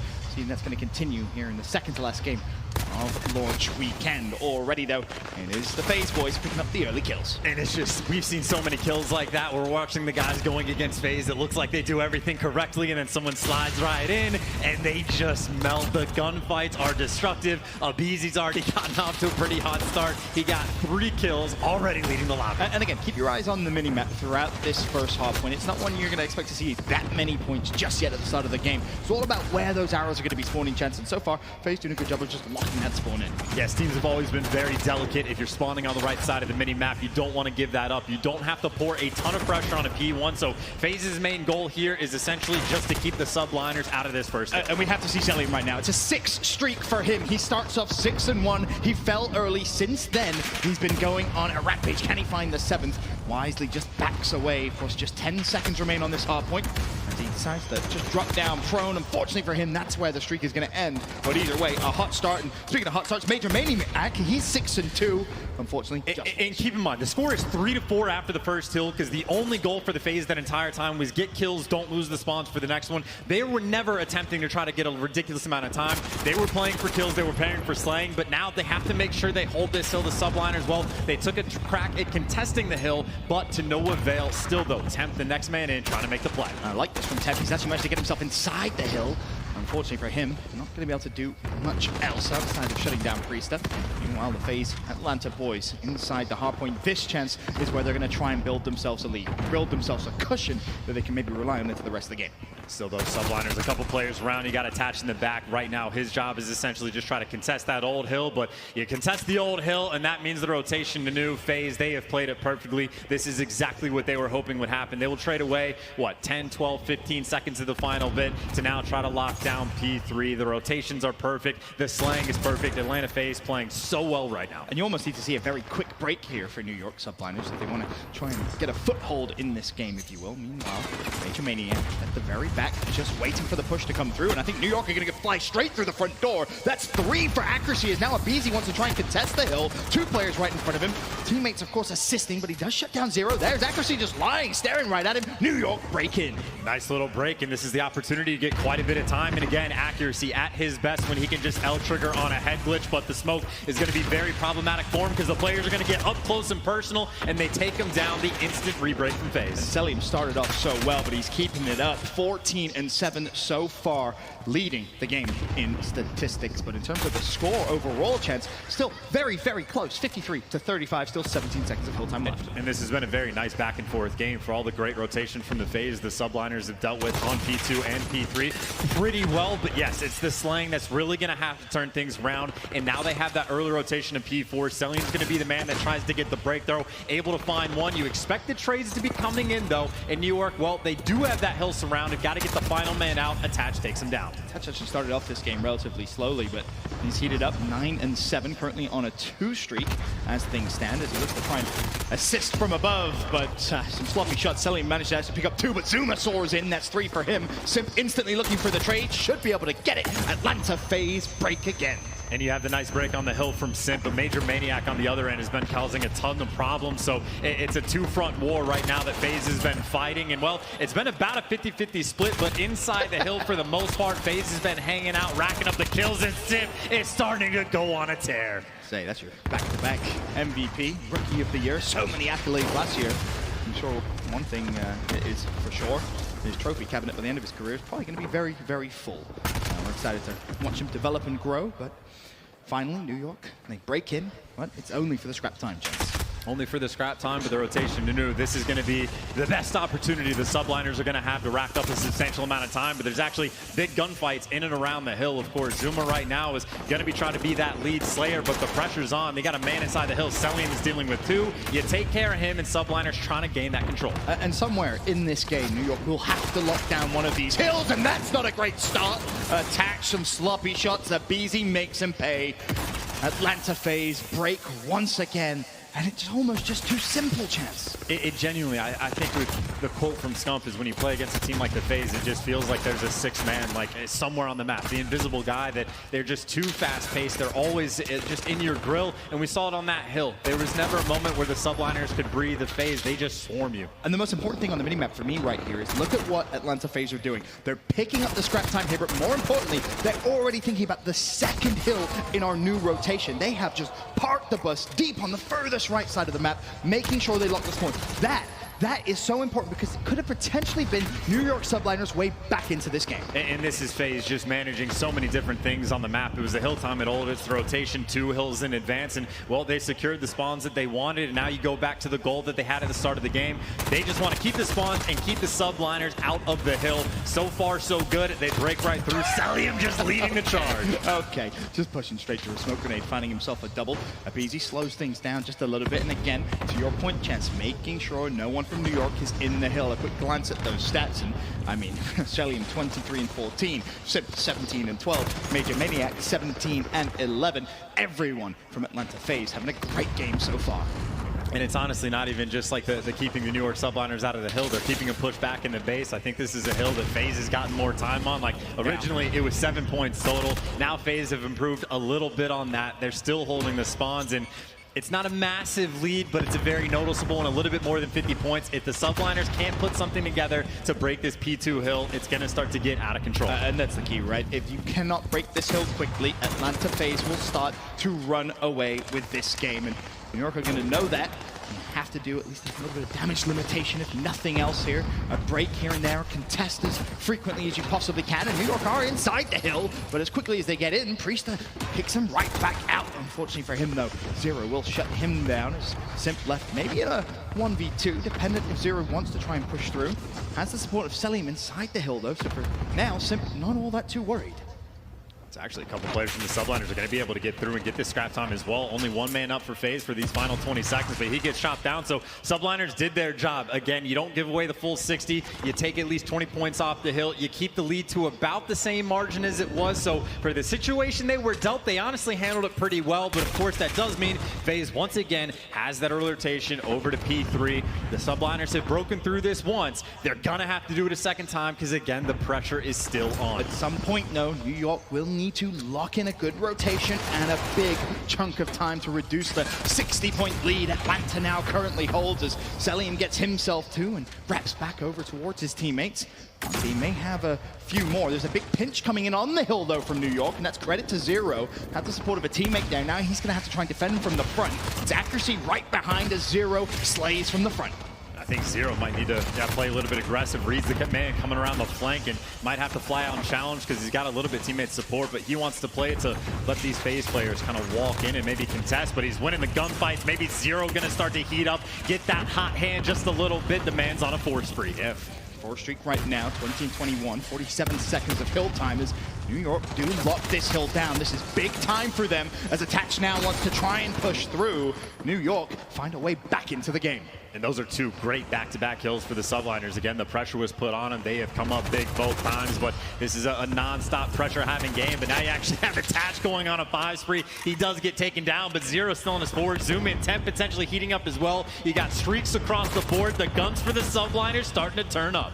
Exactly what they need at this exact moment in time. Zuma trying to push through, but he's called all sorts of chaos, and now Temp is there to try and trade. Ring around the rosy. Temp surrounded by Atlanta FaZe players, but he's managed to get himself out and find another kill. Temp doing what he does best, finally falls, but all of that was a massive distraction because whilst that was going on, New York were in the hill, and now a tied game. We got a tied game in the lead change. The Subliners take it over for a moment, but then the FaZe clan take it right back. But you talk about the rotation over towards News. Cellium's in the back. He's got to stay alive. Zuma on the read, on the prowl, takes him down immediately. And again, we talked about this same hill, this P5. Subliners were there first last time. They never got the complete setup. This is the best opportunity they have. They got 3 bodies in and around the hill. They need a good chunk of time here. They need to retake this lead. 187-170. The lead is small and fragile. New York in the hill, trying to reduce it and trying to earn themselves a little bit of a cushion as we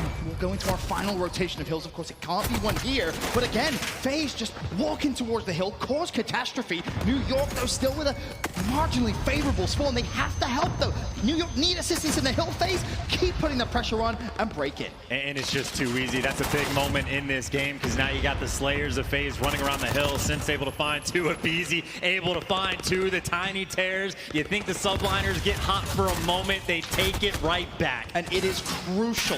It is crucial now. New York lock in the spawns for the second hill. They've been unsuccessful at doing it in the last rotation. Now it has to happen. At the same time, though, Chad, you can't give away too much hill time on P1 when we rotate in 7 seconds.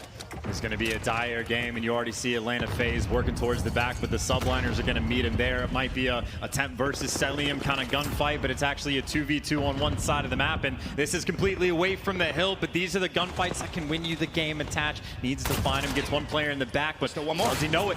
There's still one more. He's been shot at, so he will now. Crucial gunfight still going on for Attach. Forget what's going on the hill. Attach knows that these are must-win fights. Unfortunately for him, though, he's not going to win it. Now it falls to Zuma to try and trade. He's unable to do so. Cellium with 2 massive kills for Atlanta FaZe. Cellium again on that 5 spree. It's the 5th one he's had this game. It feels like he's got 38 kills. The main slayer, Atlanta FaZe, trying to hold on, but now accuracy maybe heating up a little bit too. New York have to push through. They have to get control of P2, and it's actually Attach. He's snuck behind enemy lines once again. Major Maniac, you should see him right in the back, but Attach wins it anyway. But he has so much work to do. Atlanta FaZe, they know he's there, and they're hunting him down. Come out with your hands up. You are surrounded. He gave it his best try, and maybe bought his team a little bit of an opening to work the way around the back. Zoom is here. He is going to be blocking this spawn potentially. He's able to find the second kill as well, holding it down for the subline. One more Zoom, almost. BZ shuts him down, but now the reinforcements, the cavalry is there for New York. They try and push through the front of the hill, but it just needs one more defensive stance from Atlanta FaZe, and they will take game number 1. Priester guarding the front door. He shuts down Zero, and now chaos ensues for New York. They need to break in the hill. They got him surrounded, though. 8 seconds away, though, and FaZe will take this one away, but you got bodies for the subliners inside the hill, but Zero is gonna fall, and the spawn is so far away. You gotta make the mad dash for the contest, but easy gunfights for FaZe to win. 250 on the board, and FaZe up 1-0. 250, 211. The game at one point looked as if it was going to be an easy cakewalk for Atlanta FaZe. Not the case.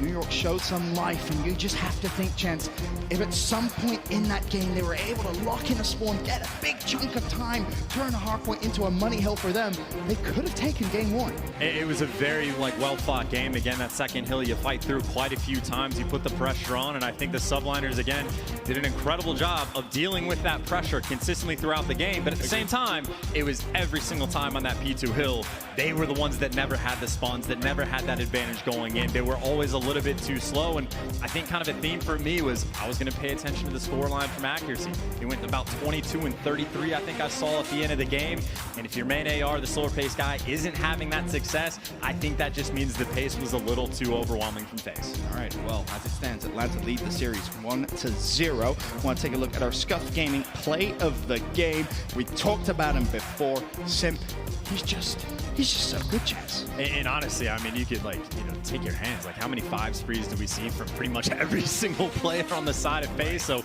Simp gets credit for this one, but I think, it was selling the entire time. That was the main slayer for such a time. He had 38 kills with like a minute and a half left in the game. It was an absurd performance across the board from FaZe, a very well-calibrated team. I mean, they're doing the little things right as well. I think it was on the Crates Hill over towards P4. We're watching Major Maniac on the opposite top corner of the map, and he's literally spawn killing and cutting these players off from the subliners, and that means he is doing so well at his job that now his teammates, all of those sub players that are actually near the hill, are fighting an effective 4v3.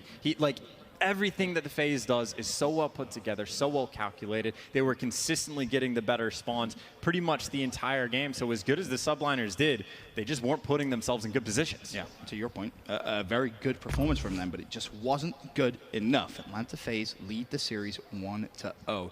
Then, of course, heading over to a Piccadilly search and destroy. We talked about that pretty extensively on day 1. The sniping crosses, how important that is truly going to be. I mean, we all know Simp can snipe, right? We've heard the Miles and Momo clip so many times of just Simp going off, and it's just so hard to stop. So how do you stop it on Piccadilly? You know what, just carry like 18 smokes around the map, figure out a way and just smoke off everything and not have to deal with them. I think realistically on Piccadilly, there are a ton of lines of sight that you can just kind of actively avoid. You throw a smoke on the cross, you do get your way to safety, and then you just kind of have to figure out, once you figure out where Simp is, you identify the issue and you say, I'm going to avoid that at all costs. And you just try to play around it, or do you try and counteract it? We all know Zero, he can snipe as well for New York. Is that something you think they may try maybe in a couple of rounds and see if it works? Or Is it just actively avoid it until we absolutely must deal with it with a sniper rifle? I'm trying to think. I mean, everyone snipes the cross on Piccadilly on both offense and defense, but it's sort of different crosses. It's not, in my mind, like a pure sniper battle of you're trying to snipe the sniper necessarily. Right. Ordinarily, you have slightly different roles, so maybe if you want to try to take Simp down, that's something you could work with. But in my mind, it's definitely just smoke out whatever crosses you're expecting him to watch. Normally, it's off the rip when you're going to A if you're on defense, and then if you're on offense, it's the opposite direction. But I just wouldn't want to deal with the sniper at all. I'm staying far away. I just want to play my game, that type thing. Of course, as we mentioned, Piccadilly Search and Destroy up next, but I want to take a look at our US Air Force maps and modes to see where the series could potentially take us. Of course, I think we all kind of think it should end in 3, but Chance, I mean, is there potential if New York can push the series further that maybe they could take it and cause what many would consider an upset? I mean, I'm definitely more of a believer now than I was like a few minutes ago. I will say Search and Destroy in my mind, I'm even more terrified of FaZe. That's how I feel about the team, but if it's that close of a game, especially with the hot start that FaZe got out on, like I can definitely buy into the subliners potentially causing a little bit of an upset. It's just going to be so tough, man. Like, I can believe, but I'm still like, 90-10 the way of FaZe. Maybe 80-20. I'll go 80-20. I was going to say 90-10 is a pretty hefty one-sided. I'm not sure there's much belief there, but game number 2 loading up. And keep in mind, yesterday when FaZe played the Search and Destroy, it was like a quick 6. Oh, it was so. I think it was literally like across the board. Every single player just had 6 kills. I went to the bar to get us all a drink, came back and it was over. I was like, oh, okay. Well, that was very anticlimactic. We'll see though. Can New York show us something else in the Search and Destroy? It was a good potential comeback from game 1, but they ran out of steam at the very last moment. Piccadilly could be their best chance, of course, of tying things up, but to your point, FaZe Clan and their Search. Boy, does it look good. Of course, you see Simp with the boomstick. See if he can make anything fancy. Now, there's an interesting conversation, I think, of the HDR versus like the AX50. I'm now of the opinion that it's pretty much whatever Simp uses, that's what I'm going to go with. He's got the AX50. I think Zero's got the HDR. So he got the battle. Zero, though, actually gets that first blood. And it's worth mentioning, Zero actually sniped aggressively, straight off the bat. He didn't want to just kind of pick a lane and maybe just try and see if he can count the cross. Aggressive play from New York. It gives them a man advantage. I love that. But just as things seem to be going New York's way, Major Maniac, he finds one. Attach is going to fall as well. So the numbers advantage very quickly disappears. It's always nice when you see the snipes getting hit, but I will say Major Maniac, he's always like that island player, respawn and in Search, and he made the play, winning the gunfight against Temp as well. Oh, don't slow Just walk straight into him, make it easy for him. Generally, you identify the sniper, you avoid those lines of sight. Zuma, well, he took a crack at it, and, well, Simp takes the easy shot, just normal Simp things. Now you find himself a 2v4. Bomb does actually get planted, though. So Simple rotate, he's going to spot accuracy, and I mean, accuracy was in no man's land. Unless Zero is in the perfect post-plant position. Yeah, never mind. That doesn't matter much, does it? I mean, Hunt it down and kill. To be fair, I do like that setup. If you get a player, especially with a sniper and assault rifle under those steps, and you get the bomb planted today, it is a fantastic line of sight. However, 2v4. Not the most ideal situation to make it happen because FaZe was Johnny on the spot. He was dead in just a moment's notice. So it's 2 kills for Simp in that round, 2 for Major Maniac. Zero started off strong, but Atlanta FaZe take round 1. And just to kind of tail back to an earlier discussion about HDR versus AX50, the HDR zooms in a little bit quicker. If you like the quick scope, by all means, the AX50 can shoot multiple bullets a little bit faster. Slightly higher rate of fire, so whatever your preference is. Going for highlight reel, maybe use the AX50. Shoot them all. I believe this was the shot Zero had the round prior, and Simp through the smoke almost finds the first blood. But New York can live to fight another day, or can they? aBeZy first blood. Temp will fall. Major Maniac. He can feel that someone's up top. I don't know if they have the information on accuracy, but he's looking for it. Simp killing everyone on the map, including his teammates. Does stay alive for the moment. Does Simp have the information of someone top shop? I believe it was Accuracy who was there a few moments prior. Unfortunately for him, he hasn't been able to find the line of sight. Of course, Atlanta FaZe on the attacking side. They will need to get that bomb down relatively soon. A minute 15 still to go. 4 versus 4. Temp and aBeZy both fell early. Simp being so patient. And Zuma thinking about it. Gotta be careful, he's gonna spot Priest, and now can he just get away with his life? That would be huge. Able to do so. Scrambles away, ready for a reset. Pressure's on FaZe here to try to make a play. Accuracy has actually been a thorn in their side, but you see they're using the smoke and trying to get a little bit of control, but they know accuracy's up here. They don't want to make a move until he's dead. Meanwhile, Major Maniac killing them all, but accuracy, first strike on Priest. And that's an important win. Because that means bomb is on the floor, and it will need to be picked up. Accuracy really could be the playmaker here for New York. It's a 2 versus 3. Advantage FaZe, 28 seconds left. Time is ticking, and honestly, if FaZe pick up the bomb, they may be able to actually wrap if they choose. Zero could be in a whole world of pain. He's last man up. He goes for the no-scope, and unfortunately, not gonna hit it. FaZe with the 2-0 lead. And it's just one of those rounds where New York Subliners have quite a few things going well for them. Accuracy up top, Devils are great going on their side, and then Major Maniac goes, nope, I got 2 kills, round's mine, don't even worry about it. It's just any player on this team at any given moment. I mean, again, they're all search stars. I mean, yeah. All of them are search stars at one point or another, basically, so they're all capable. But you look at the stats, 5-0, Major Maniac. Not bad. Simp, 2-0, Selim, 1-0, Abizi, and Priest, 1-1. Overall, pretty good performance as Zero looks to try and hit the shot that he had success in round number 1. Not able to do it this time. So no first blood yet, but will it be there? Temp stops shooting. Unfortunately for him, he will drop, and Priesta finds himself a double. Still perfect in search and destroy. FaZe is yet to lose a round, and they're poised to win this one as well. We talked about Major Maniac, 5-0, doing great. Priesta, he's been able to find 3 this round, and Zero, best of luck. Someone's going to kill you. The question is, who's going to get it? Selim takes it for the win. And everyone from FaZe just flying straight at him. They spot him, and then they hunt him down. Very efficient stuff. Coming around to FaZe, to your point, they haven't lost a round in search yet. I mean, it's not as if I don't have the answer of how to beat FaZe and search and destroy, but at the same time, it's something TP mentioned, right? Like, so many teams, it's been this way for years in Call of Duty where they don't like scrim S&D too much. They just kind of go over to private match and maybe scrim it a little bit a couple times throughout the year, but it's not taking quite the same approach as you do in Respawn. And FaZe, well, they seem to be completely on the ball. Think of it this way. New York in 3 rounds have 2 kills. One was a first blood in round number 1 with a sniper with 0. The other is accuracy, top shot shooting down over toward the A site. Attach 0-4 now as he falls for first blood. Zuma's 0-3, Temp's 0-3 as well. There's no response from New York. They need to just maybe slow it down completely and just start playing for a pick if nothing else. Use numbers to give you more numbers. I mean, Simp has killed more FaZe players than, well, not Zero, but more than Attach, Zuma, and Temp at the moment. Zero does a great job to get the pick, but all the pressure over towards B-bomb site, Selim, just instant trade. Another massive man advantage. Major Maniac gets the kill. Priesta gets the next 2. It is easy. The Subliners just look clueless on the map. That is probably the most important thing you can really say there. It just seems like Atlanta FaZe are well ready for this exact map, and they just seem to, I guess, be in the power positions quicker than the New York are. 4-0 now, Atlanta FaZe. I mean, it's just overwhelming. I mean, again, Simp literally, again, has more kills on FaZe players than 3 members of the New York Subliners. 4 rounds deep. That's just... And Simp's 2-1. It's not like we're talking about Major Maniac. You know, what would be hysterical if the situation calls for it, if FaZe purposely lost a round just to give the triple James Bond. You know, that I think only ever happened once. Call of Duty World Championship. Ghosts, Team Envious were involved in that game. It was a fun time. Brings a double kill early on. Already 5-3. Easy, missing a couple of shots, and accuracy in 0. The only 2 players with kills will remain that way for now. 0, can he find one more? No, he can't. Simp picks up a double, and now Attach left for the 1v3.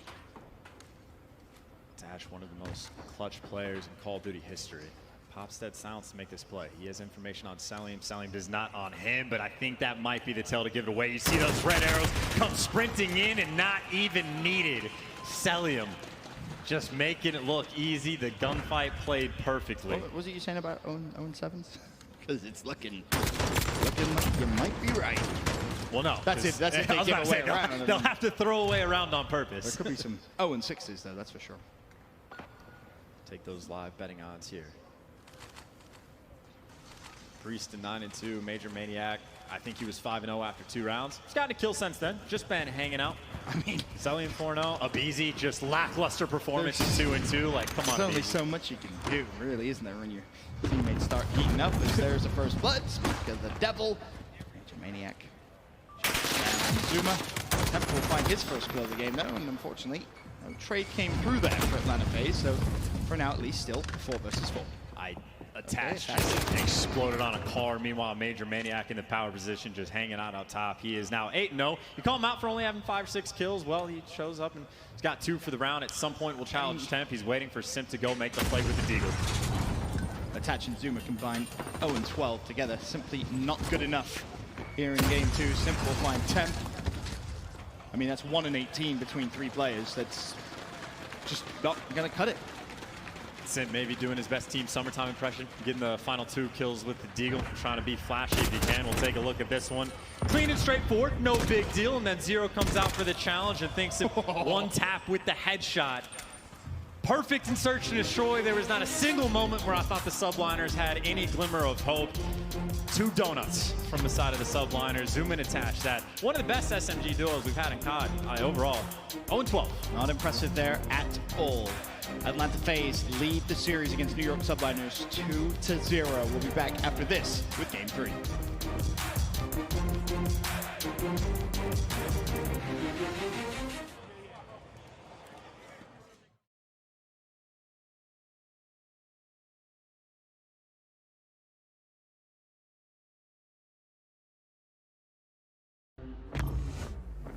We trying to get hype.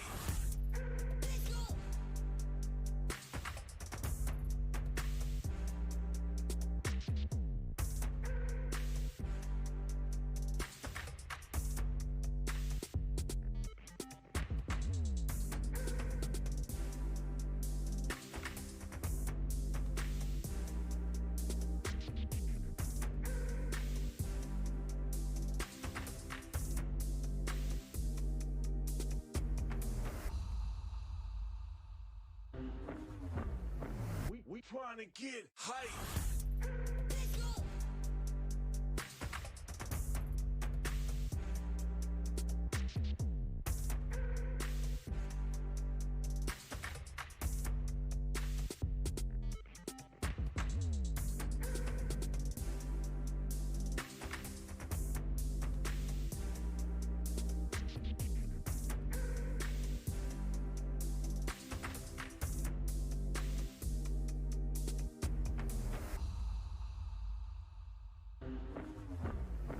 We trying to get hype.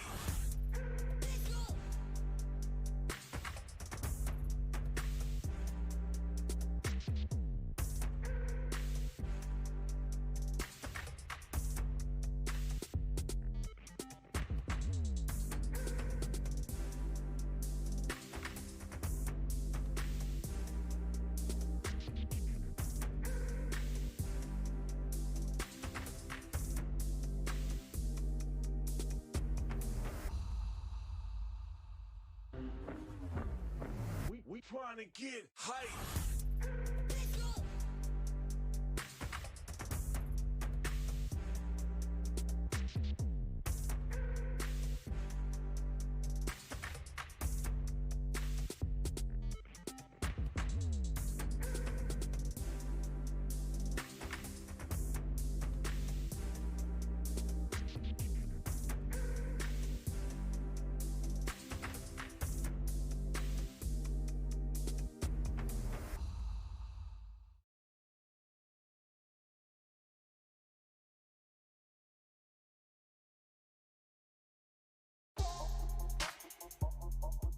Metro by T-Mobile.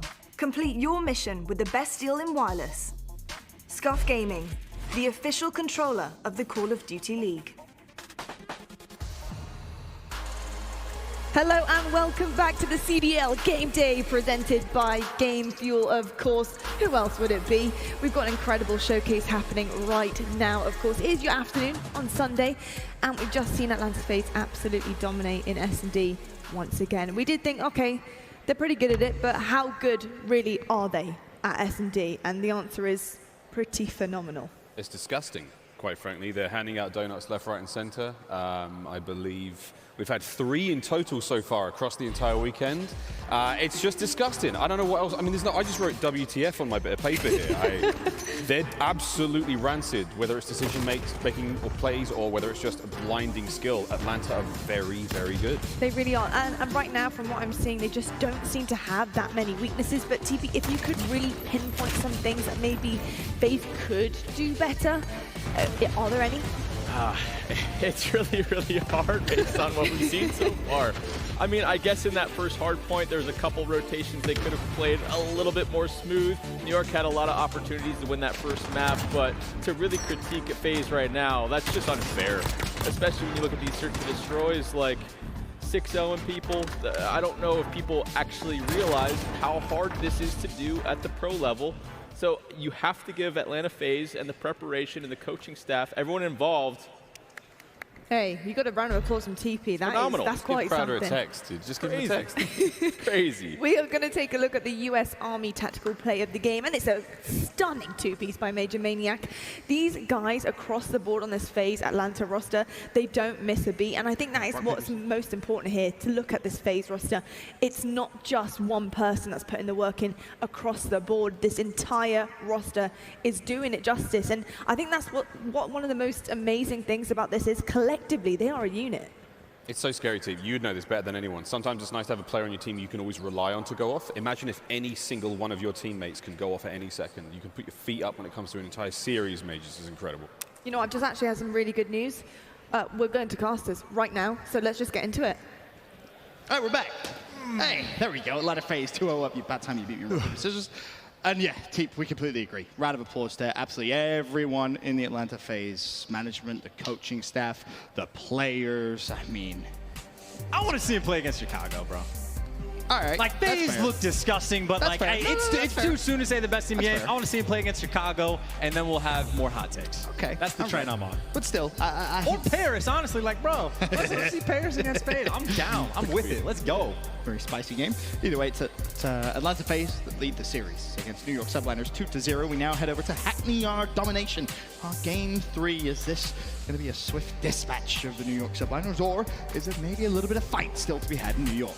That's a great question. I'm honestly still stuck on trying to figure out how to analyze that kind of search and destroy. That's like unique for me. Like, what do you say in those situations? But we'll figure that out before the next one. They're better, I guess, is about where it stops, really. Very aggressive play in the search and destroy. But as we said, game 3, combination now underway. New York trying to get a foothold in towards the B hill early, but this is what you expect. Atlanta FaZe not giving it away for free.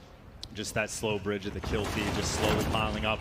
Red on that left side. Priest has a very nice start. 3-0. Maybe he'll be able to continue it a little bit, taking damage from a nade, but he's got Cellium for the help. He's going to be able to heal up just a little bit, but you can obviously see the game plan. Wait for kills, wait for your teammates. And it's worth mentioning, when we saw Atlanta FaZe yesterday in their domination, what you see teams tend to do in Dom is just try and control the chaos as much as possible, right? Teams are going to have spawns where they spawn behind you. It's going to happen.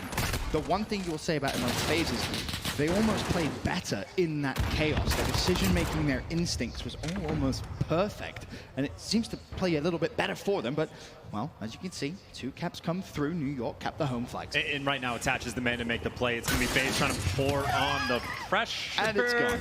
And it's gone. Good Lord. That was so, I don't even know how they knew that Attach was back there. They just go on hunt. They can smell them, whatever it is. But now you got FaZe capping A, you got FaZe capping C. And admittedly, the Subliners have a bit of a lead, and there are no flags captured on this map, Ben. Yep, he's close to being capped, but I think New York should secure B. C is obviously capped up. New York might actually be able to get A. We'll wait and see as Zero cleans up anyone over towards B. B's in 1, unfortunately not going to find the second, so A and B locked in for New York.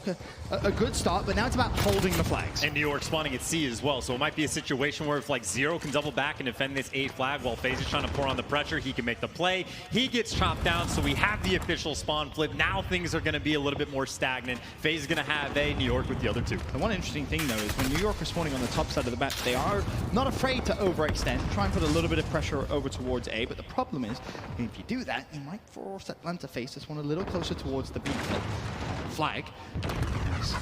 Chaos starts to ensue, but again, a good thing really for Atlanta FaZe, although they are down. Quick glance at our stats, 8-3 start for Zuma. Much better, accuracy 5-5 as well on the FaZe side.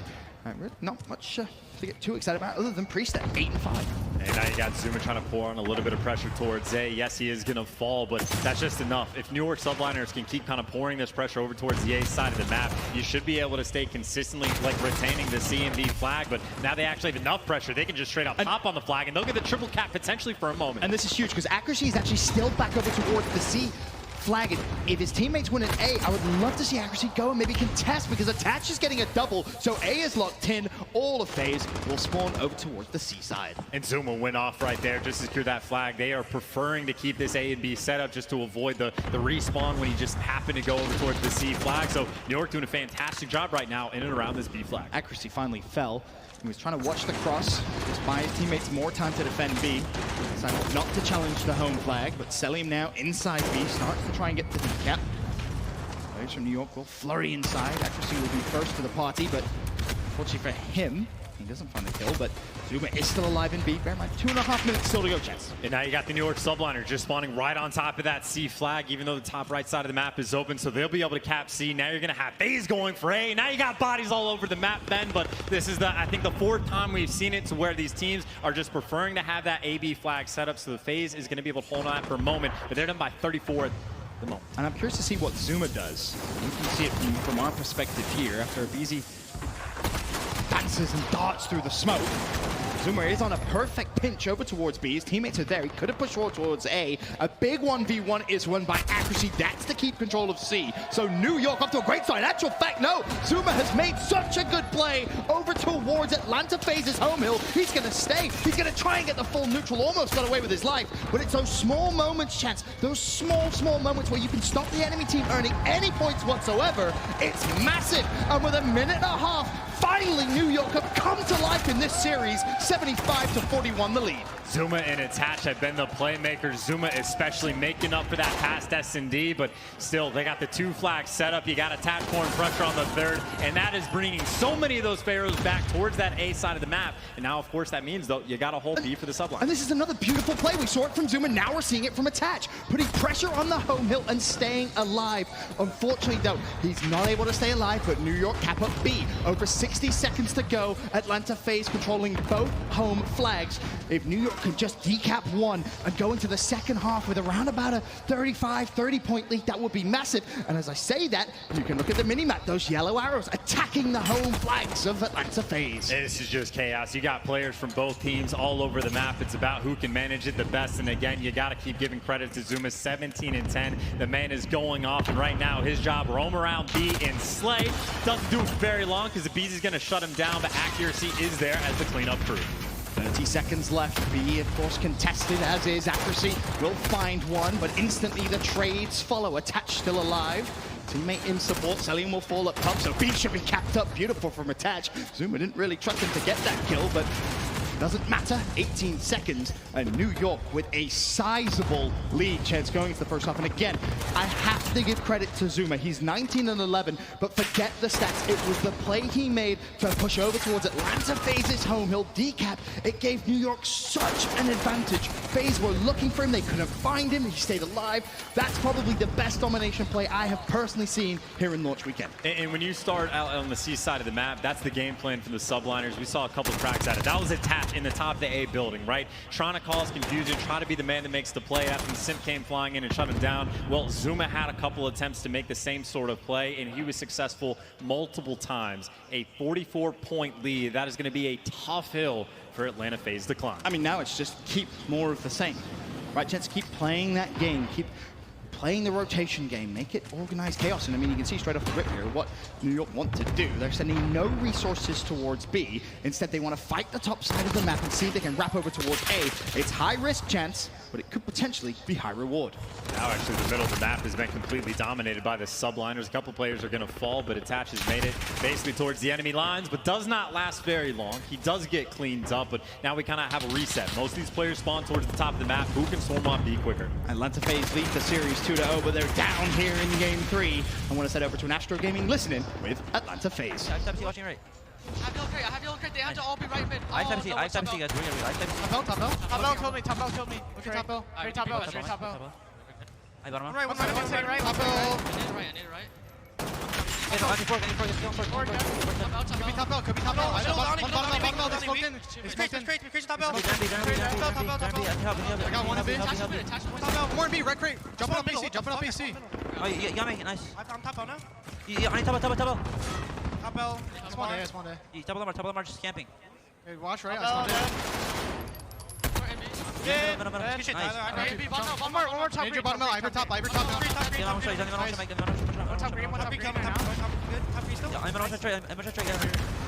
Yo, top green, Mike, top green. Top L, bottom L. Okay, mate, bottom dead. More top. Top. There's 2 and B, guys. Try to rotate in. The lead that New York Subliners had, slowly but surely, is being chipped away by Atlanta FaZe, now 121 to 90. The game plan New York had off the rip didn't work. Since then, Chance, we haven't seen them control this second side. Atlanta FaZe, they're coming back. Still, though, it's about a 30-point cushion, right? Which means they got about a minute and a half, 2 minutes for the Subliners to turn things around, and they can have multiple cracks. They're going for that B flag. If flipping spawns, they have options. Honestly, I think it may come a time where New York are going to say, you know what, forget about B. Everybody fly towards A. Just mess up the spawns a little bit. See if throughout the chaos we can try and reset and come out of that with a couple of neutrals and maybe even a 2-1 flag advantage. The flood on B, though, might be coming in. You got 3 players for the Subliners in and around the flag. Of course, Zero's going to fall attached, though, able to pick up one. And, well, the gunfights right now just going the way of FaZe. And this is perfect. This is exactly what I want to see. Keep your eye on the minimap. One yellow arrow snuck through behind enemy lines. This time, it's accuracy. A decap is going to force FaZe to look back at their home hill and allow New York to fly in towards B. It's the perfect time to execute that play. Very well done from accuracy. Now he has to rely on his teammates to win the fight over towards B, and he has to stay alive. A big win against Major Maniac. He knows there's going to be more. If he can shut down the second, that would be huge, but not going to happen. Priestess snips him out. However, he bought a lot of time there for New York. In FaZe, someone walked over just to decap C, and then they walked away. They don't even want to deal with that flag. They are trying to go for B. They are trying to go for A, because they're going to need that double cap for so much more time. But now the Subliners have it. They have the setup they want, and they get the triple cap. And even if they get 2 ticks here, that will be massive. And Zuma could go huge at B. He gets himself 2. There's one more that could potentially try and decap, but Zuma's played this absolutely perfectly. You couldn't ask for a better performance in Dom. 24 and 22 is his stat line. It may not look flashy at all, but those big time plays coming from Zuma. And those brief triple caps can just be a bit of a dagger. Again, that just bumps up the lead an extra 6 points every 10 seconds. It can get a little bit out of control, but now Subliners, they can bore in the pressure. They actually have players just now attached going over towards C. Love it. Now if they can get this one, the forces FaZe, they have to make so many decisions at the same time. They're going to be forced to spread across the map, and that means FaZe will have to win every single individual gunfight just to have hope. That was a gunfight you would have expected Attached to win, though. Unfortunately for him, he doesn't. However, New York still in the driver's seat. A will be secured. Still the lead, a sizable one, with just under 2 minutes still to go. Atlanta FaZe now will need to push forward. A trip cap is almost going to be a certainty if they want to come back into this game. Not only are they going to need the triple cap, they're going to need it for a fairly substantial amount of time. At least 15, the pressure 20, is on, but right now they do have the C flag. They got a bunch of bodies over towards B. There is still a little bit of hope, but it is going to be so tough, and the Subliners just spawn at C. They can turn around, go for the despawn, cap the flag themselves. That's the problem. When you're in these situations as FaZe, you need someone to go huge on your home hill, and Simp does just that. Attach is shut down. A is now being decapped. Oh boy, can they lock in B as well? It doesn't look like it, because again, Zuma wins the gunfights, decaps B, keeps it under New York control, and honestly, that could be that. And this is just too much. It's a 40-point game with the minute left. The job is done. The Subliners going large on Hackney Yard. They have found their home, and what a performance again. Just insane stuff from Zuma from start to finish, leading the lobby and slaying, admittedly just kind of tied with the BZ, but again, this is what we were expecting. At some point, someone who's going to step up and be able to handle the pace of FaZe. Granted, only one map, but if what we saw from the first respawn is any indicator, the Subliners are here to play. Definitely are. It's not going to be 3-0. You think back to how close the hardpoint was as well. Potentially, we could have a Game 5 on our hands. The only concern, really, if you are a New York fan, is, well, they'll have to play a search and destroy again if they're going to win this series, Chance. And I mean, Atlanta FaZe, they haven't dropped a round so far in search. Yeah, okay, that's fair. I mean, it's going to be a long uphill battle, and obviously beating him in respawn once is pretty difficult. Beating him in twice is not going to be too much easier, but fantastic performance, and credit where credit is due. The Subliners on Hackney Yard. Again, it's really just dealing with the chaos. The decision-making of like when you spawn at C, do you go for the decap, the full cap, how much pressure do you pour on Ney in the rotations? It's a constant stream of information, and the New York Subliners handled it incredibly well. And the key is not only did they handle the information correctly, they won the important gunfights and they played their life. They valued their life as well. That is about as good of a domination performance you're probably ever going to see. New York Subliners show there's still life left, even though Atlanta lead the series 2-1. We'll be back after this with Game 4.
Atlanta FaZe still with the lead, but New York Subliners show us there's still life left in this series. We'll go to a hardpoint St. Petrograd next chance. The first hardpoint was close, but there was still a few small mistakes that you could look at if you're New York and say, we've got to rotate maybe a little bit quicker. We have to maybe rotate a little bit deeper into the map. Can they do it? Can they force Game 5? I think they absolutely can. I mean, realistically, what we saw from the first hardpoint is they were getting out-rotated pretty much every single hill. They were having to fight through incredibly difficult setups, and even still kept it incredibly close within like a 40-point game, whatever it was, which not ideal. But considering the situation they were dealt with in the map, they managed it incredibly well. We just saw what they were able to do on domination. They went toe-to-toe and completely ran over FaZe. So now, of course, going to St. Petro. I mean, even still, this is one of those maps that it kind of gives you good spawns. Like, if you lose the rotation over towards, like, the third hill, well, now you get them for the fourth sort of thing. So I think there's plenty of hope to see this map 5. But they have to keep the guns hot. Zuma still has to be the monster that he was. Accuracy on a map like this needs to step up at the M4 as well. There is no time to slow down. For me, eyes on Zuma. You say no time to slow down. Historically, notoriously a fast player. He's going to need to keep up that same pace, keep those same numbers coming through. Doesn't have to be a 2.0 KD. We're not looking for anything like that. We're just looking for those consistently good quality plays. And New York are going to get to the hill first.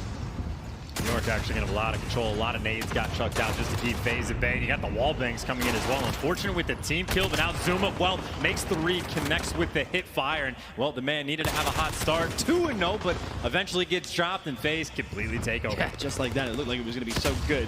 And FaZe retake full control. New York now, the question is, how far up do you want to push, Jets?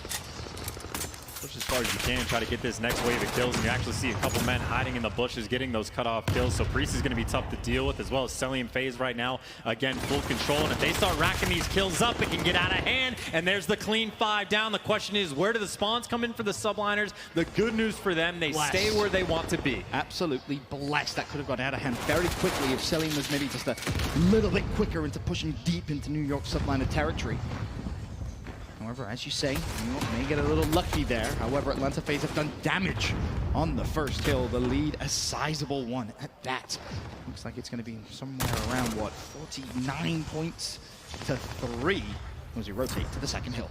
And of course, right now, FaZe has a couple different options. You actually want to try and go to block those spawns at the bottom right, or you just want to get inside the hill. Priesty gets chopped down along the way, but the Subliners actually don't have any pressure inside the hill for the moment, so they're not really racking up any of the time. And now FaZe is pouring on the pressure, trying to go for some spawn kills, and not hyper successful with it, but even still, that was what, 20 seconds going by without Subliners getting any time. They're just so busy trying to control the spawns, which, yes, is so important, Chance, but again, to your point, you have to be inside the hill to earn those points. Now FaZe walk straight in, and yes, again, the game plan was correct from New York, but you've got to execute it just a little quicker. I mean, that was beautifully put from FaZe. They're just dropping the ball a little bit there from the Subliners, but again, for the situation they were dealt, FaZe completely goes off. Simp now on the hot hand. He's going to be on a 5 spree, and more importantly, potentially then the streaks, which now gets bumped up to 6. His teammates have already started rotating across the map. And this is something that we've seen Atlanta FaZe do so successfully. When they rotate through the map, they make sure they go as far back as possible. Priest was first to the party. He went all the way to the back, making sure his teammates could spawn on top of him. Simp with the double.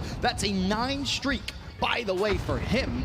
As Atlanta FaZe start to make this one a little one-sided, Chance. Make that double digits. 11 and 3 is Simp. A 10 streak. 11, almost number 12. Oh, my lord. And this is back-to-back-to-back kills now, where FaZe is just in full and utter complete control, and this is just going to get out of hand. Maybe the good news for the Subliners, they can get a nice early rotation over to Pool Hall, because if not there, they are just going to get completely mollywopped. But about a 100-point lead now for FaZe. They'll bump it up to about 120. And FaZe is actually snuck through. You have a BZ that just walks straight past 0-0, is clueless to it. And if they're able to get this rotation, that's going to be an early GG. And just when you look at the minimap, it's so disappointing. Just those extra lanes that have just been left open. FaZe consistently getting through. However, the kill has come through. So for New York, you can stabilize. You're inside the hill first. And as we know, this can be a big chunk of time in Pool Hall. Absolutely, but you're pretty much going to need that full 60, because even if you didn't, you're still going to be down by another full 60 type situation. And FaZe, they have cakewalked their way into hills before. Now they got quite a bit of pressure trying to work their way inside, but once they get there, they did get met with accuracy. And, well, now it's up to Attach, laying down in the front of that door. I like that. He's just lying down literally in the door, but Priest just runs straight through him, and FaZe runs straight through the New York Subliners to retake hill control. 27 seconds left, and again, that 100-point lead is just getting bigger and bigger chance in the kill feed. I mean, it's just been red for so long. I mean, Simp 17 and 4, Cellium 16 and 9. Simp just went on another 5 spree after going on an 11 spree earlier. Brutal stuff. Ben, this is tough scenes. That's the polite way of putting it, that's for sure. Simp will find one. That's Cellium, but the trades always seem to be there for Atlanta FaZe. New York are first to the hill. But again, I mean, so much damage was done early on in this game, where Atlanta FaZe have such a cushion that honestly, we could start talking about 100-point clubs at this point. I'd be very surprised in this current form of New York that they even get to triple digits. Well, they are inside the hill and they get a little bit of clearance, but it seems like any single time they get set up for a moment, someone for FaZe just steps up and gets the kills. But the Subliner stabilize, hold on, get a body inside the hill. We'll see how long Zero can hold on to his life for. We talked about Simp before on a big spree. He's 23 and 6 so far here in this game. He's currently on a 2 streak as well. He's going to find another, so make that 3. Simp is really, really playing out of his mind. He's stat padding, honestly. I mean, he had 24 kills, accuracy attached, have a combined 12 plus temp is at 22. So he is single-handedly getting more kills than 3 members of the Subliners. I think you told me that stat before, wasn't it, in Search and Destroy? In Search and Destroy, it was so much worse. Either way, this game is, I mean, it feels over. It really does. Of course, it's not yet, but unless New York can string together a same and similar spree that Atlanta FaZe was able to do, there is no chance of them taking Game 4 and forcing a Game 5.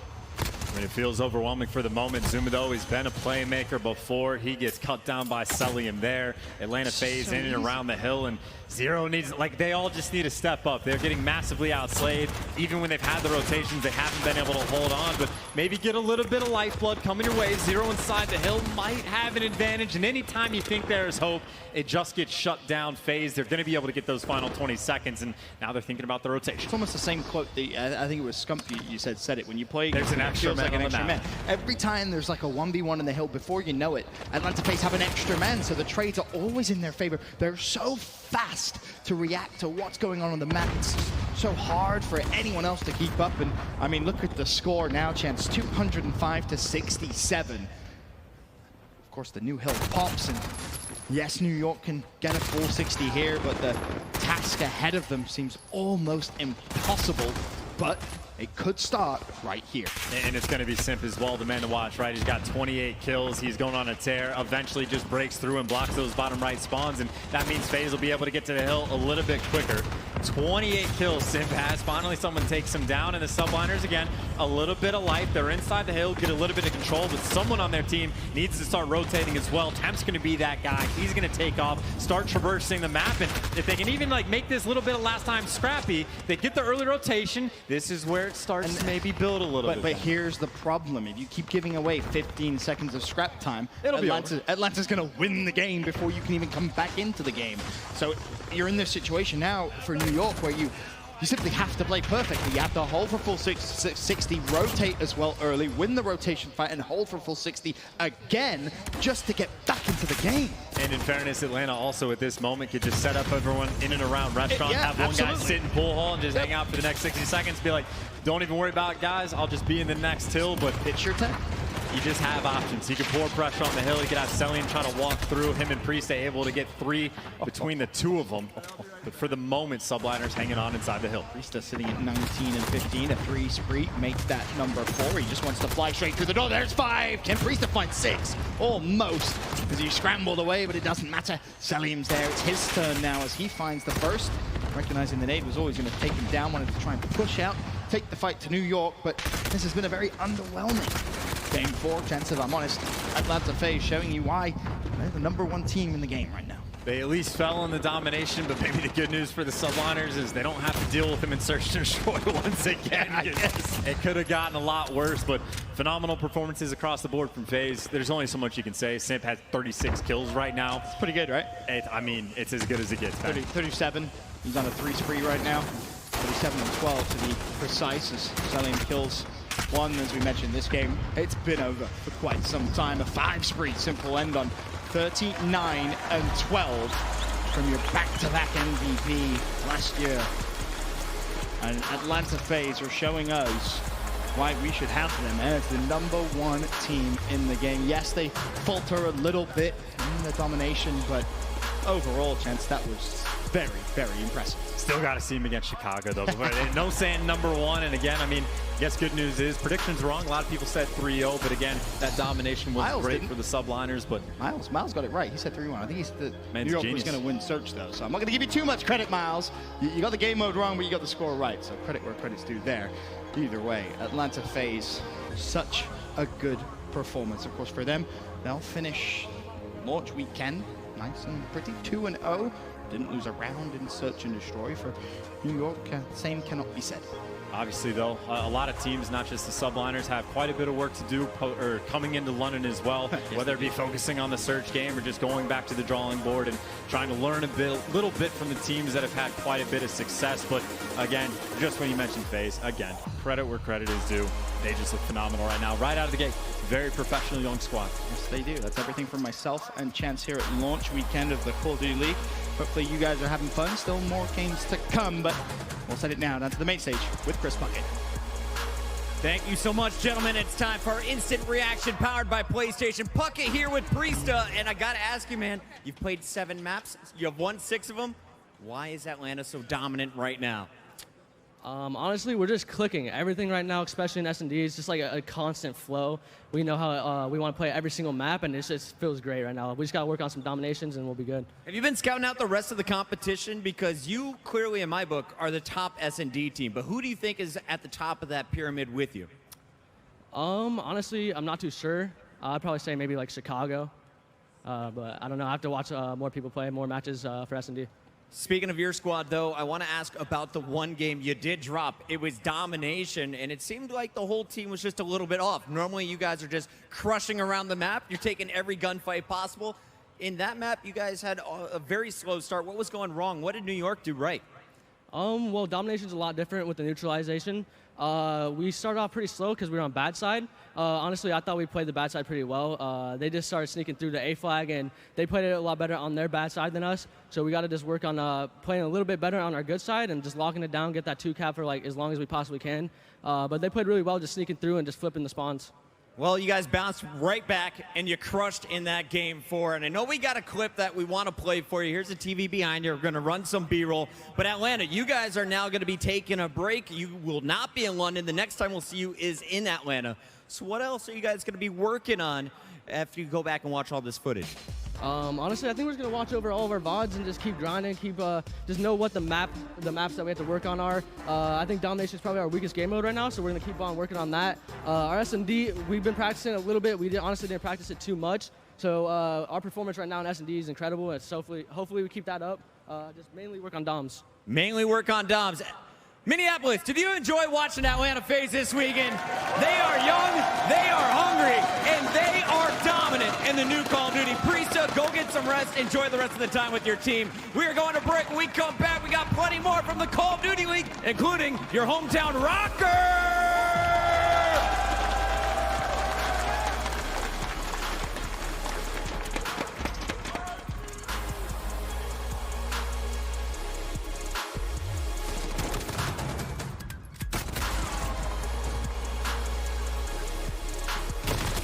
Major Maniac, you should see him right in the back with a catch when did it.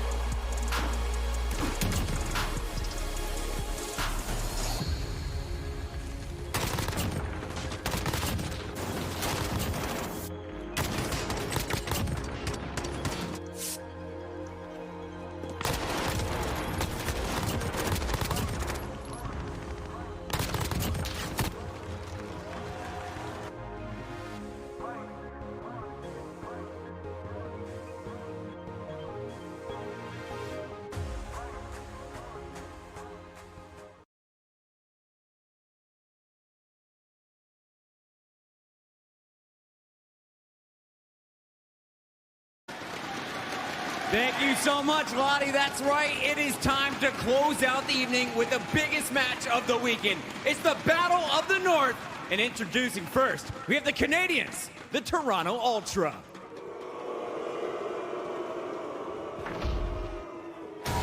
Ladies and gentlemen, it's the moment we've all been waiting for.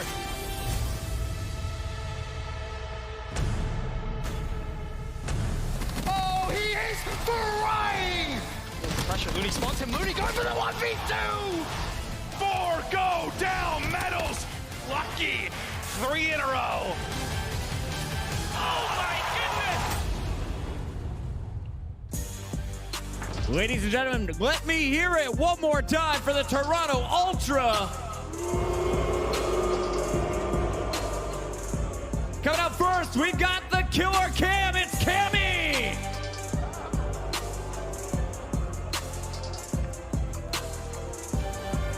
The Spanish Freak. Give it up for Medals. Thank you, thank you. How can you boo this man? It's Looney.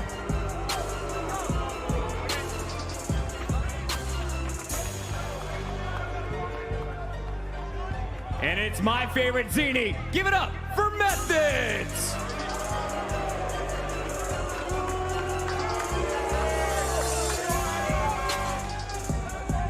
closing out this Toronto roster. Give it up for Classic!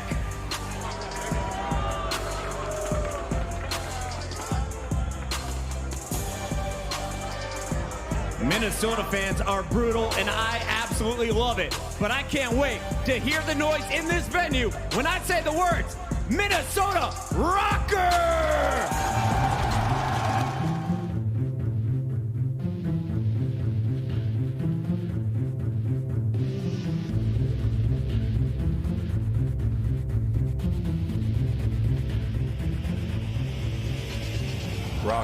Rocker is a possessive force. We're a team of individuals bound together by a power greater than any one player. We're from different places, but we come together here. And when we play as one. Possessed by a singular vision. Driven from twilight through darkness to the dawn.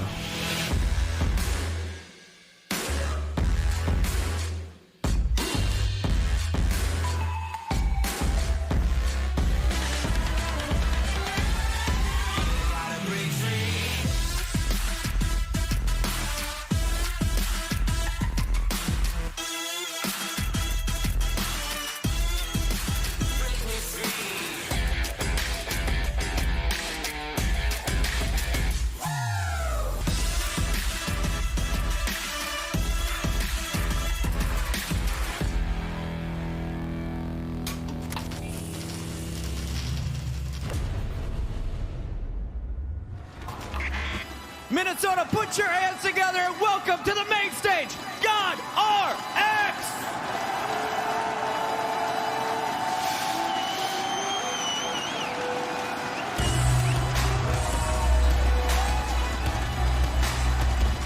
Here is your 2018 World Champion. Let's hear it for Silly!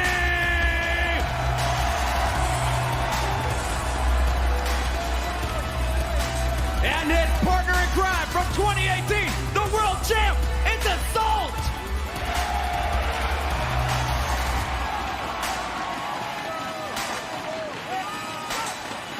The European living it up in the tundra. Give it up for Alex!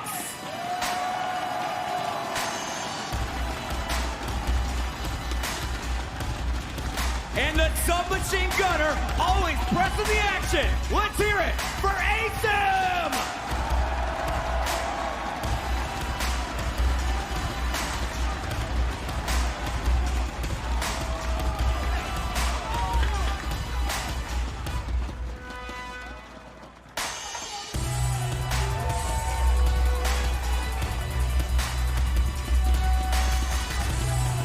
Minneapolis, St. Paul, give it up one more time. It's Minnesota Rocker.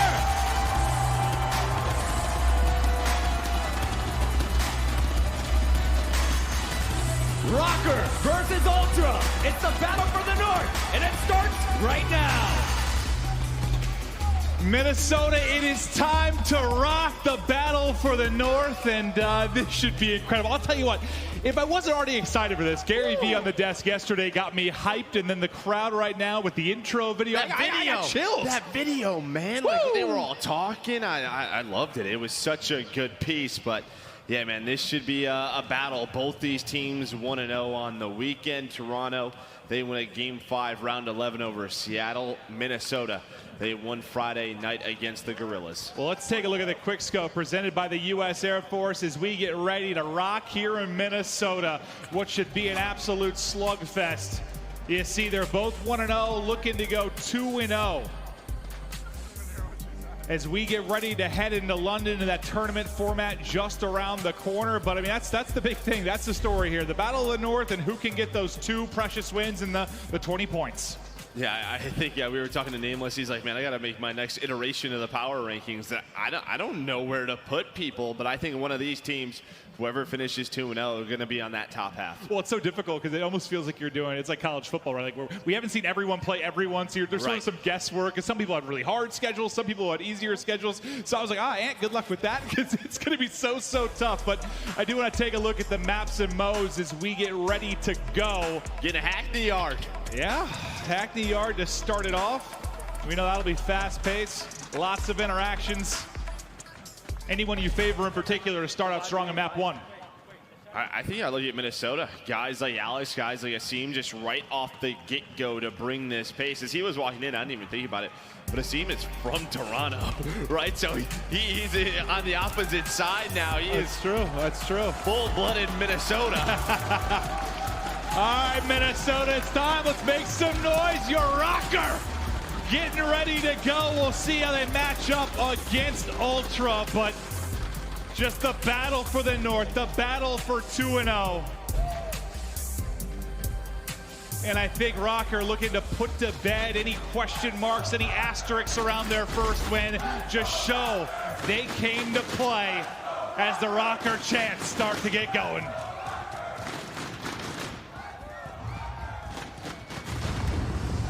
You talked about this man, Alex. What can he do with that MP5 in hand as he's trying to take a long-range fight? Pick methods out of the window, and as much as I'm chuckling, the kills we've seen with this particular submachine gun, one of the best to ever do it, but flying up in map. 3 or 4 kills in a row for the Rocker to try and get the break into the hard point. Yeah, so we were talking to a lot of teams this weekend, and they believe that we were not going to see this map that often. The reason is if you start Coalition, the side that the Toronto Ultra started on, you're going to control the right side of the map, really that second hill, what we're going to call tire shop. That could be such a money hill, but Minnesota, they're doing a great job off this. First one, Metals. He's able to find a couple of kills, but time's still going the way of Rocker. Exactly, this is where it starts to get interesting. About 15 seconds left, 32-0 is the scoreline. The Rocker have got to think about trying to get some sort of break, and we know how difficult in Modern Warfare it is to flip. It does not happen really ever when you're talking about spawns. So whatever kind of mess you can make this, they did just get 4 down, but see what I mean? Look how forward.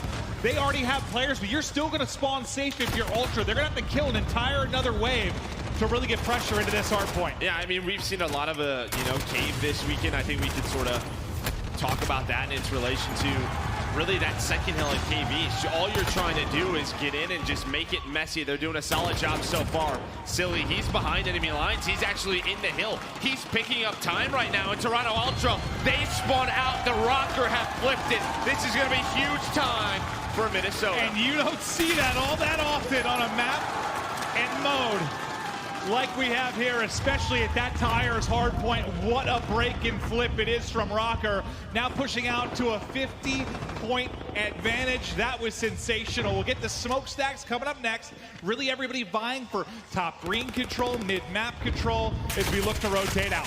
Yeah, I think you're really going to watch that office or green building. If you can spawn them near that tire shopper, bottom right of the mini-map, that's when it's easiest to rack up some time. Well, Toronto, the Ultra, they're going to get on this hill. And Silly just wants to control this top L area. Scott RX trying to do what he can near this docks building. And 3 kills is going to go the way of Minnesota. This is good for them. And you can already see Scott RX ready for these spawns. He's in a great spot. 2, 3, give me 4. Scott RX to heal up to peak, but doesn't quite get cut up in time. You can tell he wanted it desperately to keep the multi-kill going, but the damage done. And the time still the favor of Rocker, now eclipsing the 100-point mark as they keep rocking and rolling. What a wondrous effort. Do you think the energy in this building giving them the advantage in the early going? Oh, he got scared there for a second, but he finishes the kill. Yeah, sometimes that adrenaline, it's getting you right there. This crowd a little bit, that heart's, it's pumping and it's pumping quick, but a great start, an 80-point lead. We're headed to Officer Green now. Silly already set up. He's got his buddy God RX right now, 15-6. Absolutely taking over this game. Silly continues to make big plays on the hill. God RX was one of the best players over the last couple months of Black Ops 4. Hell, he was my pick to be the breakout player this year. Can he start to get into that conversation of top 5 players in the game? This might be the year it can happen, but that's going to be a 5-down situation as Ultra pick up all the kills. And finally, they start to get something going, but what a big lead from Rocker early. Now Ultra have to begin to chip away at this lead bit by bit, step by step. Yeah, the next hill we're going to go to, that's going to be the docks building. That's going to be far left, and it looks like Minnesota actually spawns there. I don't think Toronto's going to be ready for this. They had methods back yellow, but Minnesota, they're going to be there. Silly's going to find a kill. Asim's going to take over. They're going to win this rotation. I think when Method spawned up all the way out of tires, he was like, okay, something fishy is up. As that is a favorable spawn for Rokkr. Now, how much time can they turn this into? Because you're thinking about another potential money hill that they have the early setup to. On to Asim's POV. We'll hop out. Take a look around, see what we can spot. The presence now starting to work up. Look at all the white arrows on the minimap. This is the collapse. They start to pitch from every side. Can Rokkr hold on? Metals trying to make the play. Not able to win that gunfight, but Cammy's there for the trade. So a nice job from Toronto to make sure they're able to get some time here with 25 seconds left. That was a beautiful break. And that's pretty stellar considering the spot they found themselves in. They thought they had those back dock spawns controlled, but it was ugly at the opening to that hard point. First set of rotations about to be done. We'll be looking at approximately a 50-point lead for Rokkr. As we'll get back to that first hard point. Methods for Ultra just lying in wait. Trying to get in, but everybody's going down around him. Classic and Metals now, they're going to reinforce. So Methods is going to be on the hill. Silly just waiting for his teammates to spawn. Try to go on in, checks the door. You always got to check those corners. Not able to win the gunfight. It's Classic. He's able to find a nice multi-kill, and again, we talked about it that first rotation. You can see the way Minnesota's playing. That next hill is going to be that tire shot. They're playing conservative, but it's all Minnesota in the kill feed. There comes the sweep, and here comes the time. You would love to have the spawn for tires, which they do, but to at least be able to contest and even turn this into some points is massive. It's Metals actually with a ball bang, and then 3 there from the MP5. Metals with 4 in a row, the big quad multi-kill from him, but you still have that safe spawn for Rokkr. Right side still locked down. 3 seconds left of the hard point, and just take a look at the bottom left. Take a look at the minimap and those purple arrows as they get set up for the transition. And you can see, look how deep out, because their presence still at first. Look how far out those white arrows are spawning if you're Ultra. You basically have to track across the entire map. Yeah, one player does get through, but Asim is still inside that warehouse, so he's able to find 1 kill. Now he's watching the cross towards Forklift. Cammy's just trying to make sure that he gets some map control from top green. GodRx, he's hanging out, still double positive, 24 and 12 from GodRx. Nobody even close so far with 25 seconds left. Think about that setup and those original spawns that were coming in for Ultra. They were spawning so far out. You have to win 1 wave to get close to the hard point, then win another to really get in and contest. By the time we're talking about it, half the hard point's gone. That is just beautiful, beautiful work from Rokkr. Now, over the 200-point mark, 50 to go, and they take this map 1 and light this crowd up as they are looking so strong early. I'll tell you what, though, Metals, man, he's got a couple multi-kills already. He's 21 and 15 leading the way. Yeah, he's had like a quad, a couple triples. Cammy now on a 5-3. You can see the white arrows near the top. They're just trying to control office. When you do that, you're going to see where you're spawning Minnesota inside this warehouse. This is not where you want to be. It's tough to get nades on the hill. Trophies are so good. You have to go through the middle of the map or through that L, which is just difficult. It's not done yet. It's not done yet. There's still a healthy portion of time remaining on this hard point. But it seems like Ultra now making the plays to bring this back and maybe tie up the game. Back into the hard point they go. That 50-point advantage now dwindling to 30. Excellent little stretch here from Ultra, and it was Cammy and Metals really getting it done. Nice little attempt at the snap there from Cammy, but not quite up to the task to bring both down with him. Well, Minnesota, their eyes now on Officer Green. You have GodRx and Silly already inside. Alex, he's starting to heat up. This guy could be so fun to watch. He was amazing last year. Minnesota, they're going to get this early time. Now 40 seconds before they take map 1. Now can Ultra fix the mistakes maybe earlier? One, they have to get in here and contest and get some time. Obviously, they lose the game. But also, can they do a better job locking down that dock side? Because right now they have it. Well, they did a good job. They just left an opening. And sometimes when you leave those openings, that's when the game will punish you. Contest is in. So now Minnesota, they can't win here. Toronto knows that. Looney immediately backs on up. Him and Methods are trying to make sure they control Docs. I think it's also a good job by Rocker making sure Ultra don't get enough points on the board that they can close it out to the next one. True. Because this time, no spawn in the back for Rocker. No luck on their side. It'll be the early setup from Ultra. GodRx's POV as they look to try and get this breakthrough. Here they go. The tandem. GodRx and Assault looking for the opening. Docs building pops. Silly's pushing the other side as well. He gets taken down. But can they put pressure through the smokestack? They're trying to push that top parking lot as fast as possible. Methods trying to get in position, trying to stay alive. The pressure's there. That's Alice. He's able to win a big one-on-one. Able to win another one, just trying to be as annoying as possible right now, waiting for his teammates to come up off spawn. Minnesota, can they get in? Can they get the clear? It is such a contest fest back and forth.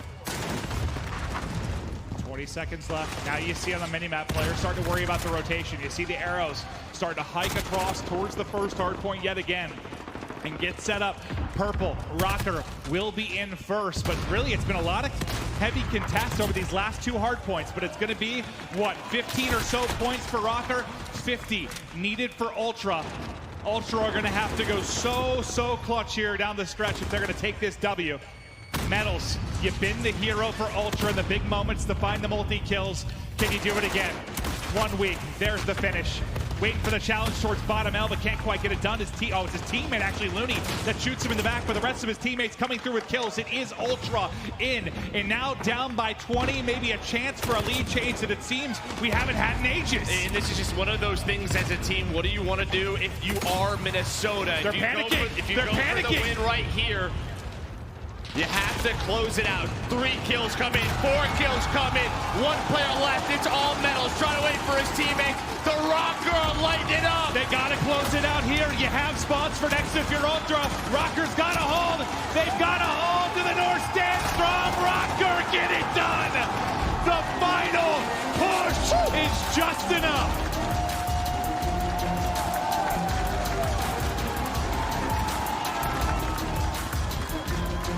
Joe, I had the fear when you said you had to make a decision. I thought they were panicking a bit. They were just going to flood it, and if that fell apart, they were in trouble. But then right after I go, they're panicking. They get 4 kills in a row.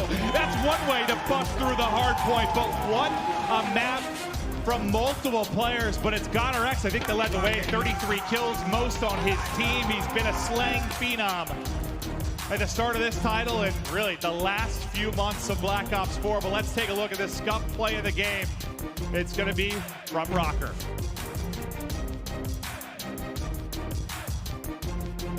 GodRx, what a map it was. As he was just finding kill after kill, you saw the kill feed lighten up. Rocker just dominating it, but it's the final moments as they're able to get the win. They clutch up, they get the break on through. And that moment though, that is huge. Yep. I know we nailed it a couple times there, but like, if that doesn't work, if the 2, 3 players from Ultra, if they were inside, they were able to hold that. They had 2 players deep for tires. Like, that could spiral out of control quickly, and suddenly it looks like an Ultra win. But it's just a flawless break at the most important of times there for Rocker. Yeah, but I think what we saw in the second half was Toronto really start to heat up. Guys like Classic, guys like Metals. I mean, without a couple of their performances, that game's a mess. It was a 90, 100-point lead early on for Minnesota. That's really due to that tire shop break that was behind Silly. But Toronto, I think they're going to make this a series. That was a fun one. Yeah, and the other thing I want to watch back too is, like, I got to see what went wrong with that one setup for Ultra. You know, when they thought they had Docs set up, but they didn't have anyone back by the truck or like back towards the Docs building. It was really, I think, just, I believe you said it was Methods that was sort of near yellow. Near yellow, and yeah. they get that, but what, the van spawn comes in for Rocker, things all fall apart. So I don't know if that was a miscommunication, a little luck from Rocker. I'd have to see it again, but it looks frustrating to deal with. Methods, you think you're in a good spot, suddenly you're spawning out tires on the other side of the map. That's the last thing you want. Yeah, you saw it second time around. Both him and Looney. Oh, they were deep. They immediately backed up. Oh, they were deep. They were like, they're deep. spawning parking lot. They were staying there. Well, they were not letting that happen. Yeah, that's why, as ludicrous as the spawn looked, I think they kind of did it to themselves a bit. They just didn't have anyone playing deep from that side. But first map is Rocker. To Ramaza, we will go next. And Search has been, I mean, there's been some lights out performances, some dominant efforts. I mean, FaZe haven't dropped a round. Then you have teams like Surge that are going the distance, but losing all 4 search and destroys. They go 2-map 5s. You know, we've seen some great teams in Search, some poor teams in Search, and it's going to be fun to kind of follow the improvements over the first couple months of this league. Yeah, Toronto Ultra, we saw this map Game 5, Round 11 against Seattle Surge. Right? So, you know, Minnesota, I'm sure they did their homework. We'll see what sort of strategies they come out with. And for Toronto, maybe there was a few adjustments that you want to make. You don't want it to go around 11. And as much as we were highlighting GodRx in that previous game, Alex had a map as well. He was second in kills, but most in damage. So he led the way for his team, 31 and 27, and was putting down the damage numbers. So I think he was one of your key players to kind of watch going into this, just because of the pace he can play out a map like Hackney, and he was good, Joe. Yeah, I mean, when you're sort of looking at like these middle of the pack teams, what we're asking ourselves is who are going to be the superstars, right? I think for Minnesota, one is simple. It's GodRx because of what he did last year. But you need one or two. Who's going to be the next guy up? And, you know, with GodRx running an M4, an assault rifle on some maps, there has to be some heavy sub-pressure. That's where you're going to get it from. You're going to get it from Alex. Alex and Ace, I mean, we don't know if he's seen the best of him yet. I mean, he had kind of skyrocketed last year. Not always the best stats, but like engagement-wise, just off the charts. How annoying. I mean, I don't know if annoying is the right word. Just the amount of pressure that he was able to apply to the other team was. Yeah, he makes the right plays, right? It's almost like, well, if he gets to that position and wins a couple of gunfights, you're screwed. I think one thing that stood out for him last year too, if you followed that season, was the fact that we put so much pressure on that grapple player, and like he was one of the ones that just always seemed to be in your face, making the right plays in a position that was very difficult. Now maybe not as much pressure on him because he doesn't have that role. We don't have the specialists to work with in this particular title, but still, that tandem with Alex, what are they going to be able to do? Yeah, it's just always tough being the first guy in, right? We were talking about it earlier with Optic. You know, put a lot of pressure on somebody like TJ. You look at the Toronto side, I mean, somebody like Looney, somebody, you know, as fast as Metals can be. Those are the guys. We know how strong the MP5 is. Classic, he had around like 60 engagements. It's what we normally expect from him. And we haven't seen, what do you think though, like the pre-match when they were doing the introductions, and we haven't had that a lot in our history of Call of Duty. I feel like I mean, we've got the villains sometimes, and like an Aches that's been booed, but not really like, I love it. Not really like classic or like a Looney or a Methods that are getting booed as they walk out. Do you think that frazzles them at all? That was one of the questions, right, coming into the league, was like, are people going to buy into their team? I think the answer is yes, quickly. Absolutely, yeah. Right? Minnesota has answered that for me. I was pumped up, man. I was happy the crowd has this much energy tonight. Well, they got one map done. Now let's get to the search and destroy. Minnesota fans, Rocker is up and ready to rock into this search. Offense first and off to the races goes Rocker. Hey, look, he's lining up a nade. Looks like he's going to try to line up a smoke. We'll see where that'll land as Assault throws that out. But a lot of pressure quickly from Toronto as they take control of this B site. You do have one player top middle, and that's going to be Silly. What can he find? Finds one. GodRx also has that first blood. They have to go quickly, though, because Looney's working the flank. They find all 3 kills at the B site. Looney can't find the second. It's too late. I mean, your front line's already been picked apart by the time the flank gets in. There was nothing Looney could do, but that was textbook. I mean, GodRx gets the first pick. As soon as the next player shifts focus to kind of look towards that tunnel heady, Silly peeks from mid and gets another kill. It was, I don't know, just really nice coordinated push there from Rocker. Yeah, it was an interesting setup from Toronto because you had nobody watching Top Cafe, and that's exactly where Silly comes from, right? He gets into that window, and once well, you're I think in that there window, was. I'm assuming it disrupted once GodRx got that first blood. Well, I think that's on the where staircase, right? And that player rotates down. Ultra's turn on offense. Let's see what the break looks like as we watch the mini-map, see where they're going to be heading. A lot of pressure right up towards kind of carpets. And that mid-cafe. It's Asim. Just tucked away in the corner. Just peeking the door. He's up for a second, but it's Classic. Who was it that went up, just opened the door a little bit for Classic to get the angle? Come into my web. Yeah, I think that was Looney that was working together with Classic. Nice little bait and switch by that door. Peekaboo, here's my friend. No, Assault's watching this cross. It's a bad timing. All right, Looney didn't go, though, so that's good. The bomb didn't cross. Now he's going to know a nice little team shot, team nade, as Method's able to find that one. Yeah, I think that was a nade, 1 bullet to the noggin, and he's going to get dropped. 4 versus 2. Massive advantage now for Ultra. And I like this from Toronto because this is one of the maps where you can rotate so quick, right? The bomb sites, middle of the map, not far apart. So they're playing their numbers. They're waiting to see if they can catch Minnesota on rotation. I think dead silence maybe just got popped by GodRx. Both teams. But there's one right in the corner. He's going to get shot in the back. The trade does come through, but now 1v3, the re-challenge in. But nice job getting away there by Ultra to make sure he don't fall. And then mid-map is Metals. More than up for the challenge. 1-1 through 2 rounds. I like what we saw from Toronto, working middle of Cafe. Bottom, first it was Classic and Looney, and then up top it was Methods and one of his teammates' nades. That just opens everything up. You leave the guys at B on an island, they have to make a decision. They try to rotate towards construction, but Toronto, they have the numbers, they're already there.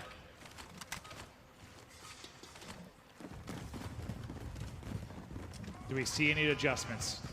Ultra did not go well at B the last time. And yeah, it looks to be a massive adjustment. This time sending 2 towards Cafe. Making sure Silly can't get to that easy position where he found the kills. Kasim tries to just bust on through. Not going to work for him. Classic ready and waiting. He's gotten 2 kills. He's dominated that bottom Cafe area in the last 2 rounds. That's a back-to-back first bloods, I believe, for him. Well, Metals now just sort of trying to play for information. Still 1:30 to work with. Flash comes out from one Minnesota player, but I don't think that tags him, so they're not going to have that intel. There is Silly. I believe he's up top. Yeah, he's really going to be the playmaker for Minnesota. What can he find? Can he find a kill? If he does, then that's going to mean it's time to go. It's time to execute. Here, he's just listening around. You heard it from RPOV too. Just all the footsteps. Stomping around below him. Can't find him in the smoke. And now he's got to be careful. Still 50 seconds to work with. Not an easy shot. Metals, you're not winning that gunfight. That looks so easy from Metals with a great position, one of the more dominant spots on this map to take a one-on-one gunfight. Good luck, Assault. Can't take it. Metals with 3 in the round and back-to-back rounds for Ultra. Yeah, that's just those adjustments, right? First of all, they don't give Silly. I don't know how Silly's going to be up there with, not anyone noticing him, or maybe they have a smoke for him to get inside that window room. But they made the adjustment. They didn't peek him. If they did, they threw a smoke in him. I think it's another round. To that position. They're sending both players low. I don't think they sent anyone top Cafe. So it's sometimes tough. I know to tell on the mini map like who's high, who's low.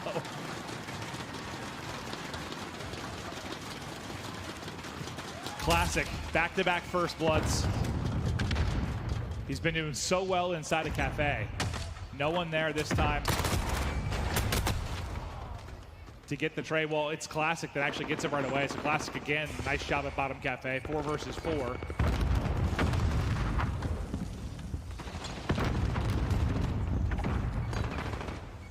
Assault with a nice angle. Easy pickings from the step. And gets away with his life. Well, Methods, I think he's chasing. I think it's Assault. He knows he's there, but I think he gets some bad timing. I'm not sure what's going on. Assault's going to have a free kill. Now a 1 versus 1. Classic versus Silly.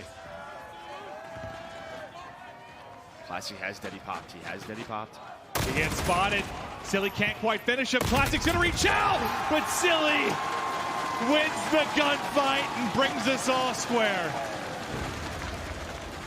I immediately thought as soon as he gets into this staircase, he was just going to dip down the road and go to construction, just rotate the bomb. I actually don't mind the re-challenge because he ended up, I think just because of how high Silly was aiming, like he kind of got the jump on him. It looked like there was enough time for Classic to take that gunfight. I don't know if he missed some shots or just the reposition from Silly, but... I like it. I disagree. He almost caught him off guard, man. I think he had a chance to win it. We'll trust your opinion, though, as you're a much smarter Call of Duty brand than I am. I mean, it's a free plan A. That's true. He's not there. That's true. I just like confidence Or stupidity. There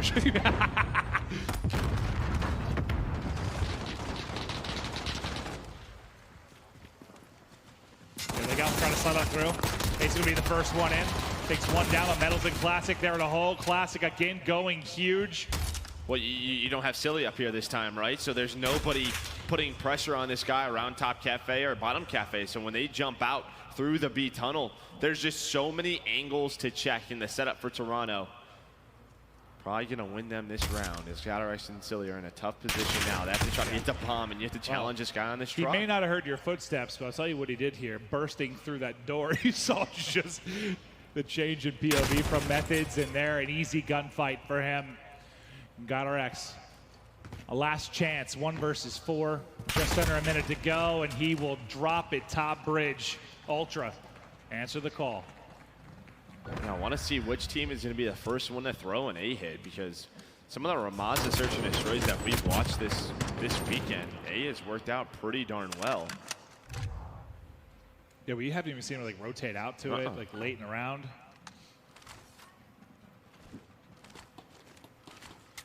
So who's leading the way stats-wise? We got Classic at 8-4. Excellent job from him. Still waiting to see who's going to lead the way on the Rocker side. Well, you wanted the A-hit. Everybody towards top rugged bridge. Yeah, I figured it was about time to switch it up. You still have 2 at B for Minnesota. Asim's all the way back cafe, so he's not going to see much of the cross. But it's Silly, Assault, locking down that construction area.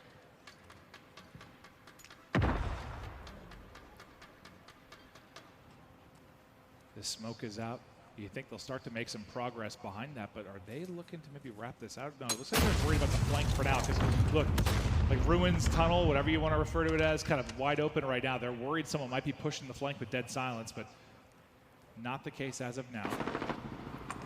Bomb carrier's kind of waiting. Cammy's working his way up the middle. Cammy's all the way up the middle. Cammy's all the way up the middle right now, but he's not able to get through. I think he pops Dead Silence, tries to go up back construction. I think he almost gets lucky, almost finds nice timing. Yeah. Well, it was a 5v3, now cut down to a 3v3. Make it a 3v2 after Alex gets the kill. Now Classic has been the shining star thus far, but it's all going to fall to Classic. 1 versus 3. If we could hop to Classic's POV and see if he can make this clutch. Scotty at the bomb, has to plant it as well. Takes 5 seconds to get it down. Trying to see what he can find. There's nobody inside of A, so they will give the plant up for now. But that's the easy part. Clutching it is the hard part. I think maybe he might have had vision of that player for just a moment, but as he's flying around, doesn't spot him. Nice position there from Assault. Hits the shots and gets the round.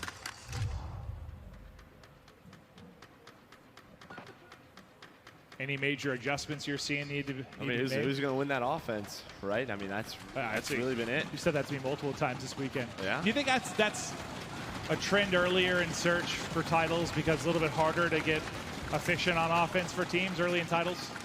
Yeah, depending on the amount of practice, right? Both these teams have put in. I feel like, I don't know, needs more coordination at times than your defensive setups. Minnesota, it's their turn to go at construction. Just able to get around the corner. Wow, barely gets around the corner. Cammy, though, he's able to find the first blood for Toronto. Can Asim make the play? There's 2 players here. The rest of his teammates, I think, are just waiting for him. He's going to have to be the one to make the play. You can see Cammy just laying prone right around the corner. Looney sneaking his way up as well. This should be the engagement. Oh, the timing! Spotted out. Looney wins it. That little pole.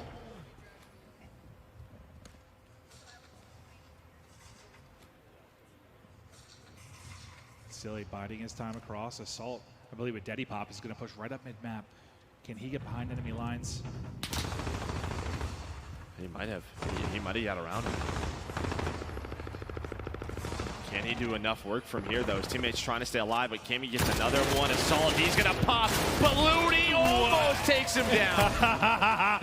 It got very, very close, but Assault able to finish it. Not going to matter as he's ultimately going to drop. GodRx falls right behind him, and it's back-to-back rounds for Ultra, who now take control in this game, too. That little game of cat and mouse between Asim and Looney, that goes differently. Sight might get opened up.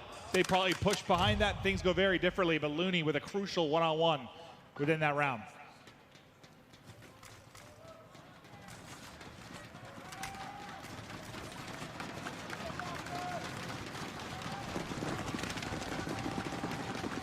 Down but not out, Rocker. Look to fight back.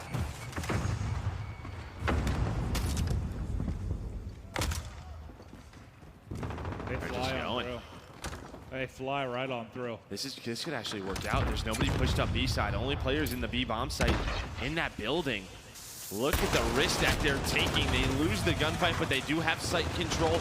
But it's Alex and Asim who find kills. Classic though. He's now in double digits with 11. Looney's nade hits home as well. 2 versus 2. Looney and Classic going up against Silly and Alex. Can Silly get this kill on the Looney? Because that's the bomb that's the bomb carrier. That's the bomb. Yep. Now he has to wait for his teammate. I like that. Does an over challenge, and guess what? Classic's here already. Nice teamwork from Toronto. He thinks he's just backing up. Unfortunately, backing right up into Classic, who tacks on his 12th kill and 3 in this round. This is an important spot. Alex, can you clutch it? They still have to get bomb planted. It's all about the sneak and the timing. Can you get it on your side? It's gonna be one of those things where if he's, okay, you must hear him. Can he get the bomb planter? 30 seconds to work with now. There's so many angles that they have to check.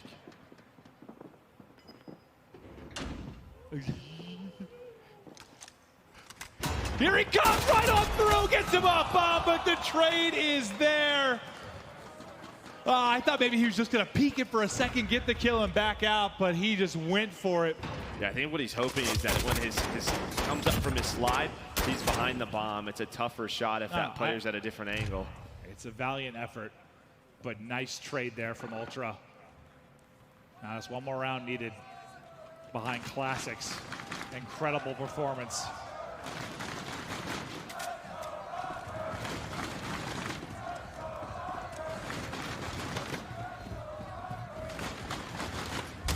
Got 3 on defense. B for Ultra.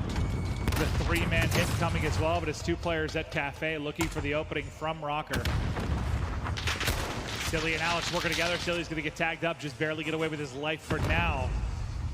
Have to try to deal with Metals deep in that B pocket. It's just so difficult with all the angles and all the cover he has. And Metals is kind of pushed up to an aggressive position as well for Ultra.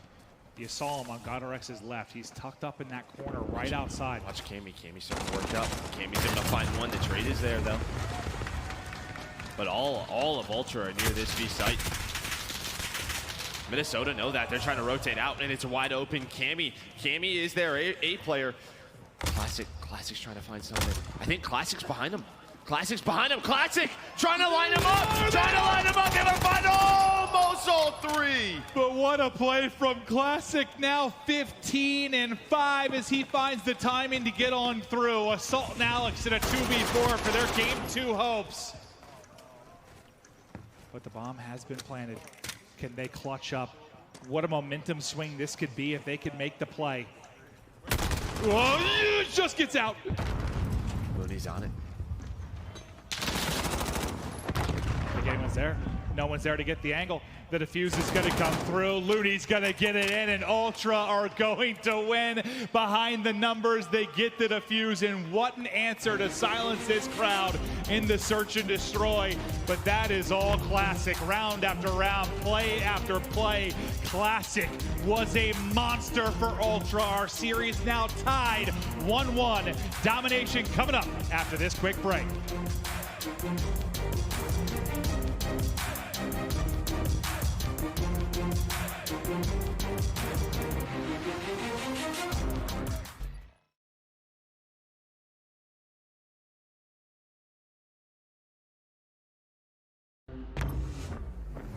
We trying to get hype.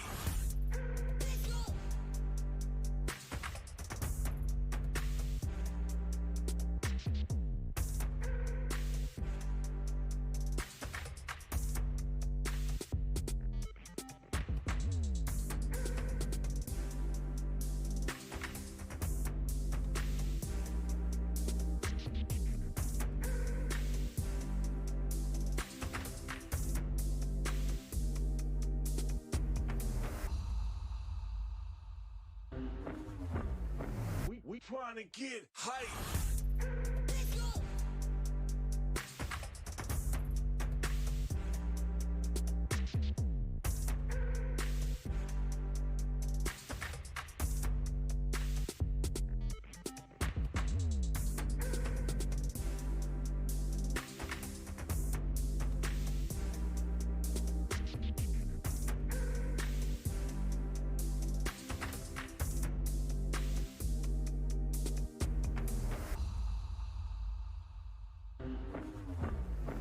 We trying to get hype.